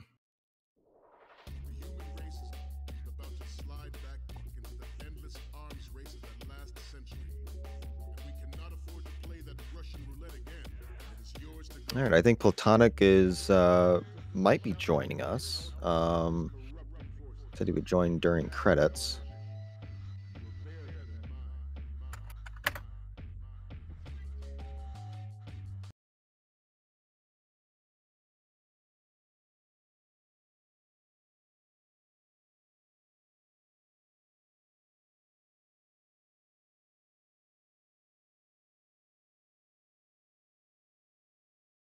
So we'll see if we can get one of these on for an interview. Hey, Platonic, GG. Thanks. GG. So that is world record. Yeah. For all Snake Tails. I think it was probably my worst ever Solidus. Yeah, that was really, really rough. Like, really rough. But oh well, that's fine. Yeah, it's what to expect with Solidus without the blade. It's just a completely different fight. Yeah. Overall, you did pretty good, though. I mean, you. Yeah, it was pretty clean. I didn't expect to play that well. The only other problem I had, other than minor stuff, was the first guard rush in Big Shell Evil. That was really bad. Probably lost like 15 seconds or something to that. Yeah, that was a bit rough, but you were close to world records in a couple of Snake Tails. You got a 401 right out of the gate. I mean, that was really good stuff, and just overall a pretty solid run. So very good stuff to see. 1202 from Tyler for the final Snake Tail with the 43-38. So not too bad for both. Sub 45 under the estimate. But yeah, GG's to the Ocelots, Platonic for world record, and good stuff. So I was watching the stream. I noticed neither of us got the Meryl loop. Like, for me at least, like when I saw her go right side, I've been so inconsistent with the loops when she goes right. So I was like, I'm not even gonna go for the loop. I'm just gonna try to beat her as fast as possible without yeah, her. I mean, for what you got, I mean, that's about as ideal as you can get for not getting a loop. Yeah, So it was something I was practicing. Just like if she goes right, I'm not even gonna consider a loop. Yeah, good awareness for sure. What Tyler did was something I was messing with earlier today. If you just stand still, there's actually a good chance she'll loop. You don't have to do anything. It's if she goes left and you just stand still, there's a very good chance she'll loop. On right, it felt a bit more inconsistent. I'll have to mess with that stuff when I return to this crap eventually. But it's good to see all the new stuff, the new strategies and stuff that you guys have developed in the last month or so. It's definitely given Snake Tales the limelight it's deserved. So, but yeah, any other final thoughts? Not really. It was just nice to see Snake Tales on the channel. This really has been really good so far. It's been very competitive, especially with games that we haven't seen a lot of on the channel. Yeah, I mean, from this to Metal Gear to MG2, I mean, it's been really good stuff. But a couple of familiar games coming up with Metal Gear Solid 1 and Twin Snakes to cap it off. So it should be a really good time. We'll go to a short intermission here in a moment, and we'll get you set up for the next one. So 2-2 is the score right now. Ocelots and Genomes, very competitive for both. And we'll get you guys going for the next one. So stay tuned.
Hello, everybody. This is Makarov, and I hope that everybody enjoyed the previous races. Now we're going to have a Metal Gear Solid race between Vermilion and Lime Meringue. It's going to be quite an interesting race, and the race will be commentated by Pazo and Nick. Would you like to say anything before we start? Hi, glad to be here and hoping we have a good race. Should be a good race between two good runners, actually. Yeah, agreed. This should be something really interesting to see. I didn't see yet Lime on all bosses run, so it's gonna be a surprise for me. Yeah, I managed to catch Vermillion's run before today's stream, so yeah, it would be interesting to see what Lime can throw his way.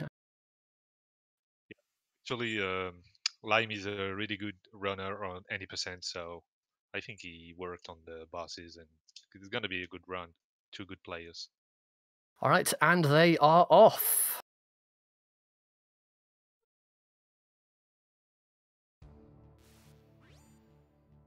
And let the mashing of the codex begin. Yeah.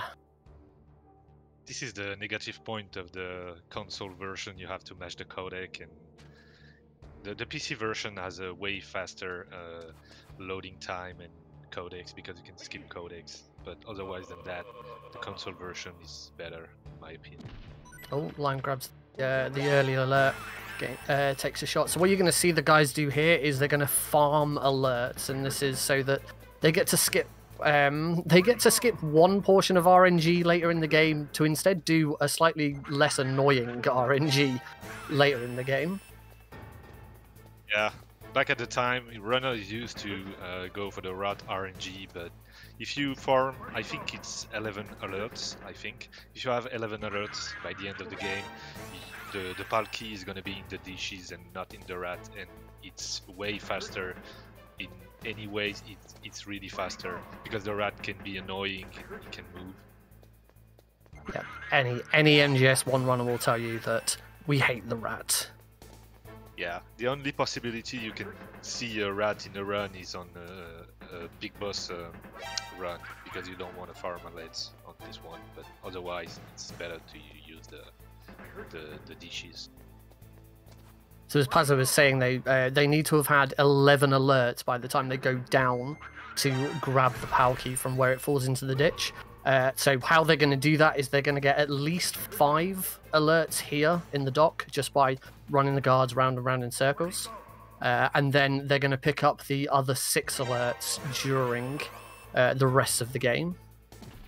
Yeah, 5 alerts should be enough, but you can get an extra one when the guard is coming out of the elevator, but it can be risky because if he sees you before you enter the elevator, you waste time. So I don't think it's a very, very risky strat, but really not necessary. It's not difficult to grab 5. If you're playing on any percent, then you'd have to grab 6 because you don't get the alert from the guard encounter that you would on all bosses. Okay, so Vermilion is in the elevator, and Lime Meringue follows closely by. I'm gonna have one more alert in 2 minutes at the helipad, because they're gonna grab chaff grenades and be spotted by the light spot. So Time for a bit more codec mashing. And here you really do see the difference between PC loading times and console loading times. actually, the slowest version is the emulator version, because loading times is slower. So I think PSTV or console version is 5 to 6 minutes faster than emulator version.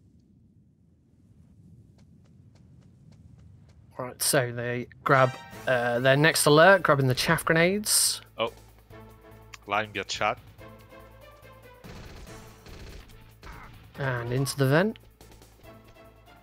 Nice recovery. Vermilion gets shot too, so they're pretty close right now.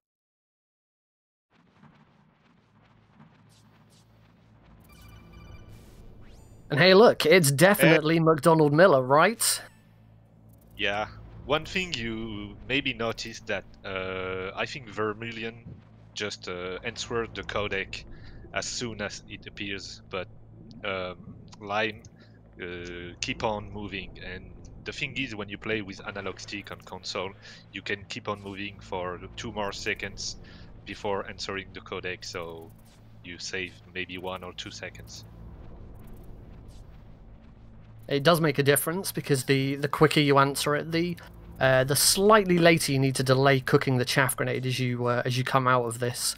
Then, if you cook the chaff grenade too early, then you can attract the wrong guard with the explosion. So it is something you do have to keep an eye on. So both of them going for the both going for the chaff strat, the chaff at the box, distract the guards, and in the lifts. Oh, and getting some nice lift RNG there. Lift doors opening straight away. Very nice.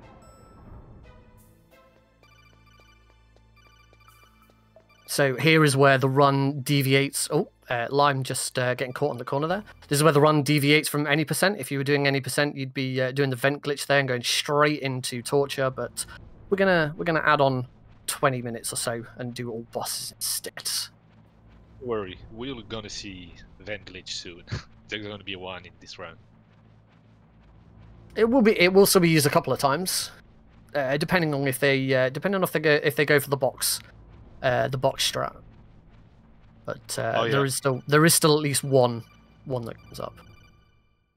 Now they go in to definitely find the DARPA chief, right? Yeah, it is the DARPA chief. No yeah, lie. Yeah, it's definitely the 100% the DARPA chief. I swear it's not Decoy Octopus. So these guys are coming up. This isn't technically the first boss of the game. If we could find any way of skipping this encounter, it would be allowed because this is not technically a boss. Yeah, we can talk a little bit about this category. All bosses, it means you have to kill all the bosses, but the bosses are only the enemies with a life bar on top of the screen. So this is not a boss. Taking a shot from the first set of guards is not uncommon. So it's really difficult to not get shot in that first section. But now for the rest of the fight, the runners are going to just sit up in the corner, wait for the guards to come in, and pop them for the... Vermillion taking another shot and having to ration. Be careful with the ammo, because you can be out of ammo and have to wait for a mirror to kill the guard and waste time. And you can see because of taking that shot from Vermillion, the guards are slightly staggered. One is coming in a little bit earlier than the others. So he has just slightly dropped behind. Oh, Lime taking a shot. He's a bit low, but the fight's over, so it's not going to be too much of an issue. Good fights from both. It's pretty rare to use a ration there, so...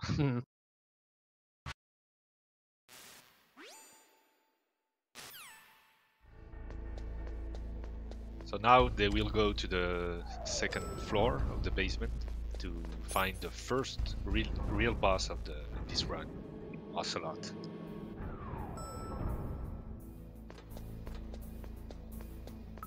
They're going to grab some C4 from this first room. So they use a strat where you blow yourself up against the wall to cross the wall faster.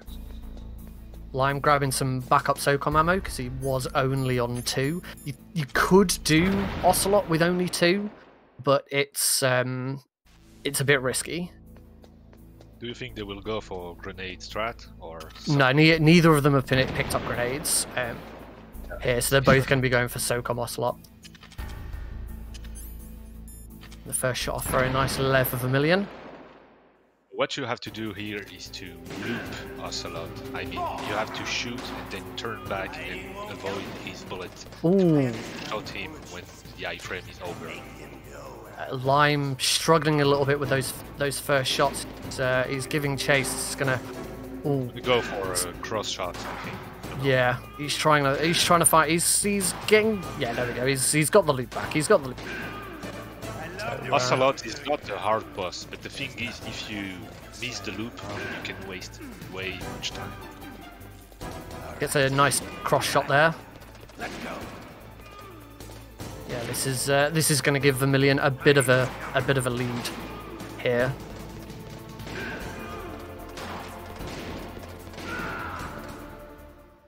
Okay. And that's Ocelot down for him.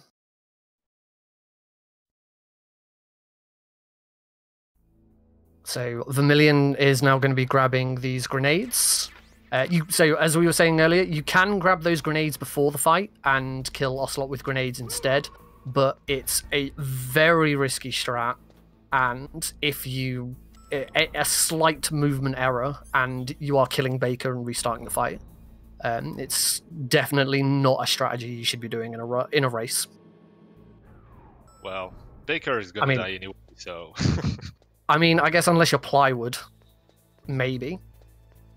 Okay, Vermillion is going for the vent glitch. Oh, he's not quite getting it. Well, he's trying to... There he goes. So the vent glitch there, crawling backwards into the vent until the edge of the vent is up to about the top half of Snake's legs, then looking up in first person, and then immediately letting go of first person and up, and hitting X, and Snake clips through the wall and on top of the vent. Right here, he took a strange line. It's just to avoid mines because there's mines on the floor, and you can blow up if you touch it. So he has to avoid it. And then he will try to use 2 grenades to kill the tank. So basically, you can throw a grenade in the hole of the tank. Very good first grenades.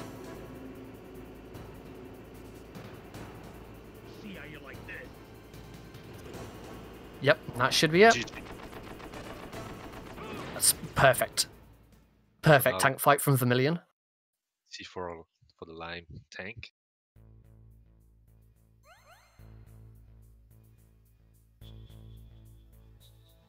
A little bit of fumbling in the menu from Lime, but he's got the chaff set up. He's got the grenade cooked. Oh, he's taking the opting for the right hand route. Is he going to be able to get back in time? I think so. Oh yeah, he had. He's get shot, but no, he doesn't have it. He's not got the dunk, so you have to dunk the grenade into the guard's lap, basically. Nice recovery. Just like that. That's a very, very good recovery. If the grenade lands outside of the lap, basically if it lands near the guard instead, then he only takes a quarter damage rather than the full half. Why picking up the grenade and the chaff on the right is risky. That is very risky. I don't think I've ever seen anyone go for the right hand side there. So Vermillion's just grabbed the Nikita. You are going to see them fire the Nikita once in the whole run.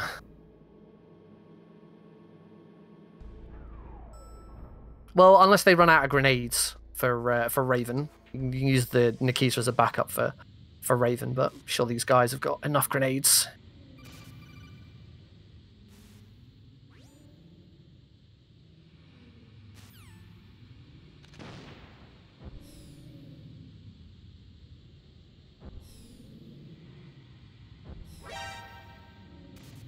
He's gonna pick up the Nikita also.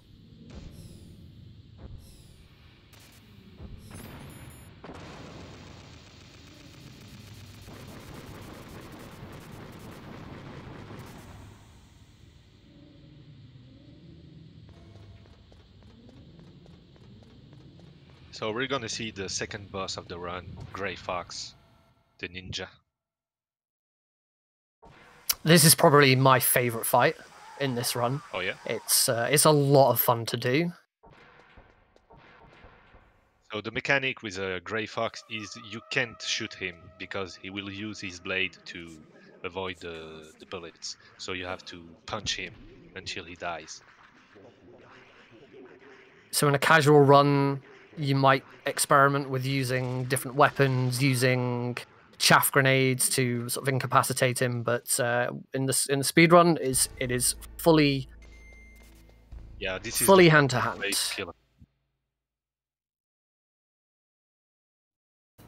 Now, And it's really important here that the runners are getting all 3 hits in, getting a full punch-punch-kick combo in at each moment, because they're going to be trying to skip a really long line of dialogue at the very end of the fight. We call it the bone and sinew skip, because it's when Grey Fox talks about bone and sinew.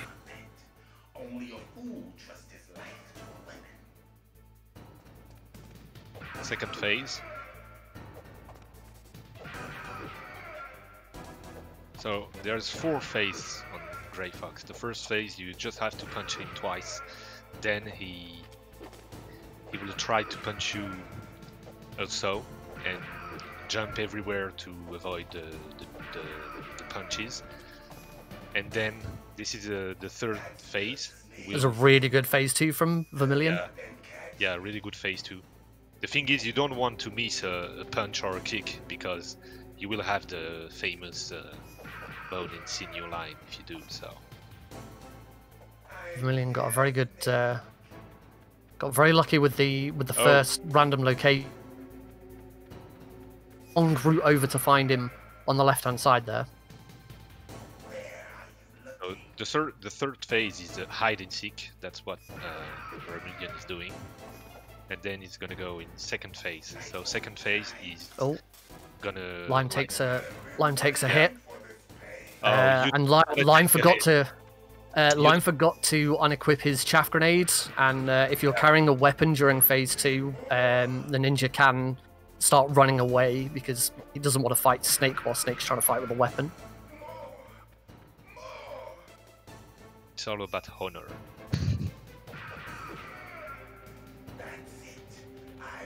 And the last phase, so on the last phase, Grey Fox is just gonna be angry and starts doing some weird electricity. So Vermillion got the bone and sinew skip there. He didn't go into one more phase.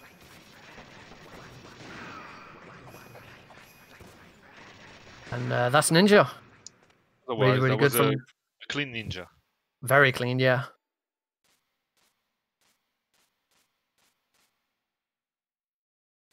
Lime into the next phase. Nice. So Lime... if you are 2 tiles away from Grey Fox when he's getting up, you can punch kick him instantly. You have to be really precise. And a really good fight there from Lime as well. Yeah, except for the kick he took and Grey Fox running for 10 seconds. Otherwise, that was a clean Ninja.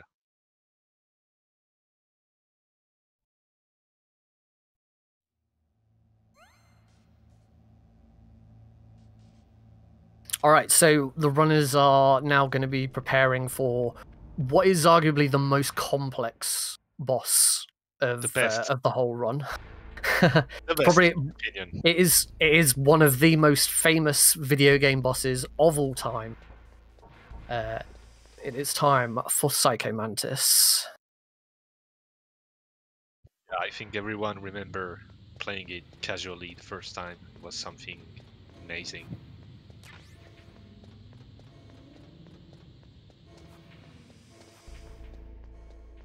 If you want to know what Hideo Kojima is like as a director, you just play the Psycho Mantis fight.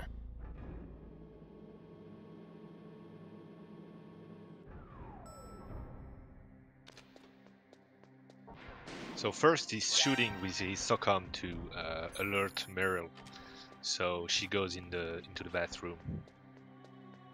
Because when you play the game casually, you have to find Meryl, and sometimes you can have troubles because there are multiple guards in the room and you can just pick up the wrong guard.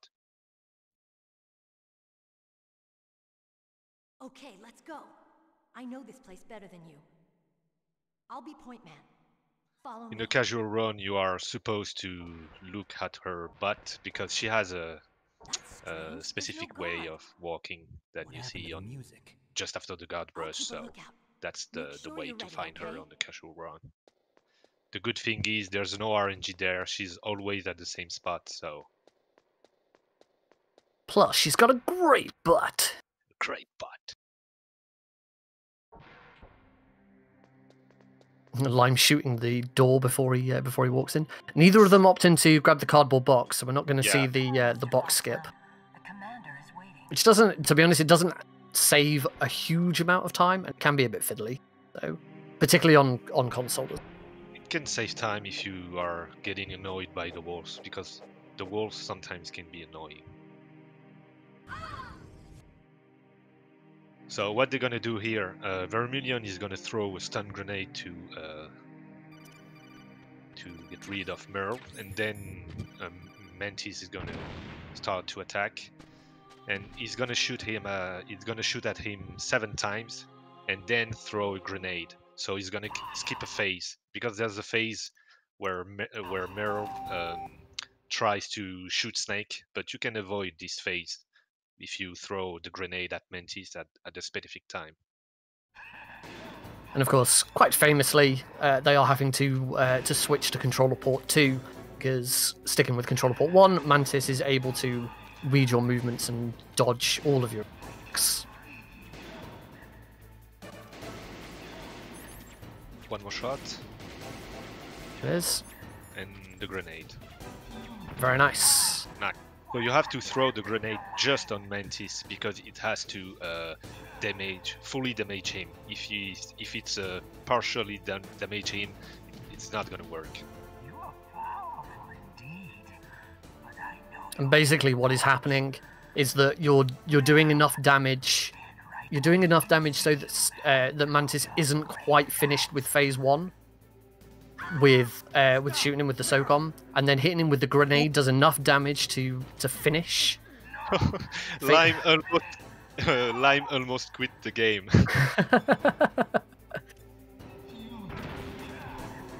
So then when you throw the grenade, you then tick over the damage for the end of phase 1 and do enough damage to immediately skip phase 2, which is why you'll have seen there that Merrill got up and immediately fell backwards again. And that's the end of the fight for Vermillion. Really good Mantis.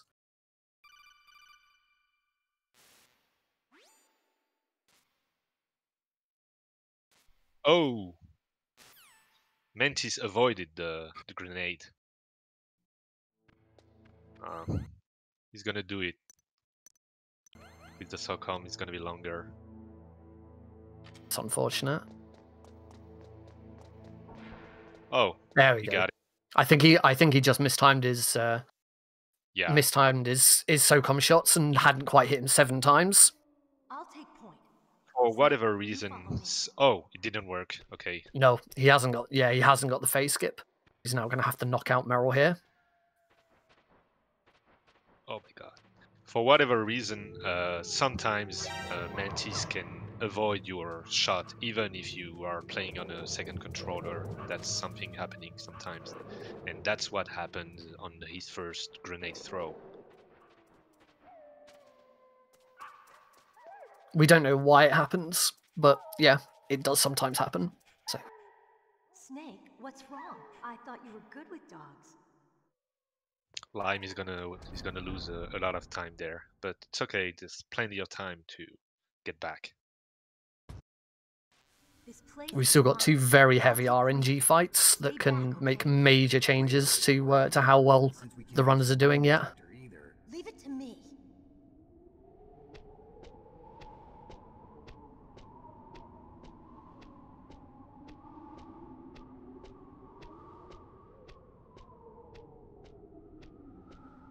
Lime's just opting to try and finish Mantis off with the SOCOM. Usually you'd throw a grenade here to make Mantis skip this phase of hide and seek and go straight into the final phase of him with the chairs and throwing objects around the room. So, what do you think? Pretty good, huh? How did you know where the mines were? It sounds weird, but when Mantis dove into my mind, I was able to see where the mines were. Yeah, sometimes Mantis can be really annoying. A little bit. Only a little? There's a reason it's considered the most complex fight in the game. Because there's so many different things at play. Oh, He should use a ration. Yeah, he's gonna do it. There he goes. And Mantis is down.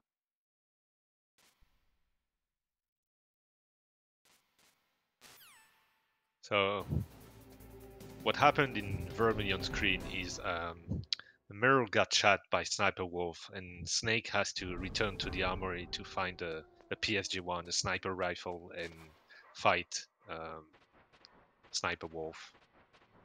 So that's why he's coming back. It's the longest backtrack of the game.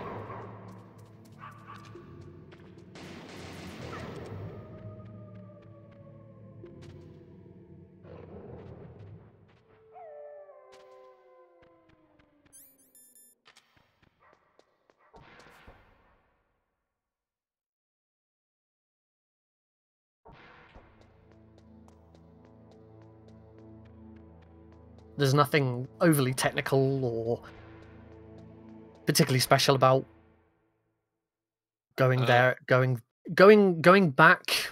There isn't going then the return journey once you've grabbing the PSG-1, and then the return journey. It's a bit more interesting, but for the most part, is just movement through the areas. Yeah, but you'll see some. Sorry, you go ahead.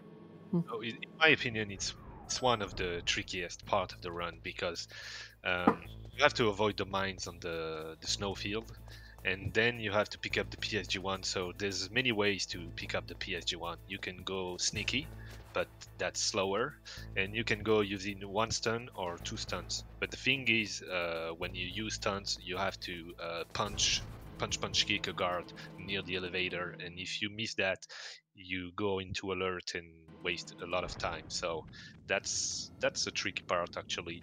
It is. You'll see Vermilion is taking a very specific line through the snowfields because there are still claymores here. You have to take a specific line.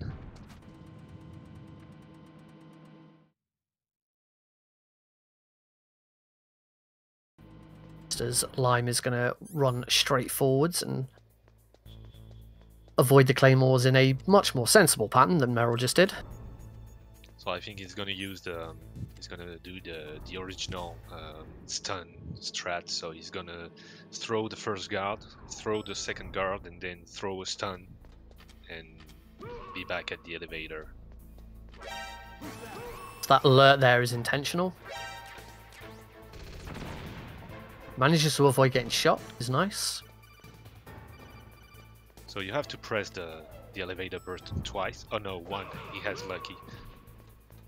That's some good elevator RNG right there. Yeah. Because no, that's perfect room. If you have the slow elevator RNG, it could be tricky because you have to press the button twice and then punch the guard before it turns to you. So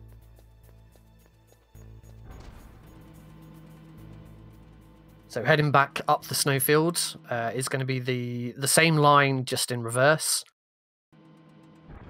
Rang struggling a little bit there with one of the wolves.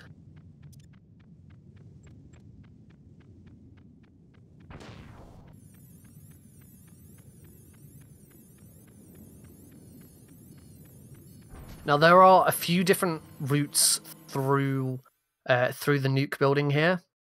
Be interesting to see which option Vermilion's going. He's going to go for the safer right hand strat. Yeah, there's actually there's 3 ways on the console to do it. So the first way is go right side, just like he's doing. So you throw the first guard, throw a chaff, and so you avoid the camera, and you go to elevator. That's the slowest way, but the safer way.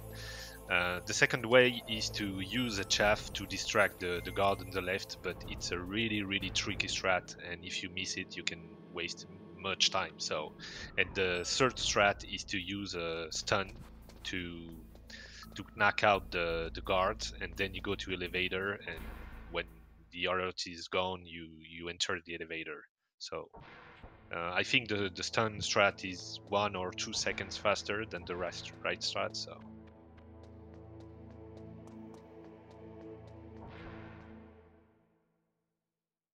And there's another way to do it on PC. you can use the PSG1 and PC to kill the guard upstairs. So you can only do it on PC because on PC the weapons are bind to the keyboard, so you cannot do it on console. So Vermillion here is about to come into the next boss of the game, which is Wolf 1. This is quite a heavy RNG fight. Yeah. It's not as heavy as Wolf 2, we will obviously come to later. Wolf 2. Wolf 2, the name strikes fear into all bosses runners.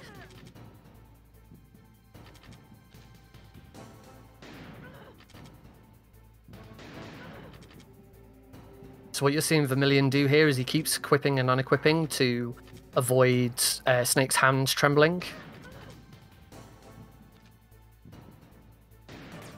Oh, a miss there. Is he going to get shot?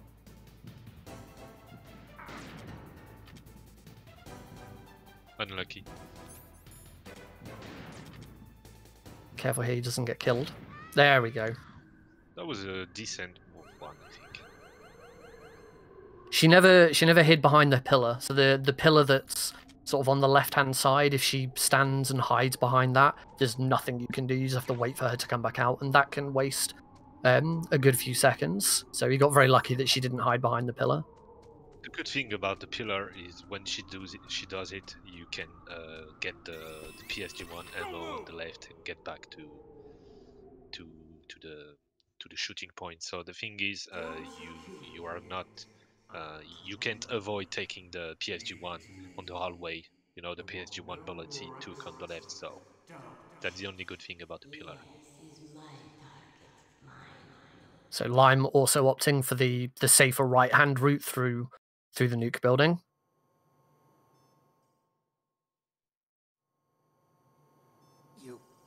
You win. So Vermillion there, immediately submitting to torture. Sorry, folks, we're not saving Meryl today. How brave. You're human after all. The torture will stop as I promised. Saving Meryl adds a significant amount of time onto the run. Have my fun with her. And is only really something you do during marathons. You definitely don't do it during races. Look at yourself in the mirror, my friend. So now we're gonna have a sequence with Vermillion. He's just gonna wait in the cell to attack on to bring him catch up so he can escape.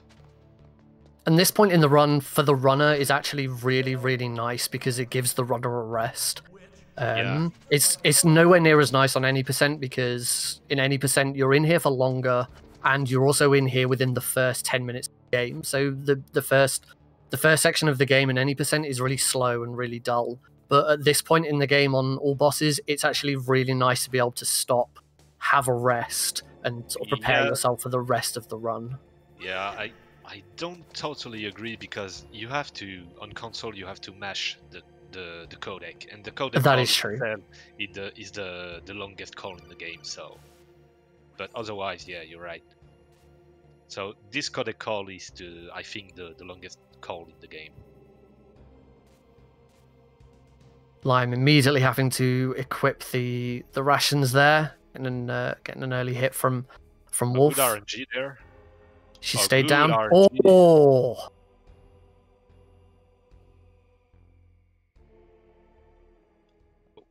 Oh, unfortunately misses the... You can shoot her just as she stands up when she's over on that right-hand side, and she's now gone and stood behind the pillar.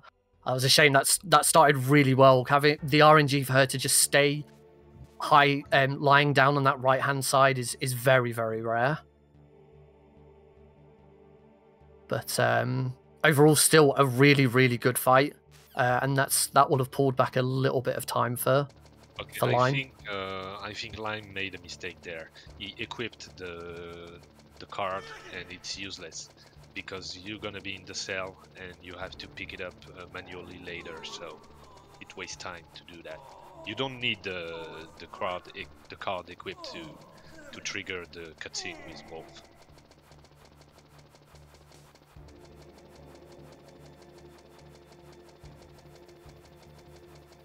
So over on Vermillion's screen, Johnny has had a bit of problems with his stomach. Gonna go and hop to the loo to check on it.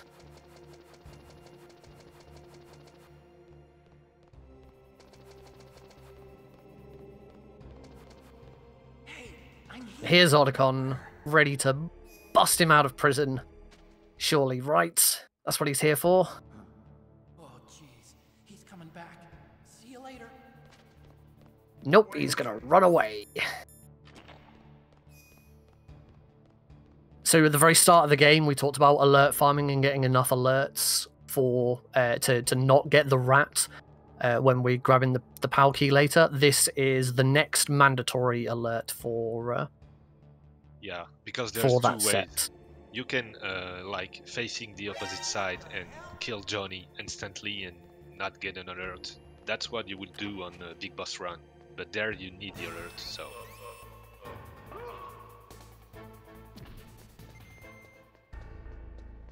Sorry, Johnny, you're not going to be showing up in MGS4 this time.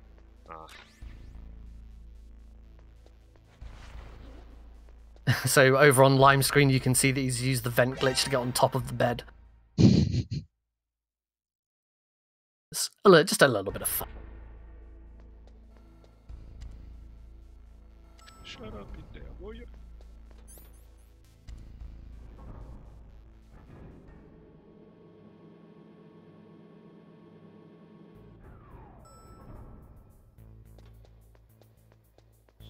So now Vermillion is gonna get back to the place where he fought Sniper Wolf, but Meryl's gone. So if you enjoyed watching the run after grabbing the PSG-1 all the way back there, then you're in luck, because you're going to see the exact same route again.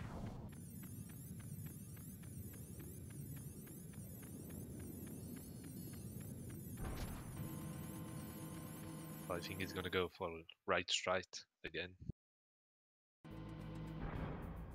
Yeah, keeping it safe. He's got plenty of time, so makes sense.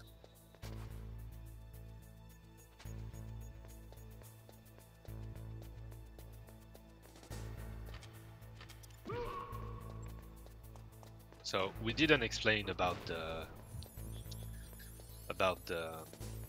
the animation cancel when you throw a guard. Actually, when you throw a guard and you equip a weapon instantly, the animation will be cancelled, and so it's faster. That's why another thing, runners are always having a weapon equipped, because Snake is running faster with a weapon equipped. So what you do is equip a weapon, run, then throw a guard. Well, before throwing the guard, you unequip your weapon, you throw the guard, then you equip your weapon again. So it cancels the animation and it's faster.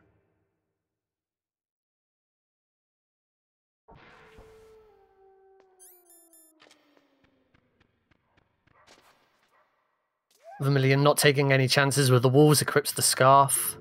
Yeah, since he didn't take the box, that's the best thing to do, I think.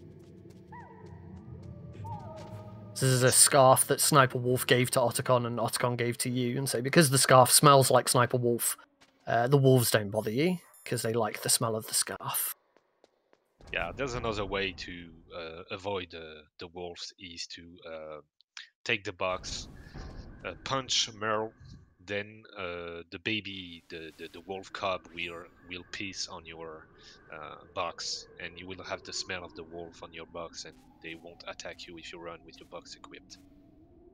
It's not quite owl tricking guards into thinking it's nighttime kind of strategies, but it's up there a little bit.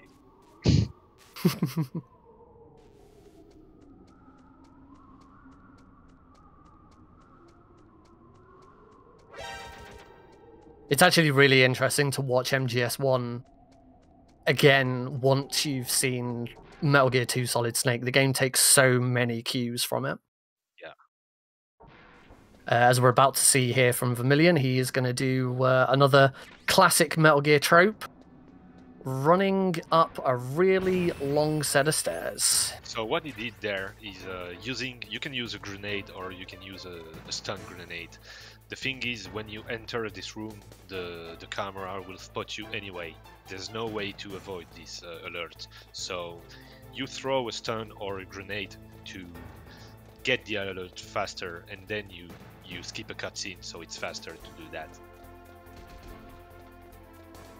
So here you're going to see some very, very good use of the quick throw as Vermillion runs up and times his stuns at the right time so that he doesn't get shot, but then also quick throwing whenever he gets close enough to a guard.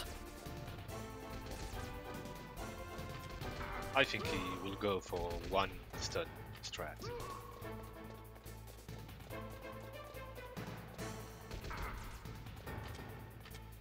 So far he's not really lucky with the RNG, because the fact that the guards are hitting you is completely up to the RNG. If you have a bad timing, you will get hit like a lot of times, and that's what's happening to Aerlien. But sometimes if you get lucky, you are not shot at all during the tower climb. Oh, he used another Second stun. Yeah, because there's another guard coming upstairs and he can kick you, so they're not taking the risk. Yeah. Yeah, good tower climb from Vermillionnoel.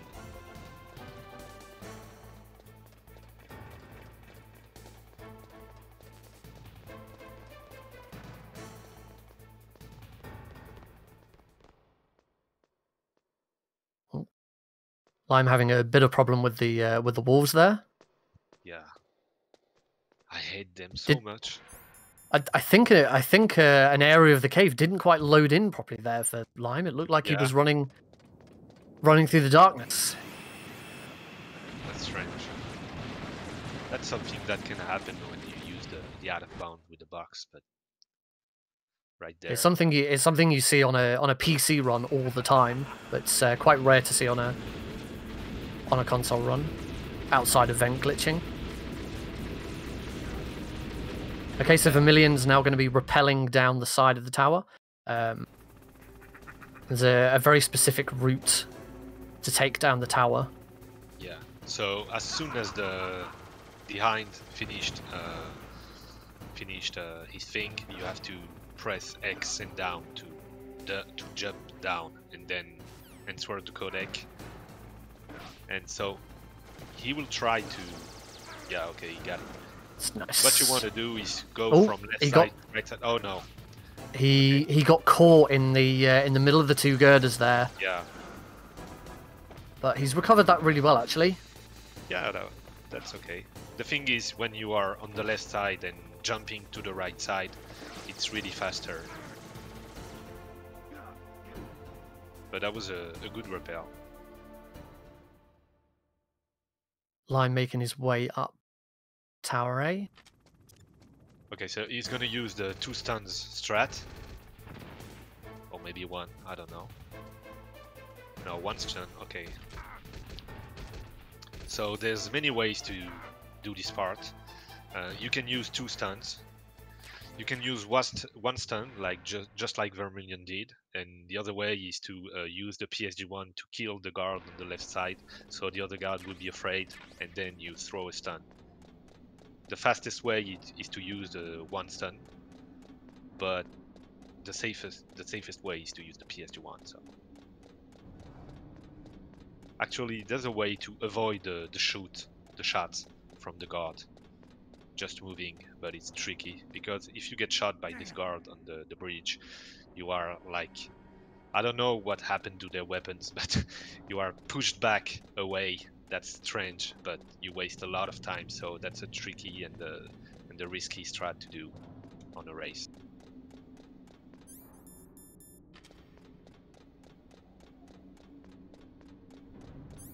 I'm seeing D-Limes told us why Lime has this weird thing on the cave with the no texture loaded. It's because he vent glitched over the rock, so that's why that happened. Thanks, Limes. Limerang getting ready for the rappel. Vermilion using a chaff grenade to avoid getting shot by the gun turrets as he runs up Tower B. So he only has 2 chaff left, so you will have to go for 1 chaff for 2 cameras. Okay, he's gonna damage boost there. Yeah, he doesn't have enough chaff to.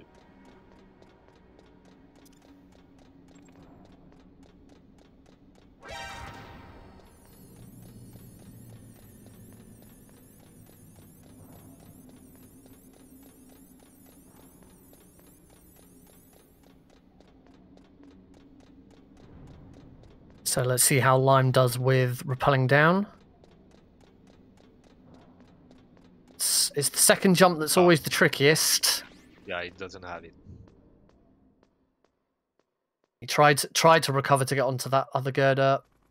It looks like he's just gonna jump his way down.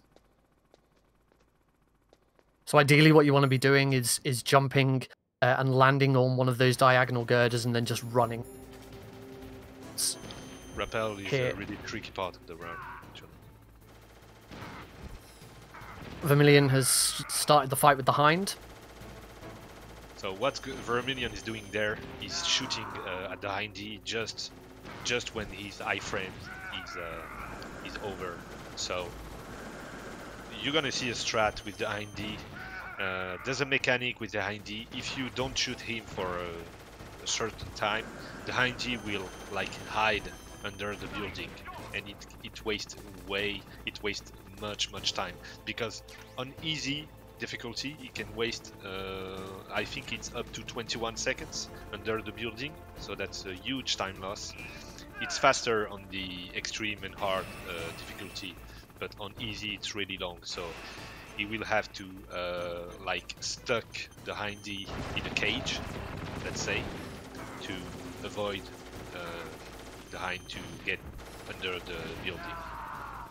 Vermilion misses one of the shots you can do there. As soon as that cutscene has ended, you wait for the missile that Liquid shoots to land, and then immediately shoot. And by the time the missile gets over there, the iframes have ended. What Vermilion's doing now is avoiding the Hind ducking down below by just keeping him in this same position. As soon as the iframes end, land another shot, and by doing so, Liquid stays here. Okay, good Hindy. It's a good Hind fight.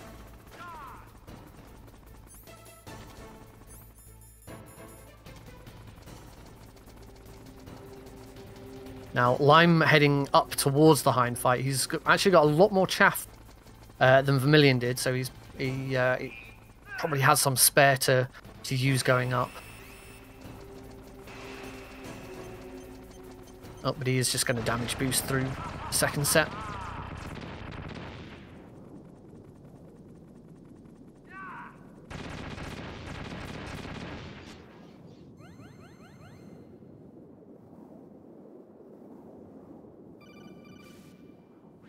And just like that, Otacon got the elevator thing. Oh, it's an odd move over to the right-hand side there for Lime. He was trying to avoid the shots, but didn't quite get. It's really hard to avoid those shots.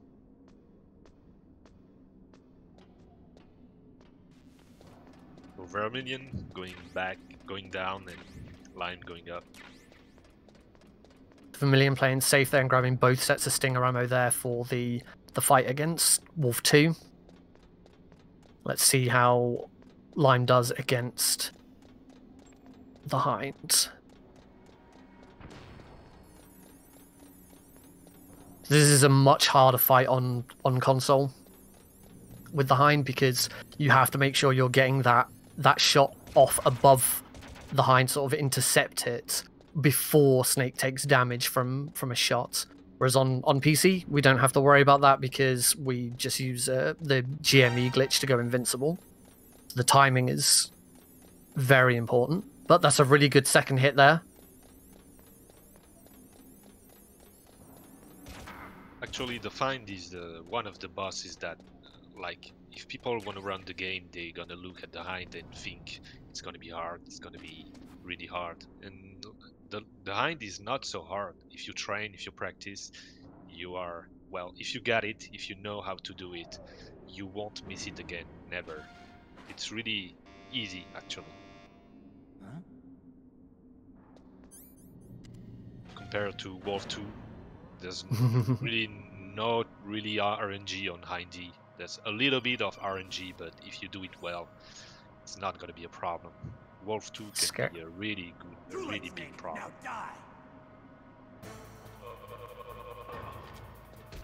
Sorry, there should have given everyone the warning for the scary Otacon face. Oh yeah, we're gonna see. And that's a really fast Ultra Box. Yeah, nice one.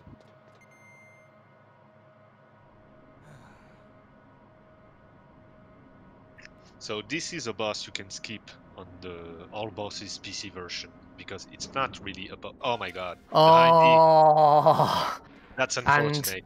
And here we see the hind ducking below the tower, and at this point, Lime is completely powerless to do anything. He just has to wait for it to come back up. Yeah, it can take like 21 seconds, so it's really a really huge time loss. So what I was saying is the elevator guards is not really a boss. There's no health bar. So on the All Bosses PC version, you can skip it, but not on console because we didn't find a way to skip it yet. So Vermillion about to go into what is highly regarded. No. Oh, the hind's gone down again. Yeah, that's the worst thing about the hindy. If he gets under the building once, he can get multiple times, and you can do anything about it.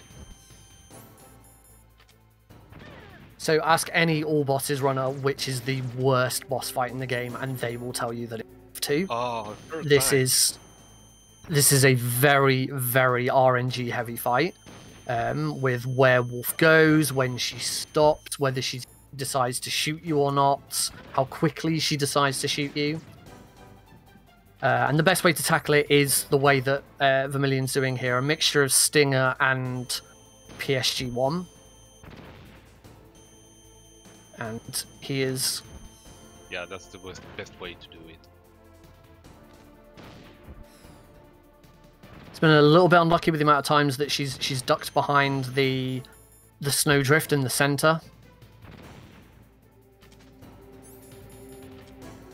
And he has only got 2 stingers left.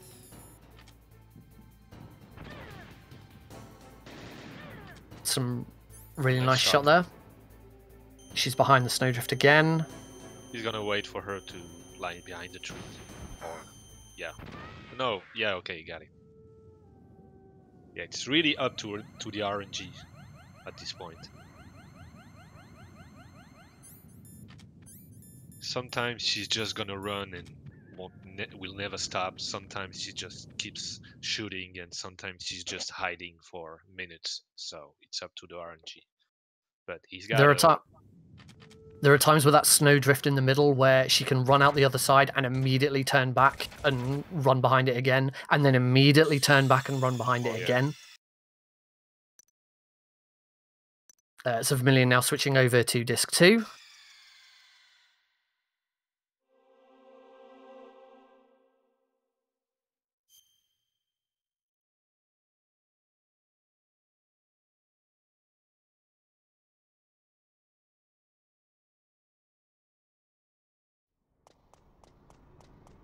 Okay, so Vermillion now going into the blast furnace, and that's a nice grenade throw to take down the crane that's there. You can either use a grenade or you can use the stinger. It is much quicker to use the grenade. Some players use the Nikita because some people are using the Nikita to kill Raven. So when you use the Nikita to kill Raven, you want to use the Nikita on this part because you won't have to menu again later. So that's why you use the grenade. So the grenade is already equipped for the Raven fight. If you don't break the crane, you will have to wait for it to move, and it takes a lot of time. Vermillion now coming up on the cargo lift fight. good first flip. Gets a good second flip whilst getting hit. Really good elevator.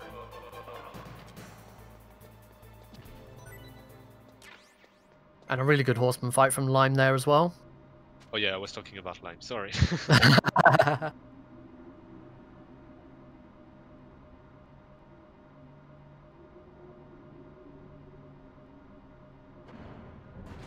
Nice. He avoided the camera shot. He got the good angle. So let's see the Wolf 2 for Lime.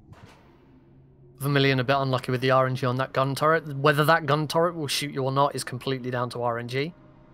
Yeah, there's a line to maybe avoid the shoots, but it's not 100% persistent, so... And he's going to be going past that gun turret 2 more times.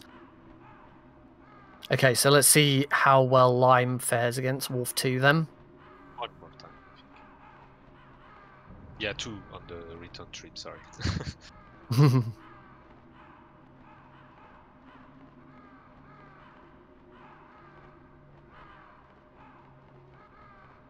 That's a really good first shot. Unfortunately, she then ducks straight behind the snowdrift. And he only has 4 Stinger ammo, so that's maybe gonna be a problem.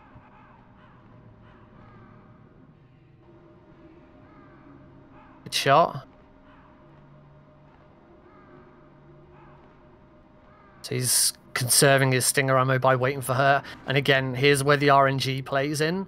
You know, it's completely RNG whether she decides to pop out and start shooting or whether she immediately runs off again. That's why you need to have a lot of Stinger ammo, because when she's lying behind the tree like that, you can't do anything. Just wait or shoot the Stinger. But if you don't have Stinger ammo, you're in big trouble. So Vermillion now facing off against Raven and using the grenade strat here. Just simply tanking through all of Raven's damage using rations. A really good Wolf 2. That was a really good Wolf 2. Yeah. So what he's doing with Raven is pretty much the same thing with ID and Ocelot. Just wait for his iframe to be over and damage the boss again. So that's the fastest way to do it.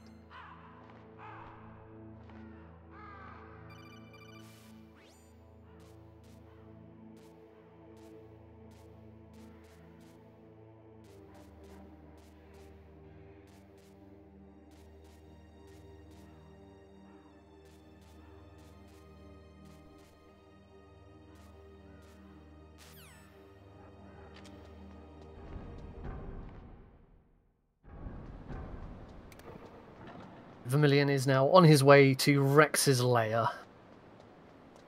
We're very shortly going to see the fruits of those alert farming pay off. Nice. And that was a sentence that didn't make any grammatical sense whatsoever.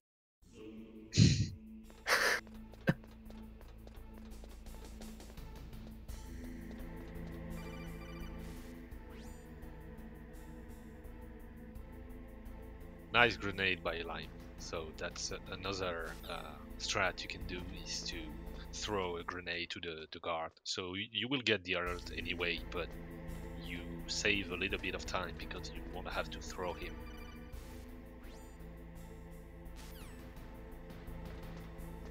So Lime now coming up on the cargo fights.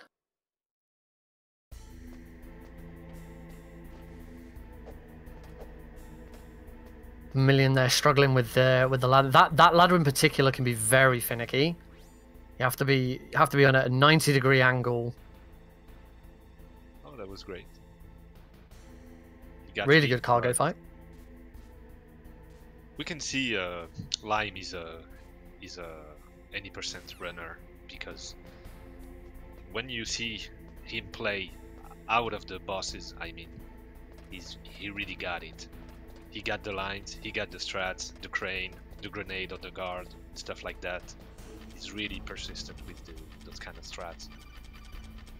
Yeah, it should be worth noting that at this point in the game for both runners, now all bosses and any percent have rejoined back up again. Yeah.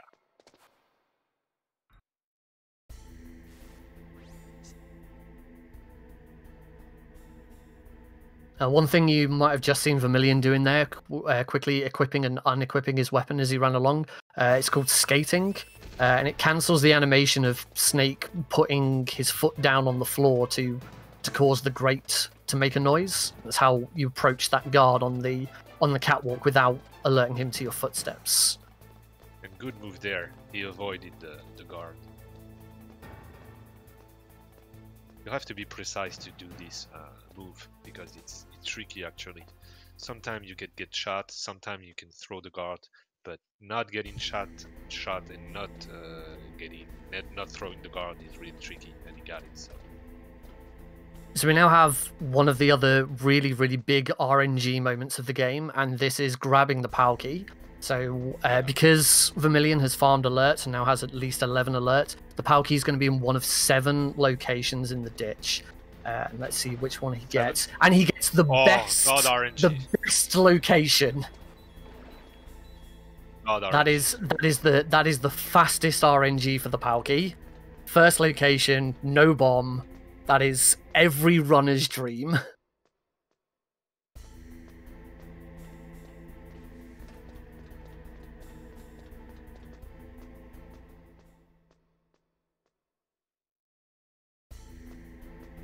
And Raven is dead with Lime. Good Raven.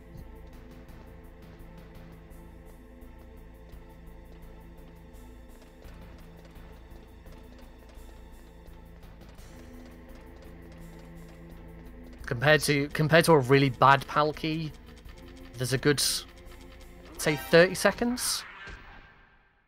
Yeah, maybe more if you are me, because sometimes I just miss the PAL key.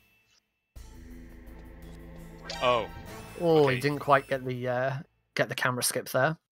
Yeah. So you'll have noticed there that Vermillion deliberately ran in front of the camera when he approached the computer, and that's because as long as you get to the computer before the alert starts, then you immediately go into the cutscene for putting the PAL key in, without the alert triggering the door to close. You can do that 2 times, with the first PAL key and then with the frozen PAL key, but on the third PAL key you have to avoid the camera because it's the computer is too far away and you will get spotted before. So, first frame codec for Lime. So it's possible to, if you hit select at the exact right moment, it's possible to not hear the codec ring and not see the call symbol. Yeah. Show up. If you do it too soon, you can just waste time.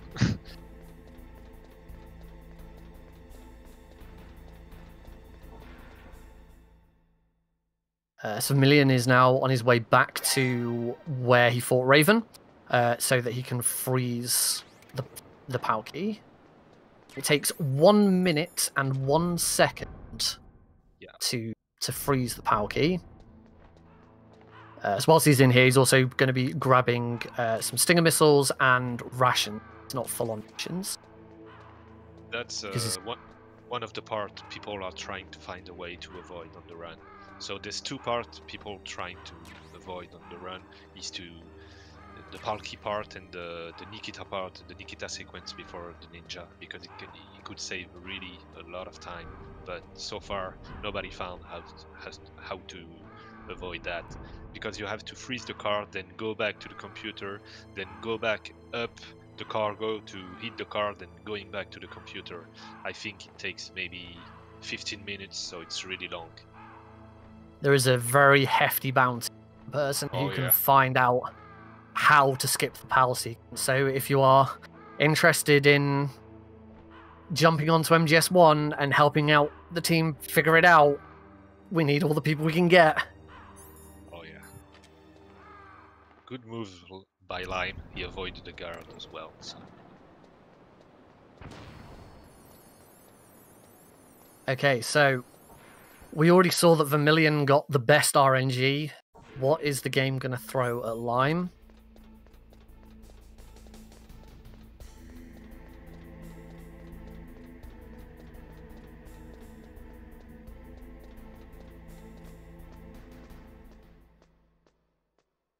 B-Man, I'm interested in money. There's a decent bit of money in it. Alright. Oh. A little bit of a whiff getting... the bomb? He's got the bomb in location 2. I'm not sure he... I wonder if he missed the line for the first one, but it's there. There it is. So that's not the worst RNG, but that's one of the worst. That's the second worst position. Yeah. The worst RNG is right on the right. And he also grabbed the bomb that was hiding there as well, which you just need to throw it and lose it from your inventory. Now let's see if Vermillion can get the... No, he doesn't. So for both the normal and frozen PAL keys, you can avoid that camera spotting you, but the movement is quite precise and also requires you to get out of the previous cutscene without crouching, which isn't that difficult on console. It's a lot trickier on PC because the load times are so short. And I did notice this when Lime was approaching before, rather than going for skating, he just decided to shoot that guard instead. Yeah, so that strat is really faster on PC because you can skip the weapon with the keyboard, but on console you have to menu to take the SOCOM, so I'm not sure it saves time. Might be the same actually.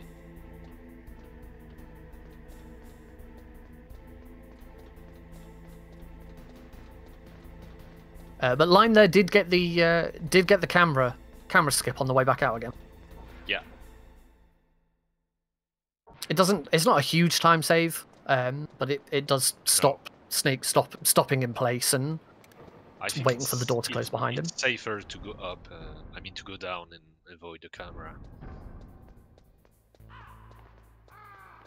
Obviously, the danger there is if you do get spotted by the camera and you don't get to the door in time, then the door closes, the whole room fills with gas, and you just have to wait and watch Snake suffocate.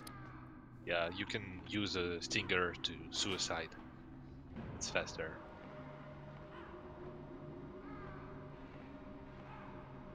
One thing you want to avoid is entering the room with the PAL key not equipped. It already happened to me.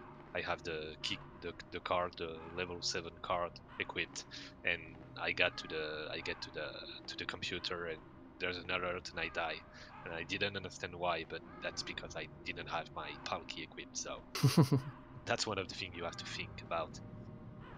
It happens to the best of us. I've been there myself. Oh yeah.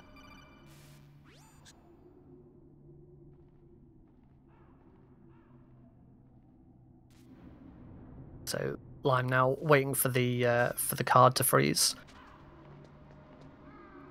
So Vermillion is going up. When he's going down on the same elevator, there's gonna be I think the second longest codec call on the game.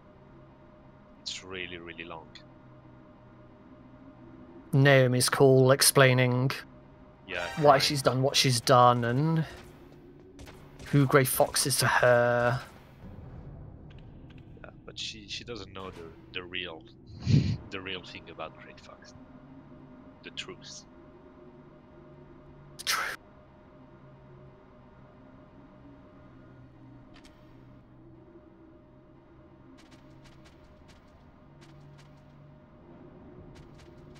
So Lime has frozen his key and is on his way back.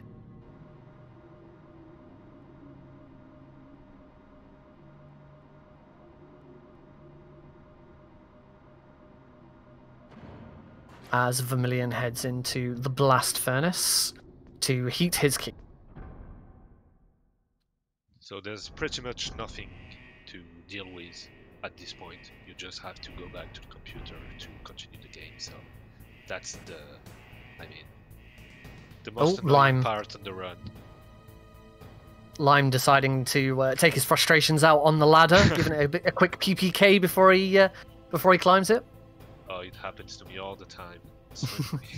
It's these ladders in particular are very finicky. Yeah. The rest of the ladders in the game aren't as bad. Yeah, Vermillion just just standing there waiting for his cue to leave again. On higher difficulties, you'd actually go into the steam room and out the other side to grab some extra supplies for the final fight, but it's not necessary on easy. He'll already have more than enough stinger ammo. You avoided the camera. Well, He did avoid the camera, that was nice.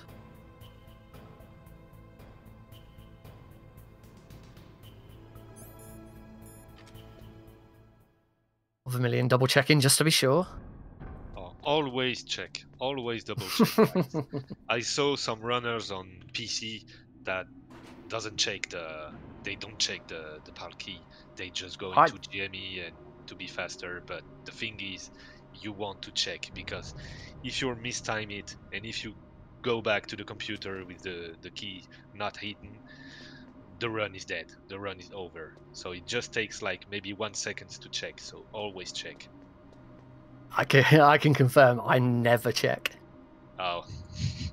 Well, you do what you want, but I mean, you should. The difference on PC is that we have auto splitters. So I have an auto splitter that starts a timer as soon as I enter the room. So as soon as it hits 1 minute and 1 second, leave again, and you're fine. Console, it's a lot more difficult to do that. You can rely on music cues. I mean, you could start a stopwatch if you really wanted to, or if you've got, obviously, if you're running splits off the side, as long as you're accurate with them, then it can work. But certainly in a race situation on console, checking is definitely a good idea. Even on PC, I'll always check, but that's because I'm paranoid, I think. When I first started, I checked every time. I was very paranoid. The good thing about the blast furnace, the music, the tempo is 1 second. Like every beat is 1 second away from the other, so you just count 61 beat in the tempo and you have 61 seconds. That only works on console, because on PC the music is different. It's poorly made, so it doesn't work. Shadowski also letting us know that there's a visual cue by watching the guard on floor 2 as well. I didn't know about that. I didn't know that, no. So Vermillion here is in the codec call that you were talking about, one of the longest codec calls in the game. She cried. Like, when people ask me who is the worst boss in Metal Gear Solid, I always answer Naomi. She's the worst boss. Because she just... The codecs are so long talking, so... Let's do a Naomi % run, I don't know. Followed by the second worst boss of the game, repetitive strain injury in your thumb. Oh yeah.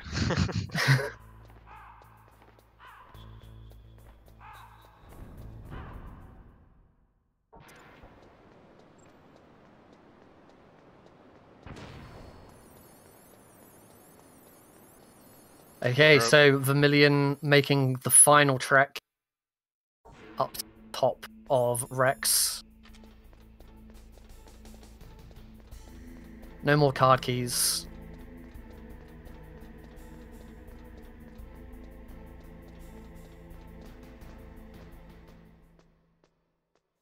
So liquid is gonna be decisive. Liquid. I mean, Lime can maybe go back. I mean, go back to Vermillion's point if Vermillion has a bad liquid. So can happen. Already can happen. Everything can happen, guys. It's not over until it's over. Right.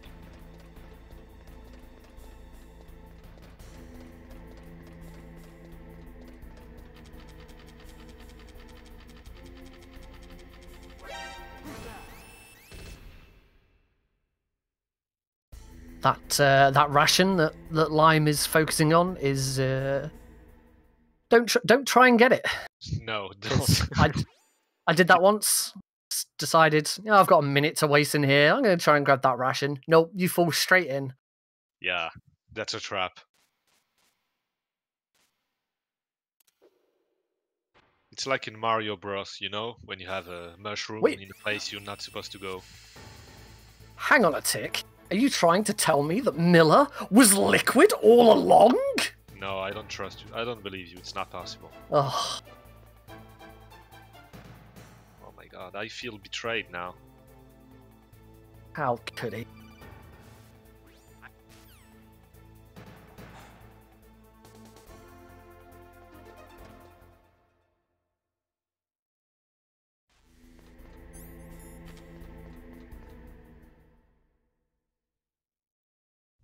Fortunately, Skip, arguably the best voice line in the game.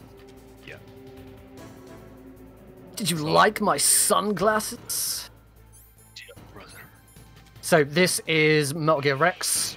So Vermillion is immediately thrown a chaff grenade to stop Rex from targeting him, and the amount of time that it takes for the chaff to expire gives him just enough time to really destroy the one. shield. That was really, really good.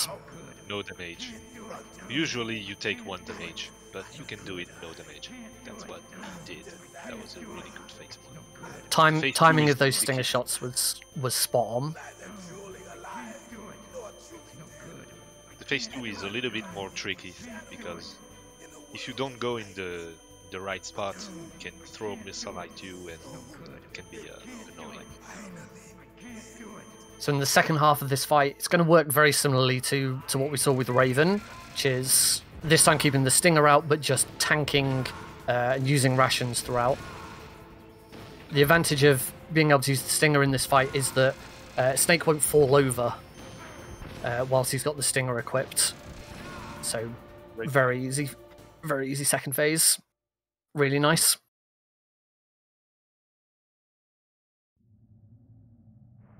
And now we come up to one of the more technical parts of the run. I think the most technical part.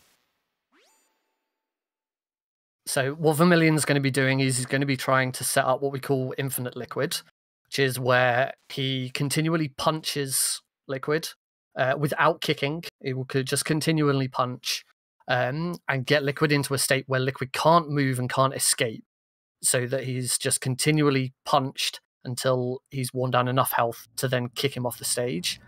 The timing is very, very tight. Yeah, it's very requires a certain metronome. It's very likely that both runners will be taking off their headphones. I think Vermillion, well, I know Vermillion gameplay. I think he will go for the 1 punch infinite, because you can do it with only 1 punch. So I think that's what he's gonna do. Not sure, but I think. In his PB, he went for a 1 punch combo. But he's going for the double flip. Oh no, this... Oh, nice. That's a really good position. So, one of the most difficult parts is to get the good position, because if you don't get the good position, you can move. Oh, unlucky. That was a really, really good liquid.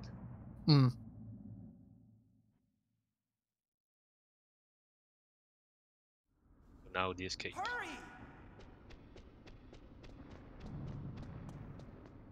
I'll drive. Uh-oh, a surveillance camera. Darn, no keys. I got him. Let's go.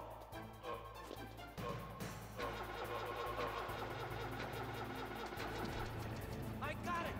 Snake, jump in. Snake, hold on. Sunglasses. So Vermillion here on the home stretch. So he's going to come across 2 guard checkpoints. The first one should be very simple. The second one, there's a bit of RNG involved as to whether you get shot or not. Usually on the second checkpoint you want to be shot one time. So sometimes you can get shot. You can not be shot. It can happen. But most of the time you get shot once.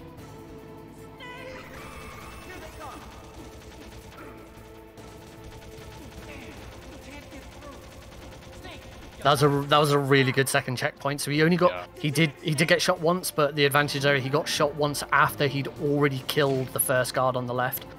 So that was a really good second checkpoint. You can lose a lot of time on that one. So Lime now going into Metal Gear Rex.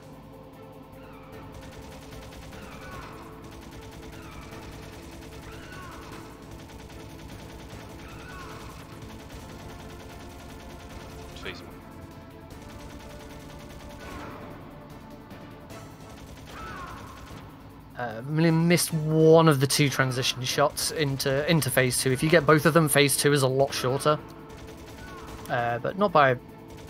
It's not a huge time loss.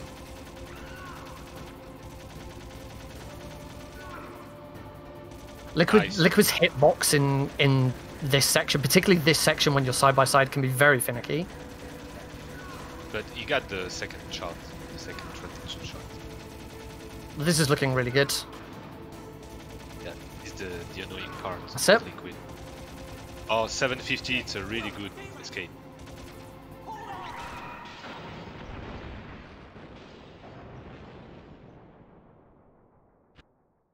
Last codec of the game.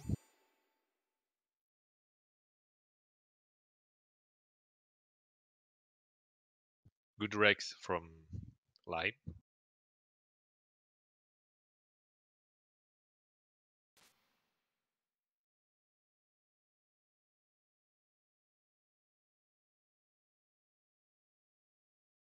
New PB, how says? I'm not sure. Vermillion is a really, really good runner. Really consistent, so it's gonna be tight, but I'm not sure it's gonna be a PB. We'll see.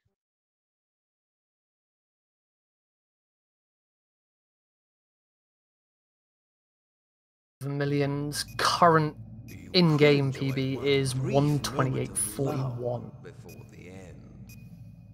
That's a really good time. I think it's the third time on the leaderboard, or the fourth time. At this height, it will kill even you.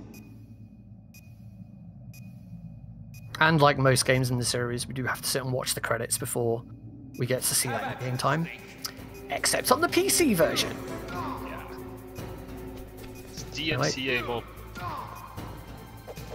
Lime also going for the So Lime also went for the double flip, but unfortunately didn't get the combo off straight away. So now he's going to have to try and reset it. Unlucky. It's just not quite getting the tempo right. That's better. There he goes. Now, unfortunately, because of the angle that Liquid's at, he's going to keep moving backwards. I don't think he's going to have enough space to. Oh no! Tell a lie. Nice. Oh. Oh.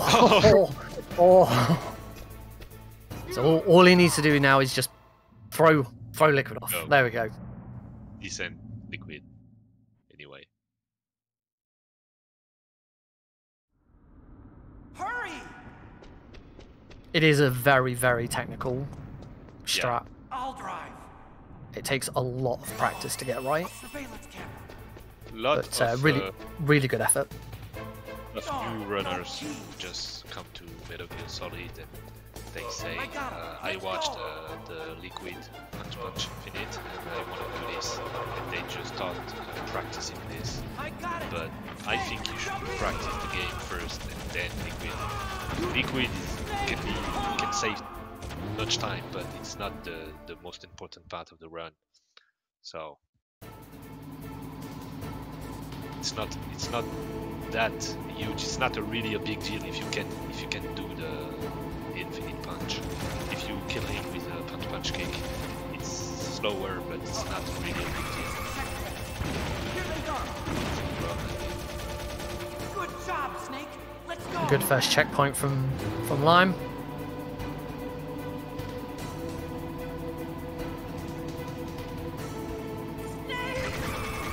Point 2. You got a bit unlucky with the right guard moving all the way over to the right like that.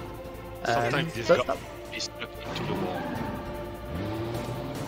just shoot him. It happens sometimes, and that's the worst thing that can happen in the second checkpoint.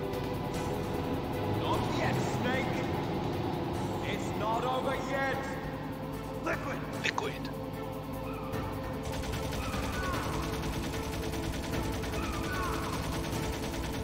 So you'll see the lime is sweeping from side to side. Oh, that's one. That's one transition shot. Oh, he just missed the second one. Yeah, he's gonna. Liquid's gonna bump him 3 times, whereas he'd only bump him twice if he got both of those shots in.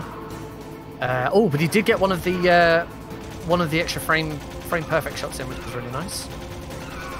It's a really, really tight window, but if you shoot Liquid just as he bumps into you, then he doesn't bump anywhere near as far backwards. But it's a very, very tight window.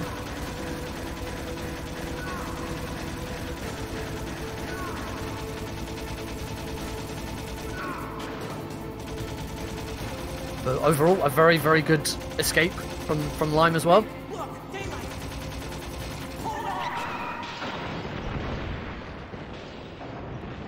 One last mash of the X button. It's not over, guys. There's one more codec. You can go back. No, just kidding.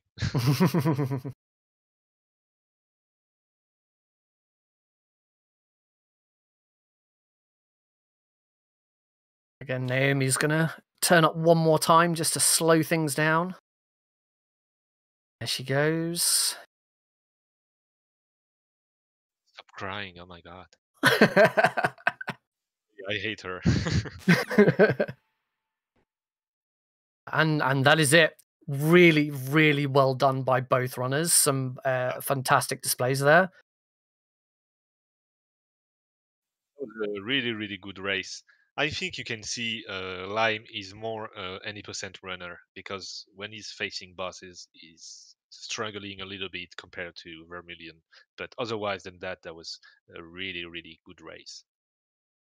Yeah, I think for the most part, you got Ocelot. Lime's Ocelot was he had some trouble with, and then behind D ducking down. Hello, congratulations.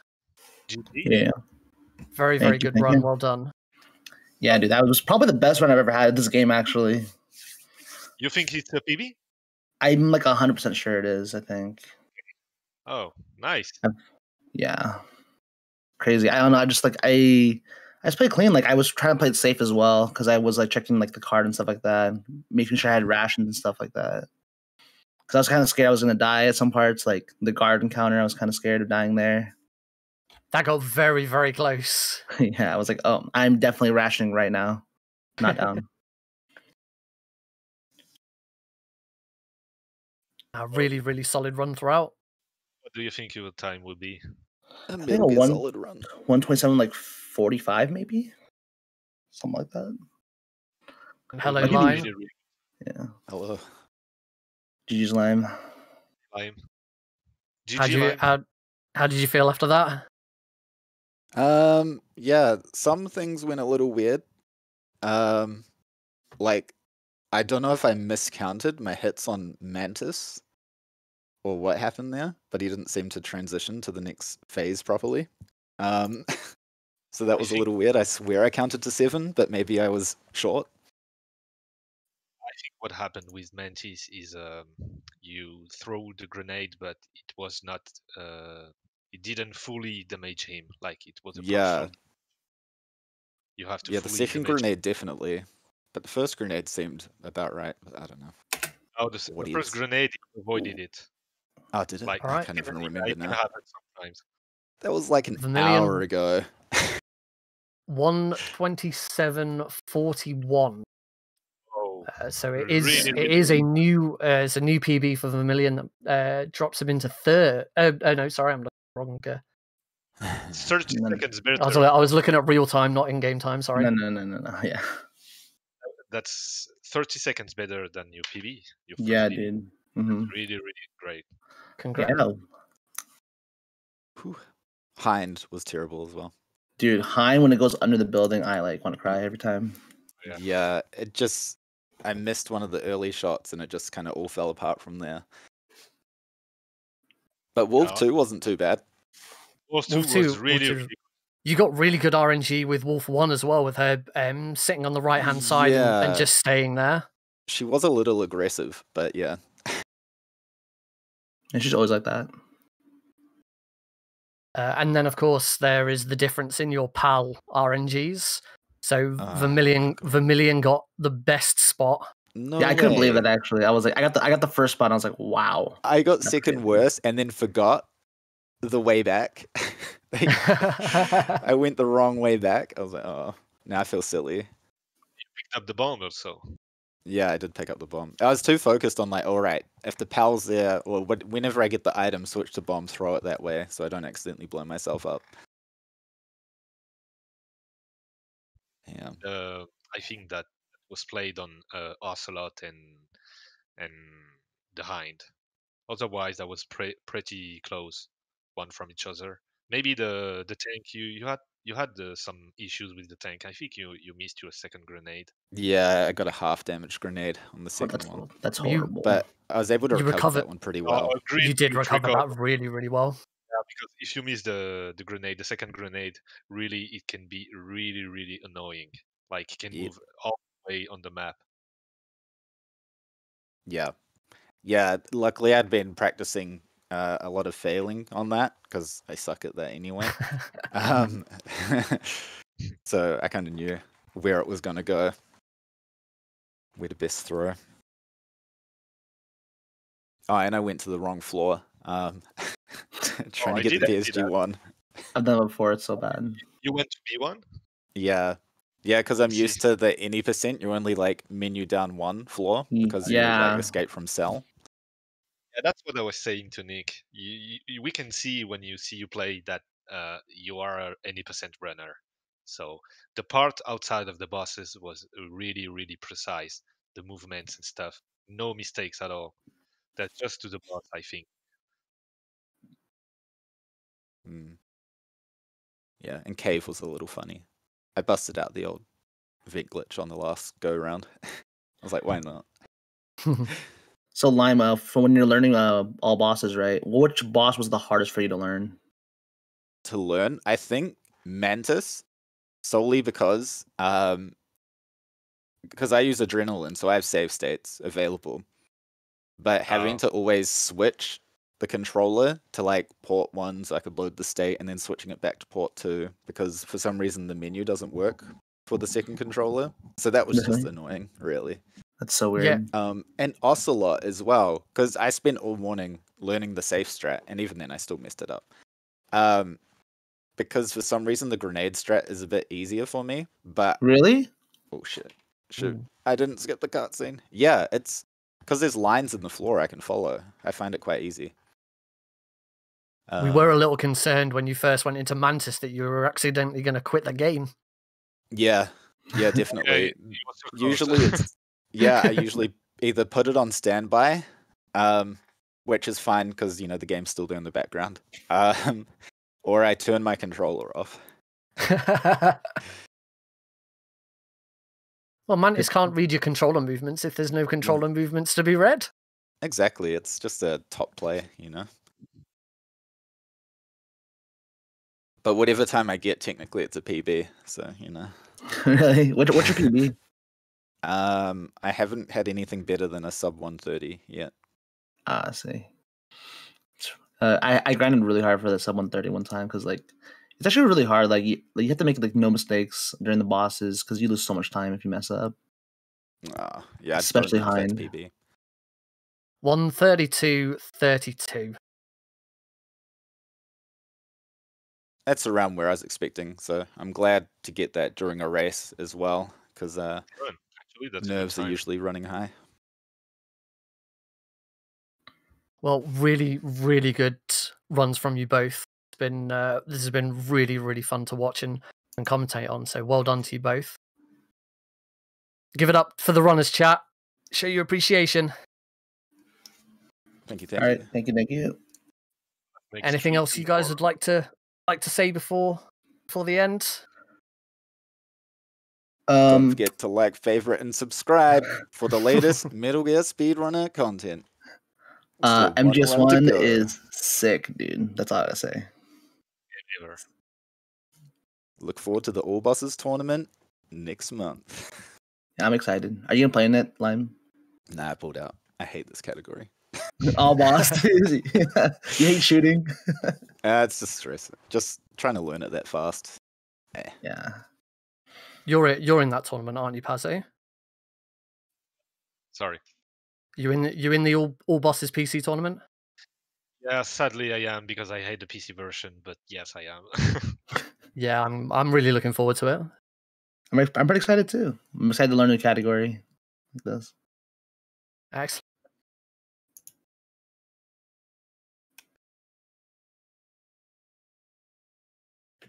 All right, so if you enjoy this MGS1 run, make sure to also watch the MGS1 tournament coming up.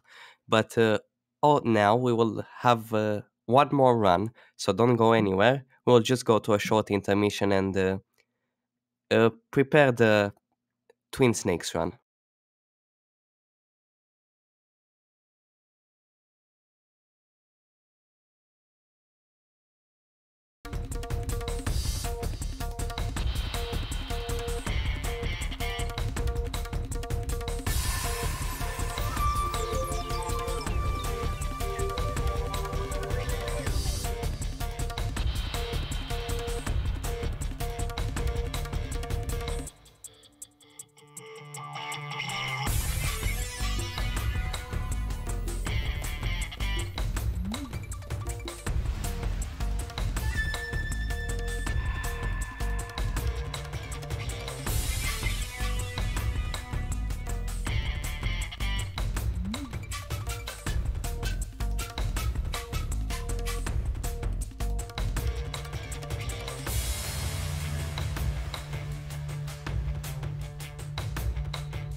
Hello, everyone. I hope that you are ready for the last race of the day, which is going to be a Twin Snakes normal race between Aerlien and BlueMetal. We will just give the runners a quick countdown and let the commentators introduce themselves. So, what can you say about the race? Well, we've seen this time and time again. I believe every relay, or most of them, we have had this going. Oh, looks like Blue's feed is not showing up, unfortunately. It should. Yeah, it's on the right channel. Must be a small tech issue. We've been having those for quite a bit today, so. All right, I'll bring back to the intermission. I know the issue. Okay. Well, that's getting fixed. So my name is Tyler. I was playing earlier with Snaketails. I'm being joined by Metal Glenn Solid. Hello. So yeah, unfortunately, I mean, like, there's a small chance that this can swing back the other way, but there you go. Oh, okay, good. All right, we got it. He's alive. Yep. All right, so they are both at the ready, and we'll just start the countdown.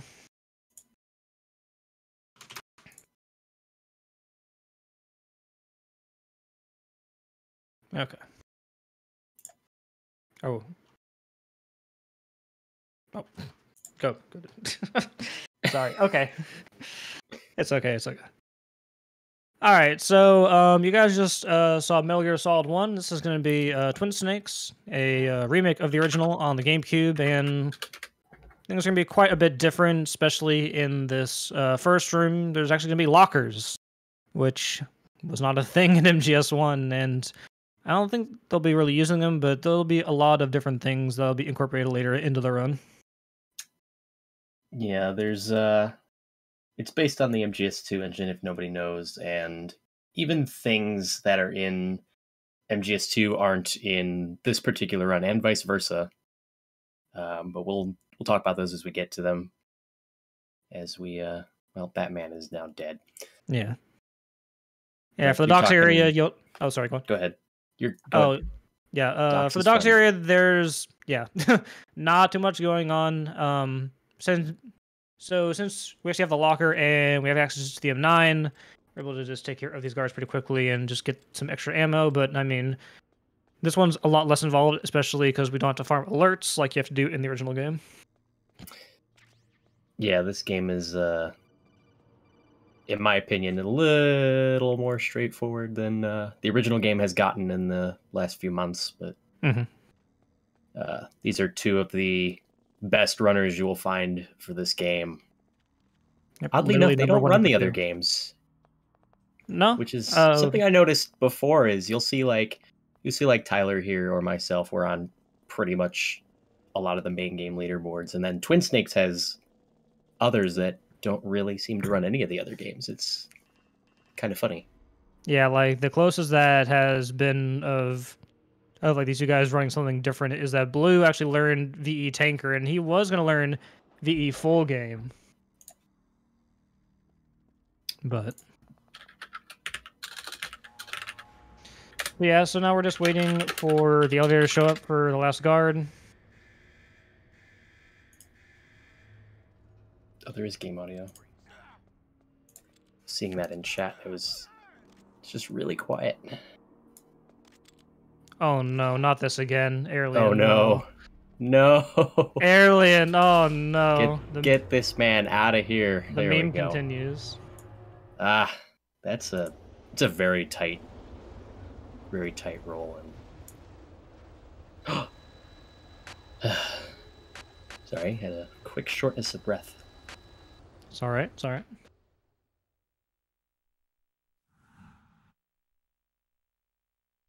So one thing that you will begin to notice as we're going to go to the vent is that taken from Metal Gear Solid 2 is that spamming unequip while you are crawling makes you a little bit faster. Now, you don't really use it in the MGS2 run all that much, since in the later parts of the game you would usually have the coolant spray out, so you wouldn't be really doing that anyway, because like you're not really crawling for a long period of time, so But in Twin Snakes, we are crawling for quite a bit.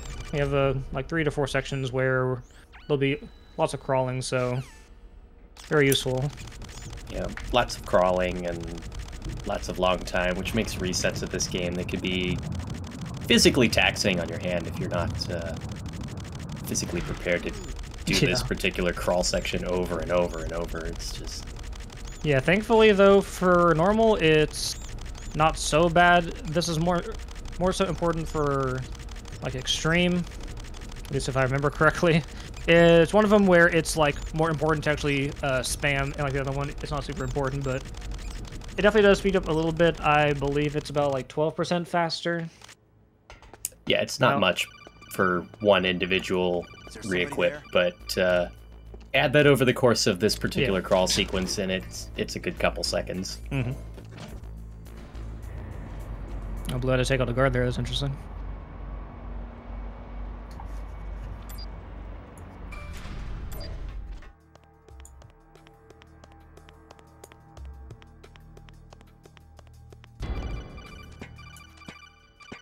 And everything's pretty normal so far, aside from the spamming in the vents. This is pretty much, you know, copy-paste the same as you would do in MGS1. Once we get to the guard encounter fight, we'll be picking up the SOCOM, and they'll be using that to kill all the guards, as it is faster, since their bodies disappear quicker if they're killed versus them being tranked. Things don't really start getting different until we get to Ocelot, though. Once we get to Ocelot, Twin Snake shows its true colors. Let's just say that much. Putting it rather mildly. Yeah. Oh yeah, I didn't even notice Tuxedo on Aerlien, which doesn't really do anything. It just changes the cosmetics for the ninja, and it also, I think you may have to add one menu because you have to go past the bandana or the stealth at some point. So It's not a something huge he always difference. does, though, doesn't it? Yeah. So. I'm pretty sure he like always does tuxedo runs. That's like his main go-to. Tuxedo. Surprise, surprise! Our chief's dead. What? He was alive like one cutscene skip ago.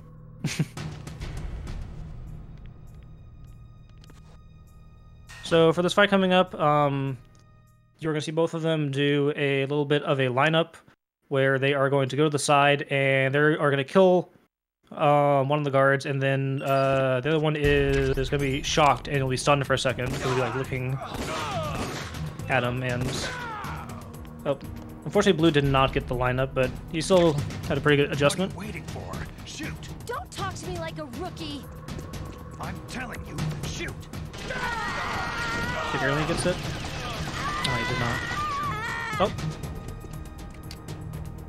Got a bit of a little bit sloppy there, but they went down. Yeah. They're about even on how they're doing their guard encounter. It's about the same. They both had a small blunder. And then they've been up for a long time. I expect some blunders. And then from here on out, just gonna look down the hallway and just shoot them. You can't really do this in the original, so this is one major benefit, is that you can just kind of first-person view aim down at the hallway. Makes this fight go by a lot quicker. Yeah, this is one of those mechanics that a few people, myself included, first-person shooting is, well, it breaks Shadow Moses' layout in particular. The game, at least MGS1, I don't believe, was designed around first-person shooting outside of the sniper rifle and the stinger. Not at all. So you do stuff like this, it's like, oh, I couldn't do this in the original. This is so much easier. And in this particular case, much, much faster. Yeah. Now, actually, never before seen, there's a new tank strat that was developed, I believe, 2 or 3 months ago by Guy, and I believe they will both be going for it. Now, the one bad thing about the normal tank is that there's a lot of like RNG, because you have to like kind of see if he's gonna drive to the left or drive to the right. But this new strat pretty much eliminates all of that RNG, and it even can save up to a second or two. So we're gonna see this in action for the first time here. As we Who wants to see the hardest fight in the entire game? Oh yeah, right here, yeah. Stay strapped in. This is Ocelot. You may remember him as being a pain in the butt to chase down and not kill President Baker. Headshot, crouch. Bada bing, bada boom, he's gone. Ocelot boss fight in this game's kind of the butt of the joke at this point. Yeah. Thankfully, that's like the one boss where it was like really, really bad. Most of the bosses, they were pretty good on doing adjustments, and probably the like biggest one was Mantis, especially for like the later difficulties, which we'll get to that here in a bit. I think the lead's still slightly blue. I mean, it's about the same. Like they haven't really. Oh, nice stop on the codec for blue. Saves a hair of time, but it's always impressive when you just boop. 140.15 done. Who needs to fix their menuing? Oh, 1-6 from Aerlien.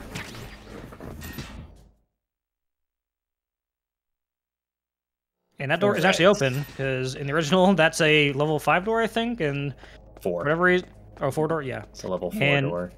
And the Twin Snakes, they're like, hey, why not just make this a level 2 door and just run straight out? So, yeah, they fixed a few things that didn't quite make a whole lot of sense. That's one of those things I'm glad they fixed. Is it level? I could swear it's level 4.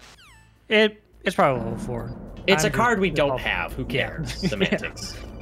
And actually gonna be calling Meryl. That roll is scary every time I see it. Oh god.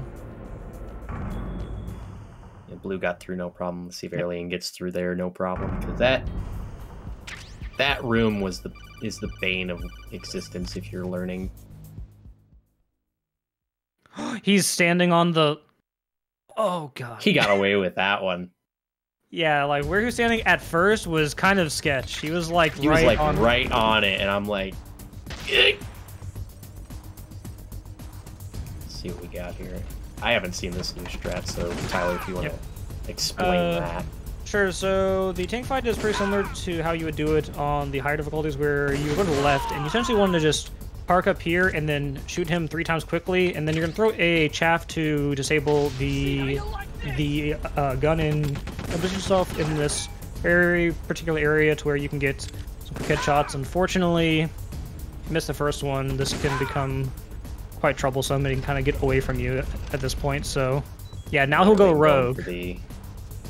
Oh, he's going for the original, the old strat. Interesting. If it ain't broke, don't fix it. I know he was practicing new tank, and he was even telling me like he was going to do new tank. He tried, but the tank is one of those things where if it gets out of hand, it's you just YOLO it. Yep. But and so now you can see new versus old. So here you see you gotta sit pretty far back, and you kind of just have to hope for the best that it doesn't slide around too much. And Blue getting through the first floor of the nuke building. On his way down to go collect the Nikita launcher. Which, that's always fun. And nearly made it through. Good. No deaths yet. And on the Aerlien side, we can talk about the little wall clip we're going to do here. If you unequip and re-equip for whatever reason, Snake will clip through that door, you won't answer the codec, and you can just toss that chaff and keep going, and it should go off before the guard goes to call for backup, and same thing with this guard. So this room isn't as tedious as it would be in the original. Yeah, much easier to traverse through, and you don't have to talk to Nasasha, so it saves you a codec. True stories. What in the world? Playing with that C-stick, are we?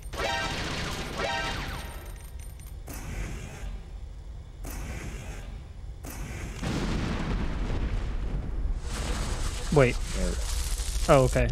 I thought Aerlien didn't grab the Nikita for a second, but I was looking at blue screen. He okay. did. He's good, and he's getting through here. Gonna toss that chaff so we can get hit by that turret.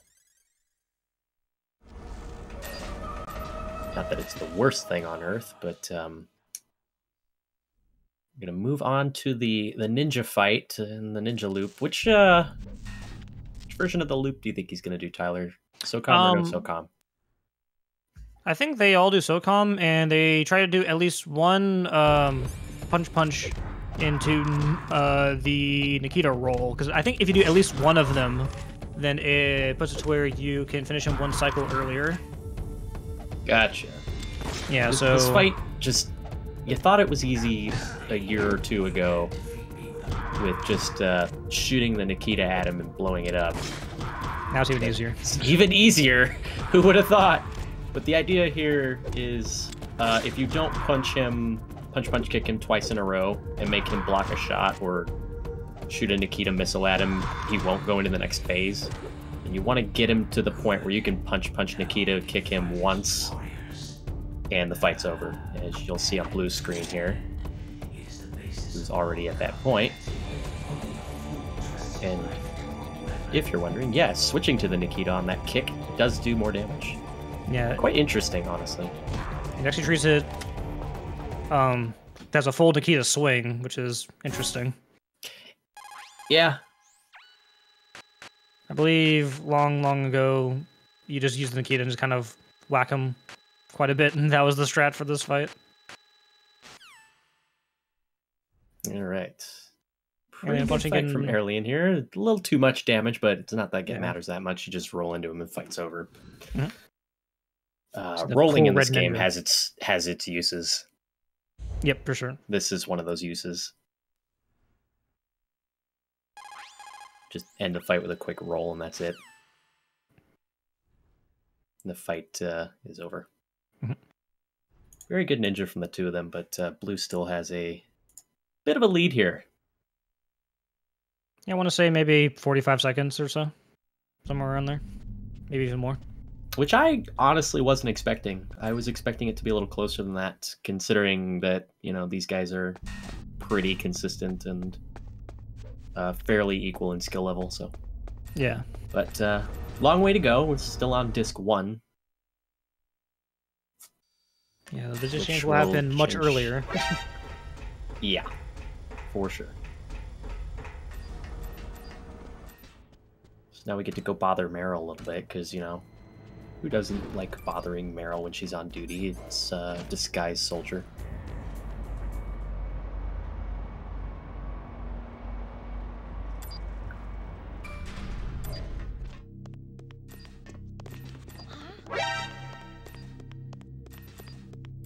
Simple knock to lure over. Yep. So we don't need to go get the box here as we would on the original, so we just waltz on in, tap the wall, knock on it, and go. She goes, what? Oh, hi. Runs to the bathroom. Apparently she knew what Otacon said. Don't know how that works.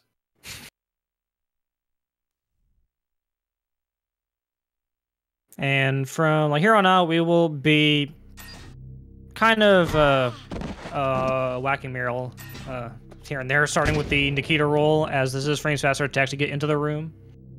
Oh, what?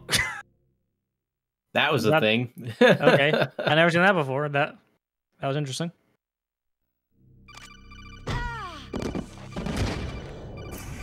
So rather than throw a stun grenade or like toss her, just whack her with the Nikita again. Slap her around with a rocket launcher. It's fine. You are a very... When Snake gets a tuxedo, Meryl gets a sneaking suit. I believe we'll be going for the couch setup here. Yeah, so they're actually wanting to go to the right side here and then crouch by this couch to set up for Mantis to spawn right in front of him. If you're noticing, he is actually trying to shoot him in the right leg because it does critical damage. It's just where his brain is. Yeah. And you want to do a certain amount of damage to him, because if you do a certain amount, then you'll be able to skip the very next phase, where Meryl will be possessed. So if Blue did this correctly, which I think he did, she'll just fall right back down and we'll go to the next phase. Yep.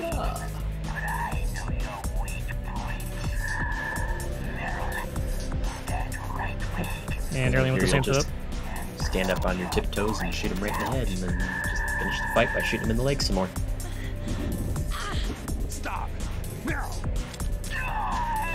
Ooh, Aerlien got a non-crit shot. I'm not sure if... Oh, yeah. I don't think this is ideal, but I could be wrong. Maybe this is some variant that I'm not used to, but let's see. He's fine. Mantis is dead. Oh. That was a emoji. It's a pretty fast phase 1 then. I must not have seen that particular trap before, but that was pretty fast. It's speedrunning, Tyler. You blink and you miss too much information. Yeah. Of course. I need to catch back up with these strats. So this should save Aerlien some time, assuming he... Yep, he did not get the long dialogue. Assuming he has a good rest of this fight, it'll save a bit of time. Oh no! He didn't get the crit shot. Oh, that's unfortunate. Oh yeah, he's gonna lose some time now. This is not what you want. Mantis isn't one of those fights that gets horribly out of hand, but it could be a real pain in the keister. Yeah, lots of small cuts that can just bleed you time. At least this is normal and not on extreme. Oh yeah, extreme. Where the camera is just all wonky in first person. That's You like pretty much have to like try to shoot him immediately. Oh yeah, if you're not lined up, you're in some big trouble there. So we didn't take note of it, but another Meryl point here where we are going to be shooting her to prevent her from talking to us and causing a little mini cutscene here.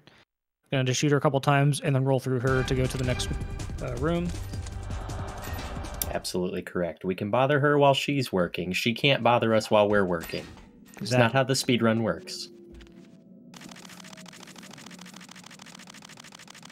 Oh, and pupper. It's just a little puppy. Just a quick shooter and roll into her and skip that waste of our time.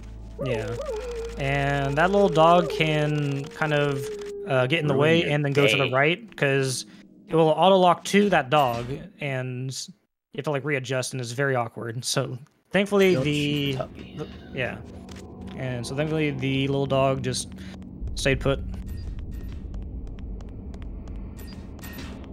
And now, one of the first really big changes in terms of the saving grace of this game, and you'll see this once or twice more, is that they eliminated a lot of backtracking, and they put the PSG-1T that was introduced in MGS2 right here in the nuke building. You don't have to go that far to go and get a sniper. You don't have to go all the way back to the armory. So lots of backtracking saved, and we'll be seeing that a bit later as well. So that's a little quality of life change. Oh no. Aerlien got bit. Yeah, it could have been worse. Once isn't too bad, but I've seen that dog in particular just ruin people's runs in their day. Yeah, and for the 26 dogs, they kind of have like a ragdoll effect, and they have like a extending hitbox while they're, you know, flailing around, so they're kind of hectic to deal with if they're flailing around, because they will literally just fling themselves at you. And unfortunately, this isn't like the original game where you can just chock a stun grenade and it stuns the entire room. Whereas in this, it's more area effective. Yeah. More realistic change, but we don't like it. Dang it! I want to feel the stunning me from 2004. All right, Wolf 1. Pretty much the same from the original. The only difference is critical damage, more particularly. I think Blue got a non-crit shot, so I think he got one too as well. Yes. Yeah. That seems to be okay. There we go. I got her. Do a quick roll here at the right time. Cancel animation. Looked a little early. Yeah. But not a big deal. Yep. And then changing to the Saves shaft a fraction to of a second. Yep. And then changing the shaft to set up the menu for later, as we are on previous. So he's gonna swap to the PSG-1T, and as he's leaving, Aerlien's starting. So let's see how Aerlien can do on this fight. Oh, that barely hit her. Not a great spawn there, but that's okay.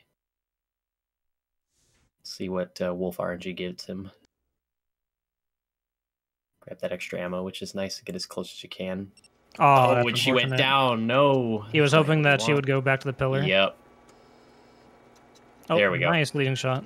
not bad. And Aerlien, there it is. That's what we're looking for.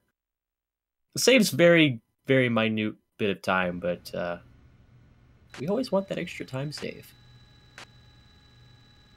I We think can get it, we'll take it. small time Aerlien save. forgot to take Oh, the. oh, no. Oh. What in the world? Oh no! He's not hitting the trigger. There we go.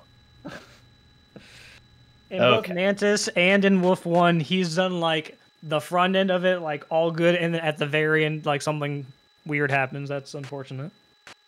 Oh man. Oh man. Oh well. What are you gonna do?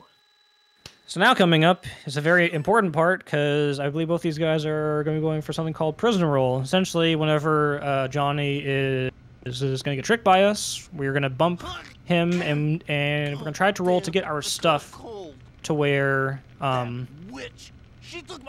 we can then leave the room, but the game will still think that we are in the actual medical room still, so they'll actually skip a cutscene and a codec. So. And these guys are both known for doing this particular fast variant of the prison skip. And there's a much safer one that most people go for, but both of these guys, they've been... I believe they'll probably be going for the harder one, but I could be wrong.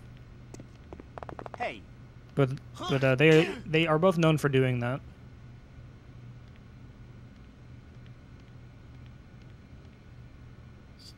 Blue giving us a little snake dance going on over here for our friend, the corpse.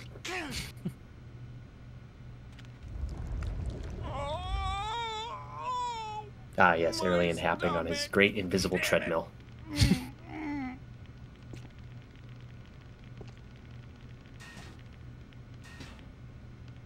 nothing much to do here. Just pass the time, wait for him to go to the bathroom. Let's screw around and do some squats and stuff.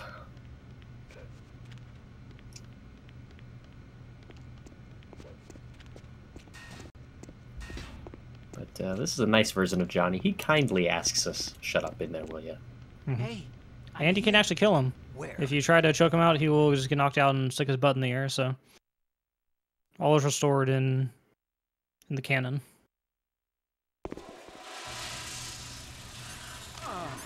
All right, so with Blue getting the catch-up, we're gonna see how he's gonna approach this. If he's watching, I assume he may take a bit of a safer approach to this, but I'm not too sure. I don't know. Can he afford that with the deficit of IGT between the teams? You're right. Because if he wins, it's based on IGT total. Yep, and as of now, it's not looking too good for IGT. That's hey, fine. that could always Aerlien's change. been up all night. He could just fall asleep for 12 minutes. Who knows? True.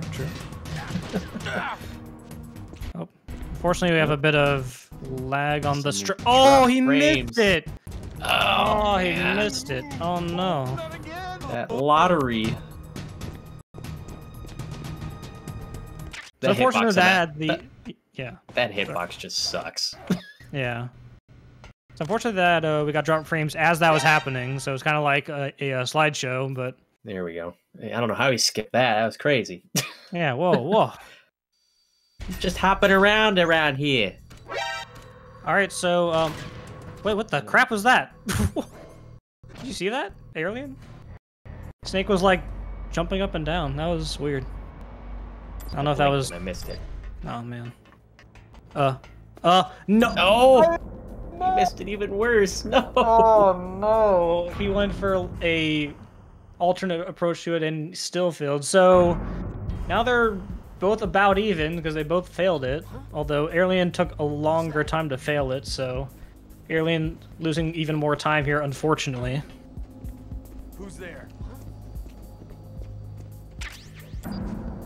Well, at least they're on equal footing, I guess, because they both failed it. So typically you would be able to skip a cutscene and a codec whenever you get back to the underground passage. But unfortunately, since both of them messed up the prison roll, it'll just proceed as normal. Now we have to sit through the skipping codec. Ugh. Who's that?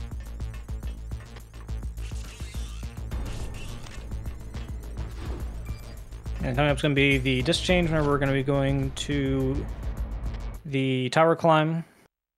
And this game happens pretty much right dab in the middle, rather than at the blast furnace, which is pretty much like towards the later end of the game. At least this one's like pretty much cut right in half. Something GameCube disc capacity. Small. GameCube small.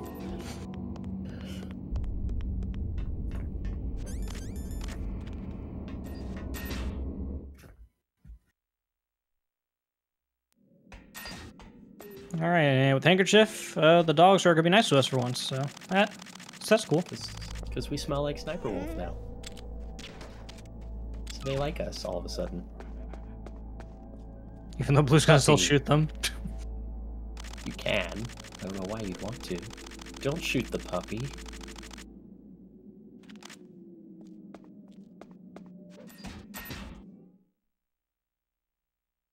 Now, for the tower climb, there's pretty much three ways you kind of go about it. You can either go primarily stuns, primarily M9, or you can do a bit of both.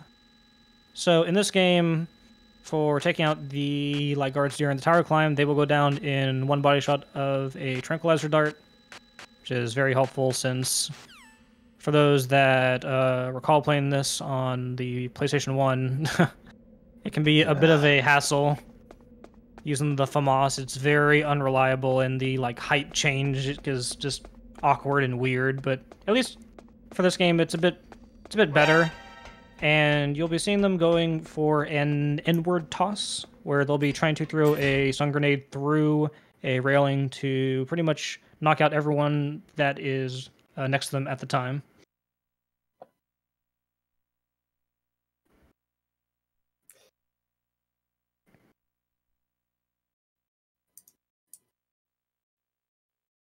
All right, no disc issues. I remember Blue saying that there was some weird disc issue in practice, so that's good that doesn't seem to have happened yet, at least. Knock on wood. I was gonna say, shut up. Okay. I thought he froze there for a second. It was just drop frames. We're good.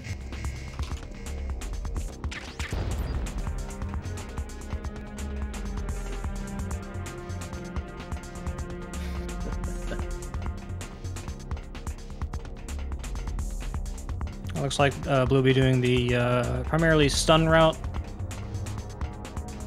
Classic.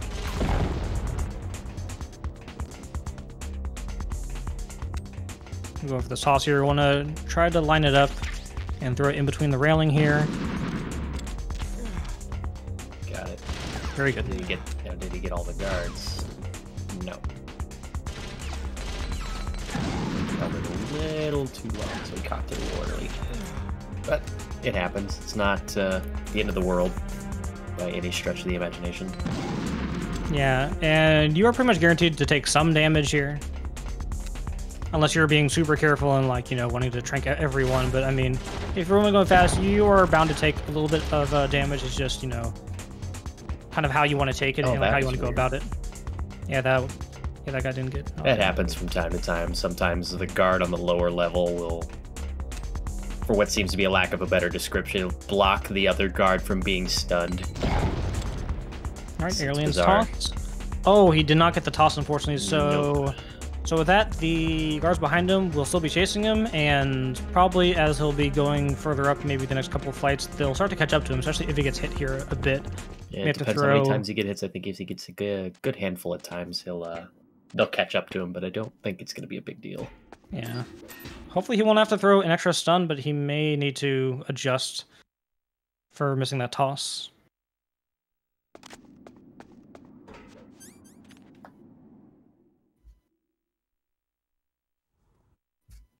Fun fact, you can do this ropeless if you so please. Thanks to hanging mode, you can actually just drop straight down without having to use the rope. But it does lose a bit of time, loses a couple seconds over using the rope, but that option is there. It's also harder. Yeah. So yeah, it loses harder, time and it's harder. Why would you want to do that? And then you could tell Silicon Knights did not care to bother much with this particular sequence. For one, it's shorter, just overall, and two, you can do this. Kind of just ride the girder down. That is the girder glitch, where you can pretty much just get stuck in a particular spot and you'll just essentially drop straight down. where you need to be. Just gonna give a quick apology in advance in case anyone hears some banging in the background. My father's putting together something in the garage, so if you hear anything, that's probably me. Well, I haven't heard it, so I guess your noise gets working good. For now.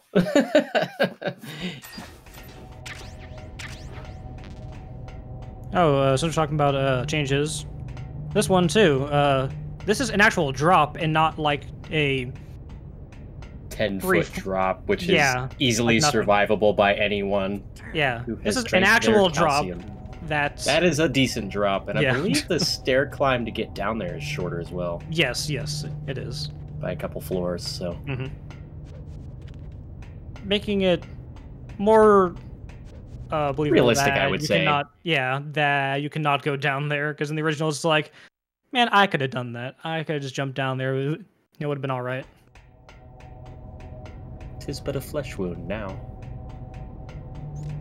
So taken from Metal Gear Solid 2, we will be doing stair gliding, which will be spamming the shoot button at the start of the climbing animation, and if you do it for the first couple of steps, you can potentially glide and save frames each time that you do it. So frames, and in this game, 1 frame could equal 1 second. Yeah. And that 1 second could matter. Yeah, the RTA to IGT in this game is kind of weird. It's not like wildly out of control, but no, not by any means. Yeah, but there can be some small variants here and there. And now probably the worst fight in terms of RNG is this one coming up behind D. So on normal difficulty, the Hind D is pretty timid once you get to phase 2, and he'll start to hide a lot. And the rate of which he will come back up is kind of random. And the higher difficulty that you go up, the more aggressive he actually starts to be. So he's actually kind of easier on the higher difficulties because he's so aggressive, and he's also much faster as well. But on normal, you have to unfortunately deal with him maybe hiding quite a bit.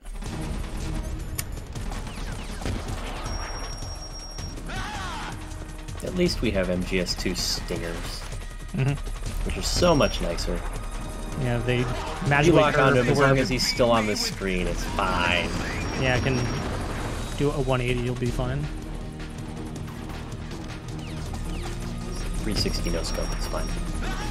Which you could probably do if you felt like it. But he moves a little faster too, which is. If you're going from MGS1 to this, if you're not used to the change, it's a little bit irritating. The other nice thing is, I believe, is it on MGS1 console, he only has 1 hitbox you can lock onto, the original? I'm not sure, to be honest. Because I know on PC it's got 3.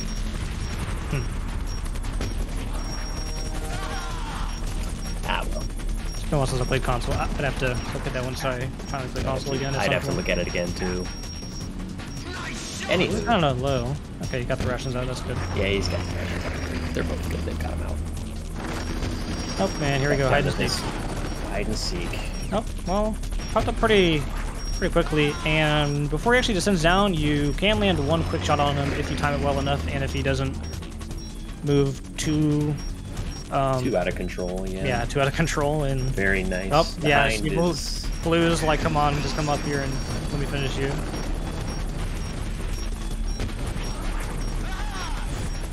Looks like Aerlien's have an average Hind. Nothing too out of the ordinary from what I've seen.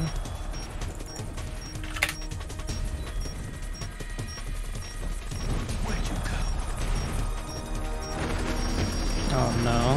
Where'd you go? Where do you think we went? I haven't gone anywhere. It's where did you go? Oh, that singer didn't hit. What? That's weird. Yeah, it's locked on and everything. Even Metal Gear Solid 2 magic can't fix all problems, I guess. So what you're saying is we need some Metal Gear Solid 4 black magic. Yes. All right. Let me just call 2008 to assist 2004. Oh no. So looks like Aerlien losing a bit of time here to a slow hind fight, a bit slower than Blue's perhaps. I was seeing the hide and seek phase was quite prolonged. Yeah, Aerlien doesn't seem to be having a great time with the hide and seek phase of this. But that's good for the genomes as a team. So as big of a lead as it can be to maybe potentially bring it back. Now, what happens in the case of a double tie where they tie wins and tie IGT? Is there something set in place for that occurrence? No, but if that ever does happen, I don't that's like a shooting star. Like I can't never see that happening. Tanker IL says Platonic. All right. Everyone does it again. We're just gonna do it all over again. We just do it all over again. It's fine. Yeah. We're only gonna finish at 2 a.m. Yeah, no big deal.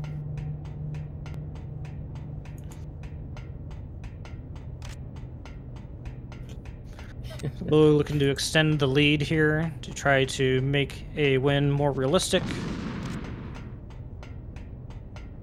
You see for the descent he is cooking grenades and just releasing them to make this fairly simple. And now the 4 horsemen. Much easier on normal than extreme. Oh yeah. Yeah, normal's I suppose great. You could do this strat on extreme if you have the ration, but I don't think it actually kills them. I don't. No, I don't think it kills them. Yeah.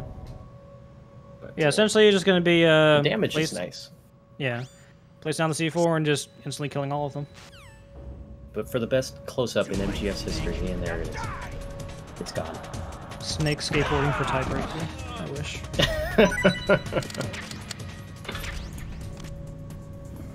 So much.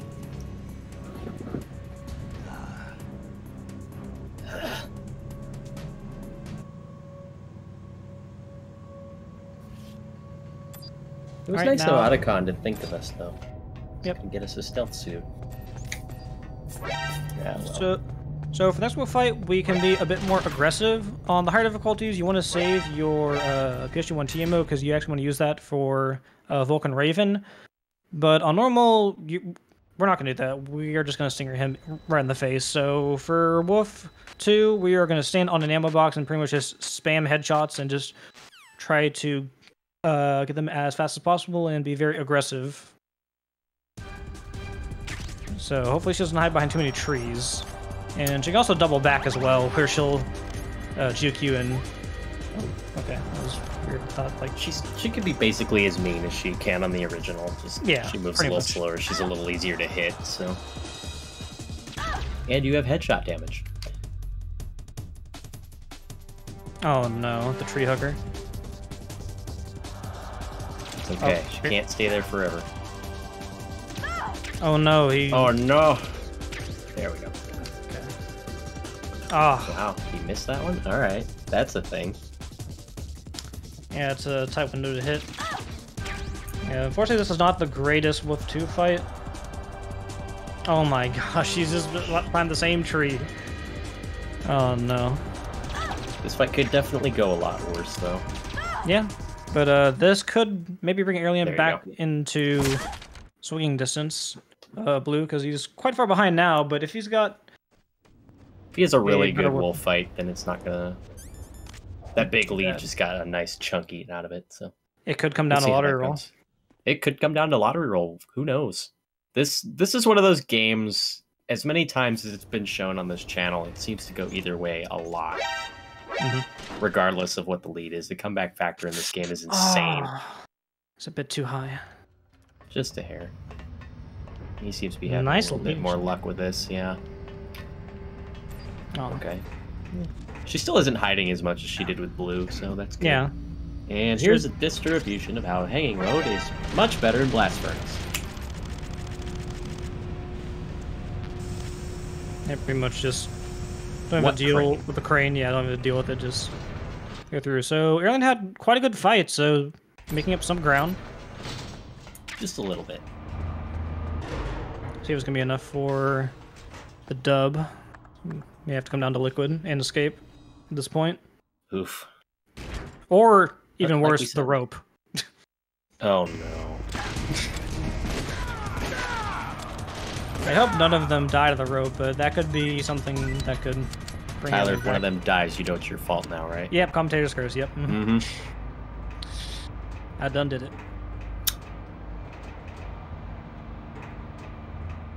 Hashtag blame Tyler.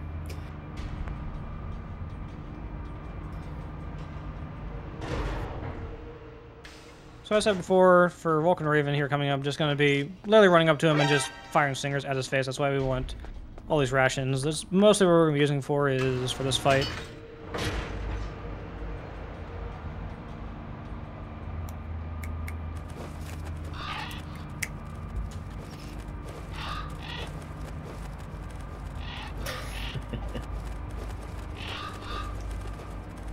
See how Aerlien's sabotage go. That went pretty well, actually. Yeah. Very clean.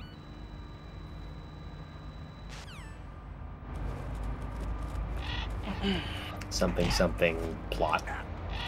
Something important happening in the story. Ah, yes, the Zelda effect. Hit one bird, the rest of them come and try to kill you.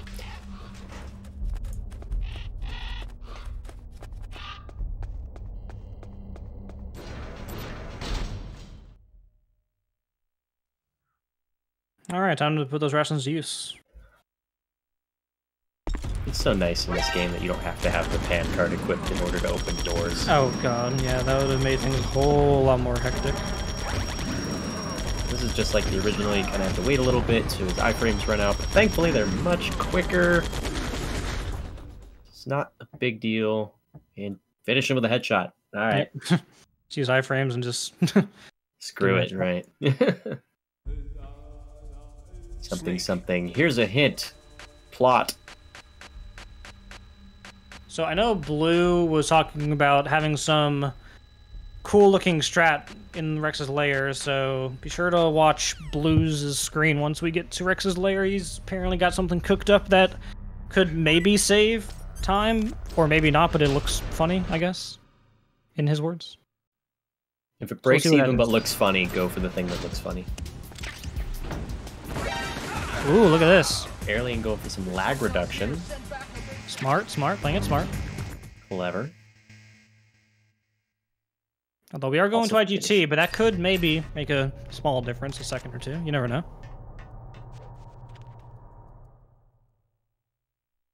Alright, Rex's lair. The nice thing about this compared to the original is the rat RNG doesn't exist. He's in the same spot. And so recently discovered you can call Otacon 3 times in a row here, and then you won't have to talk to him again until much later. So normally you would have 3 scripted calls, and this saves about a second.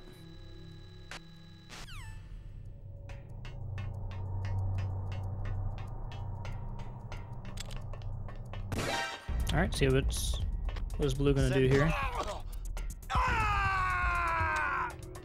Roll him over. As you do. Oh, that does not wait, count as a kill, by wait. the way. Why is grenade? Confusion. What? You just killed that guy. I am confusion. I guess that's what he was talking about. Well, that's one way to go about it. Yeah, the guy is out of your way, and he's not going to come back to life. I think. I don't think so. I'm assuming not because he's practiced this, so I'm assuming he knows what he's doing. Alright, so for the rat RNG, there are ropes here that we can grab onto. And the rat is going to be in the best possible spot as soon as possible. Okay, he did not fail the rope drop. There's a small chance where if you mash at an incorrect frame, you will die. Thankfully that didn't happen, but you see the rat's right here and just boop. There it is. Easy peasy. Wait, grenade as well for Aerlien? Did they both talk about this, or did they both come up with the same idea? Yes. Probably both, yes.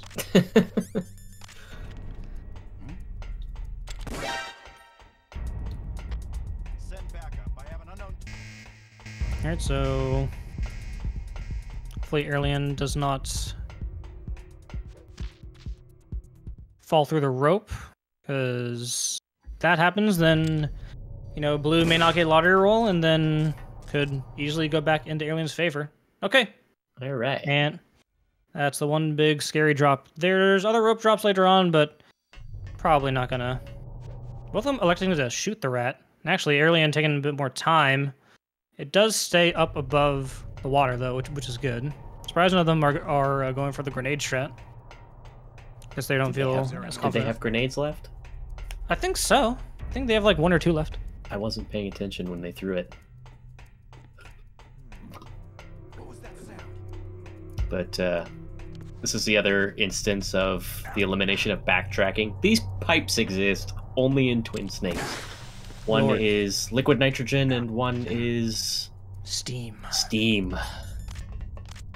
And it instantly changes the PAL key to the temperature key that you need. Well, he's got the grenades again. What's he gonna do this time? Well, he could have grenaded the rat. I wonder why. Unless it's unless the card is more likely to go into the water if you use a grenade. That man is dead too. All right. Oh wait, so he respawns. Oh wait, so is he just wasting his last grenades and triggering the alert to respawn these guards in? Is that what he's doing? Is this what's going on? Are we getting trolled? These are strats we don't know. I'm very confused.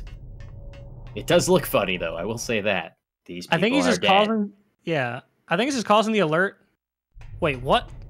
Wait, this guy's here too? I swear, did they both talk about this together, or like did they come up with the same idea? I told you, the answer is just yes.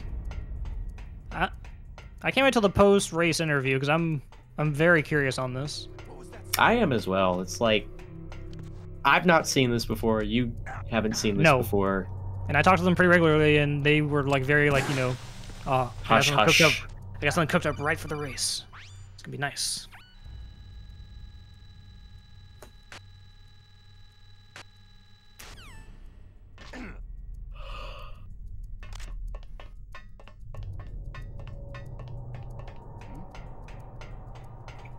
All right, and blue is doing the last card here.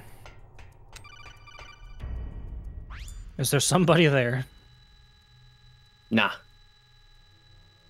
think he cooked that maybe a little too late. This will be interesting. See what happens here. I assume they know what they're doing. They know what the backup is if something goes wrong with that. Let's hope.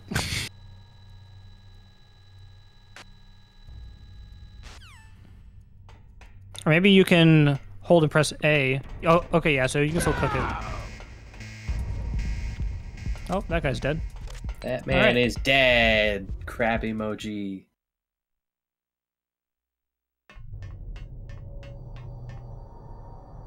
I don't know, you've done dog tags. What's his dog tag? Duh. Duh is dead. I don't know, man. The only one that I know from here is the guy on the left-hand side that's like on that lower platform. That's Theo Colin Tyler King. That's my favorite guard. The other one, his name. Well, that and his name is just ridiculously long for no reason. Way to make fun of someone for their name, Tyler. I mean, I don't think I'm making fun of, but anyway, so now with back to the run. Now with the red card inserted, and now we're going to go and fight Rex. There's a bit of a sweet spot where you can stand and you won't take any missile damage. I believe blue is going to be trying to go for a more aggressive approach where he'll be standing a bit closer and then dodging by looking away. That's a bizarre way of dodging, but similar to the lean in MGS1, I guess. Yep. I didn't think this was more aggressive if you had rations. I thought you just go. Yeah, I mean, if you have rations, then it's fine. But yeah, I guess on like higher difficulties, you would be more. That would be the thing, yeah. Because you would not want to take damage or tank it or whatever. But here, I guess it's not a big deal. I was taken from the battle. Unskippable cutscene. And they actually removed a lot of unskippable cutscenes with this one that they kept in. It's kind of iconic though, so yeah, it's not a big deal to me. Yeah, can't go with this. It's no good. I can't. Oh, looks like Aerlien's gonna be standing in the magic spot. But will he do the looking? Oh, he's just gonna move forward, I see. No, yeah, it looks like he's just gonna tank it. He's got the rations out. As we're seeing here from Blue, on second phase, literally just stand still, and you'll only get hit by the machine gun. Nothing else will hurt you, as long as you do not hit anything else besides the cockpit. Yep, game just conveniently puts you in that magic spot. Mm-hmm. So you don't have to do a whole lot, which is super nice on phase 2. All right, so we can see Aerlien close the gap a bit more if he gets lottery roll. So let's see if Blue can get it now. I know Blue's been working on a particular angle to actually get the lottery roll consistently. Actually posted a little graphic a couple days ago in the TTS thread. Oh no, that's not good. Oh, there we okay. Oh, Get it. I guess. Oh, there we it go. is. A big one. That's the lottery roll. You kind of do. Was it 1 hit per frame or 1 HP per frame? That pretty snake much, is yeah. rolling in that corner, and as long as liquid stays within your hitbox, you'll get that damage. It's insane. Mm-hmm. And you just kind of do this reformatted infinite here, and that's liquid. Very good fight. Very clean. And as one leaves liquid, another enters. See Aerlien, see how he can do. As Blue will just be kind of hiding behind some barrels and waiting for Autocon, so it gives us some time to look at Aerlien's liquid. Uh-oh, a surveillance camera. Uh-oh, a surveillance camera. Yoinks. Uh-oh, no key. All right. Oh, I didn't get it. Okay, well, you can still set it up again. See what we got here. Let's go. Oh yeah, that angle wasn't good enough. So, looks like we're just gonna have to. Oh, there no. it goes. Very nice. Third try. Third try every time. It's okay. Nope. Aerlien finishing with frustration, teabagging liquid. Very fair. Oh. Uh-oh. Oh, well, liquid. Yeah, liquid repaying the favor here by thrusting himself forward. There we go. Oh, there okay, we roll go. him off. There we go. Well, we saw 2 water rolls from top 2 runners, so that's always cool to see. Barrels. I hate the barrels in this version. They're just, I feel like they take so long to blow up compared to the original. Here they come. Oh, here. Aerlien.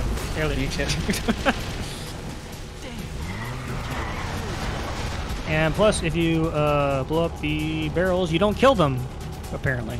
They just get knocked out. I didn't kill them, Tyler. The barrel did. They just get stars above their head, and they just disappear from explosions. I mean, this is a Michael Bay film, right? You're not wrong. And for the liquid escape sequence, is fairly similar to the original. Shooting out the headlights. Yeah, it's pretty much the same. There's an invisible health bar, and there's certain phases of this tunnel that will just keep on going until this health bar depletes to a certain amount. The only difference is instead of just horizontal aiming, you have vertical aiming so you have to beat it. And for this phase here, you kind of want to lead off a bit in front of him, whereas in the original you want to kind of aim for his arm. So a little bit of a smaller differences here. And slower bullet speed. With that, Blue is finished. Very nice run from BlueMetal. And nearly not too far behind. Yep, he's just got the liquid portion to go, and that'll be it. Yeah. And given the very start of the run, where it was like deja vu, because he had a very similar incident at the docks where he like kind of messed up. But you know, he brought it back to be not that far behind, actually. No, I thought it was GG's to both. Just kind of going and going. Mm-hmm.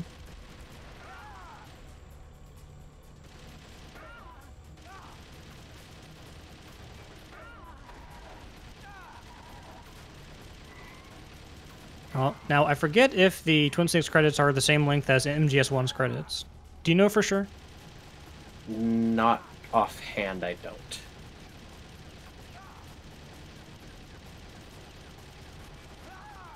Tiebreaker. So in the case where there is a tie where there's 3 wins apiece, what we will do is we will look at all of the IGT times, excluding Metal Gear because that's calculated through RTA, and we will compare and see who wins outright over that. So that'll be how we decide a tiebreaker as we will be doing this. Oh, is that a BlueMetal? Yeah. What's up, dude? What's up? Did you like all the swag? I gotta ask, did you talk to Aerlien about any of this? No. Okay, because now just to be clear, the swag was the grenade during the Rex's lair, right? Yeah. Funny thing, Aerlien literally did the exact same thing. Same thing? I just watched Blue.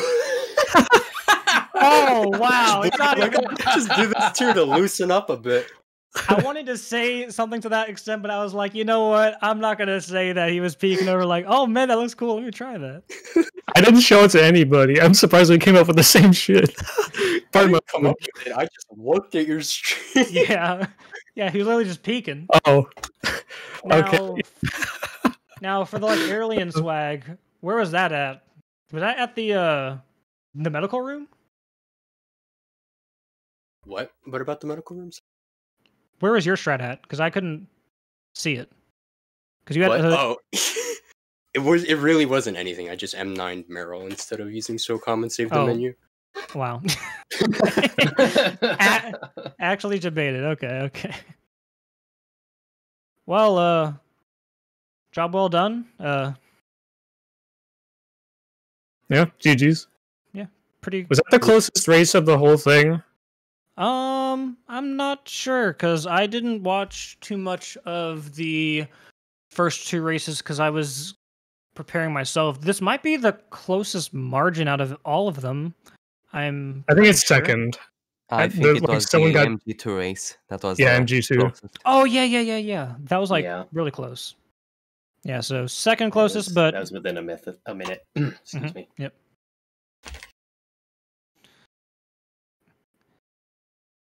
Yep. So I just felt like labbing the swag for the fun of it, and there's a little bit of RNG to it. Like I blew up the second guard before the rat, and if the security comes and sees him, he respawns. But if they don't see him, he doesn't.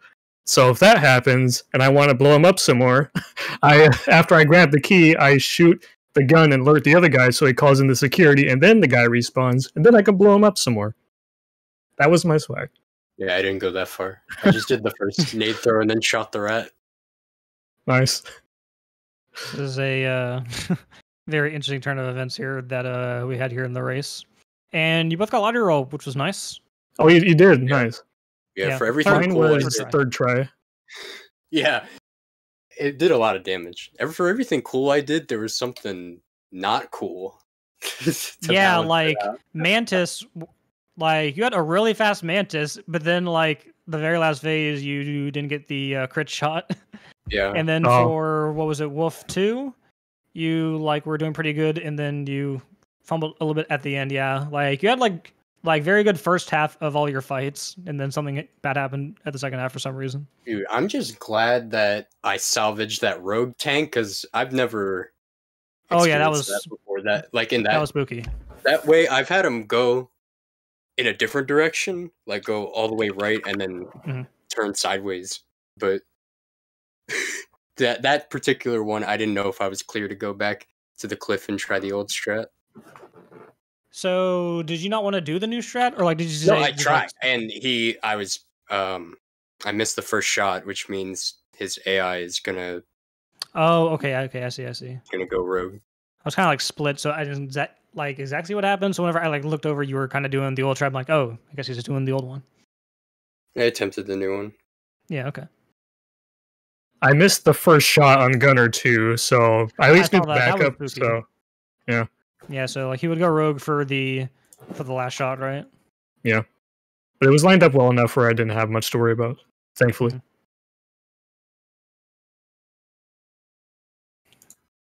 Well, any predictions what your IGTs are going to be, fellas?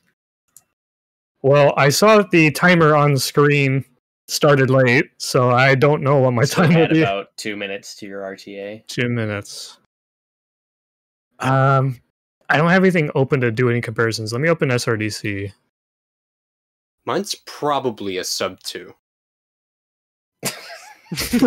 I would hope so.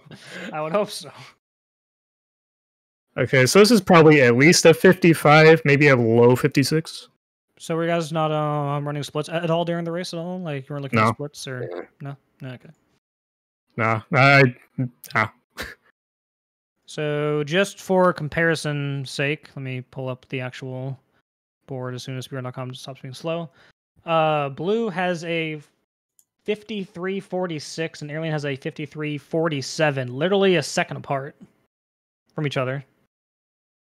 Although RTA IGT is funny. yeah. Yep.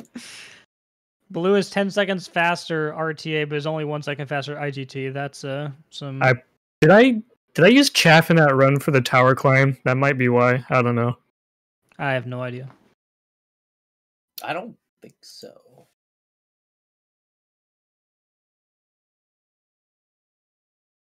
Because maybe I did, and if I didn't, well then I have no idea what that the issue is with that discrepancy. Yeah, it's very weird. All right, about to see what final time is.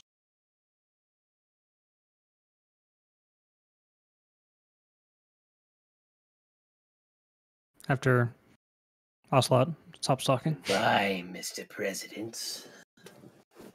Soon, TM, because the next game. He's like that grandma on the phone that just does not want to let you hang up and get back to your life. Yeah. Especially Solidus. He's the president of the United States now.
Everyone in the runners stream Discord audio. Speak now. Oh, It's okay. working. Okay, cool. And cool, they're cool. just Oh, okay. All right, and the bot's back. Okay, never mind. GW. Okay. It's alive. Sorry about that. Can the bot chat went hear rogue. us? Yes. The bot went rogue and decided to buzz off for a minute, but it's back now.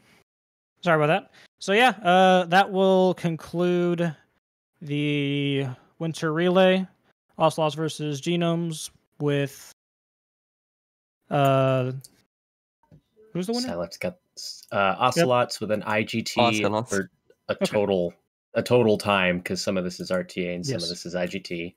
A total time of 5 hours, 21 minutes, and 46 seconds. And the Genomes finished with a time of 5 hours, 34 minutes, and 14 seconds, according to SRGTsilent's math. All right, GG to the Ocelots. Wait, he put And- 55-51. I got a 31, brother. Oh no. I demand that 20 seconds be taken off that. Put it at a 5 hours, 33 minutes run, please.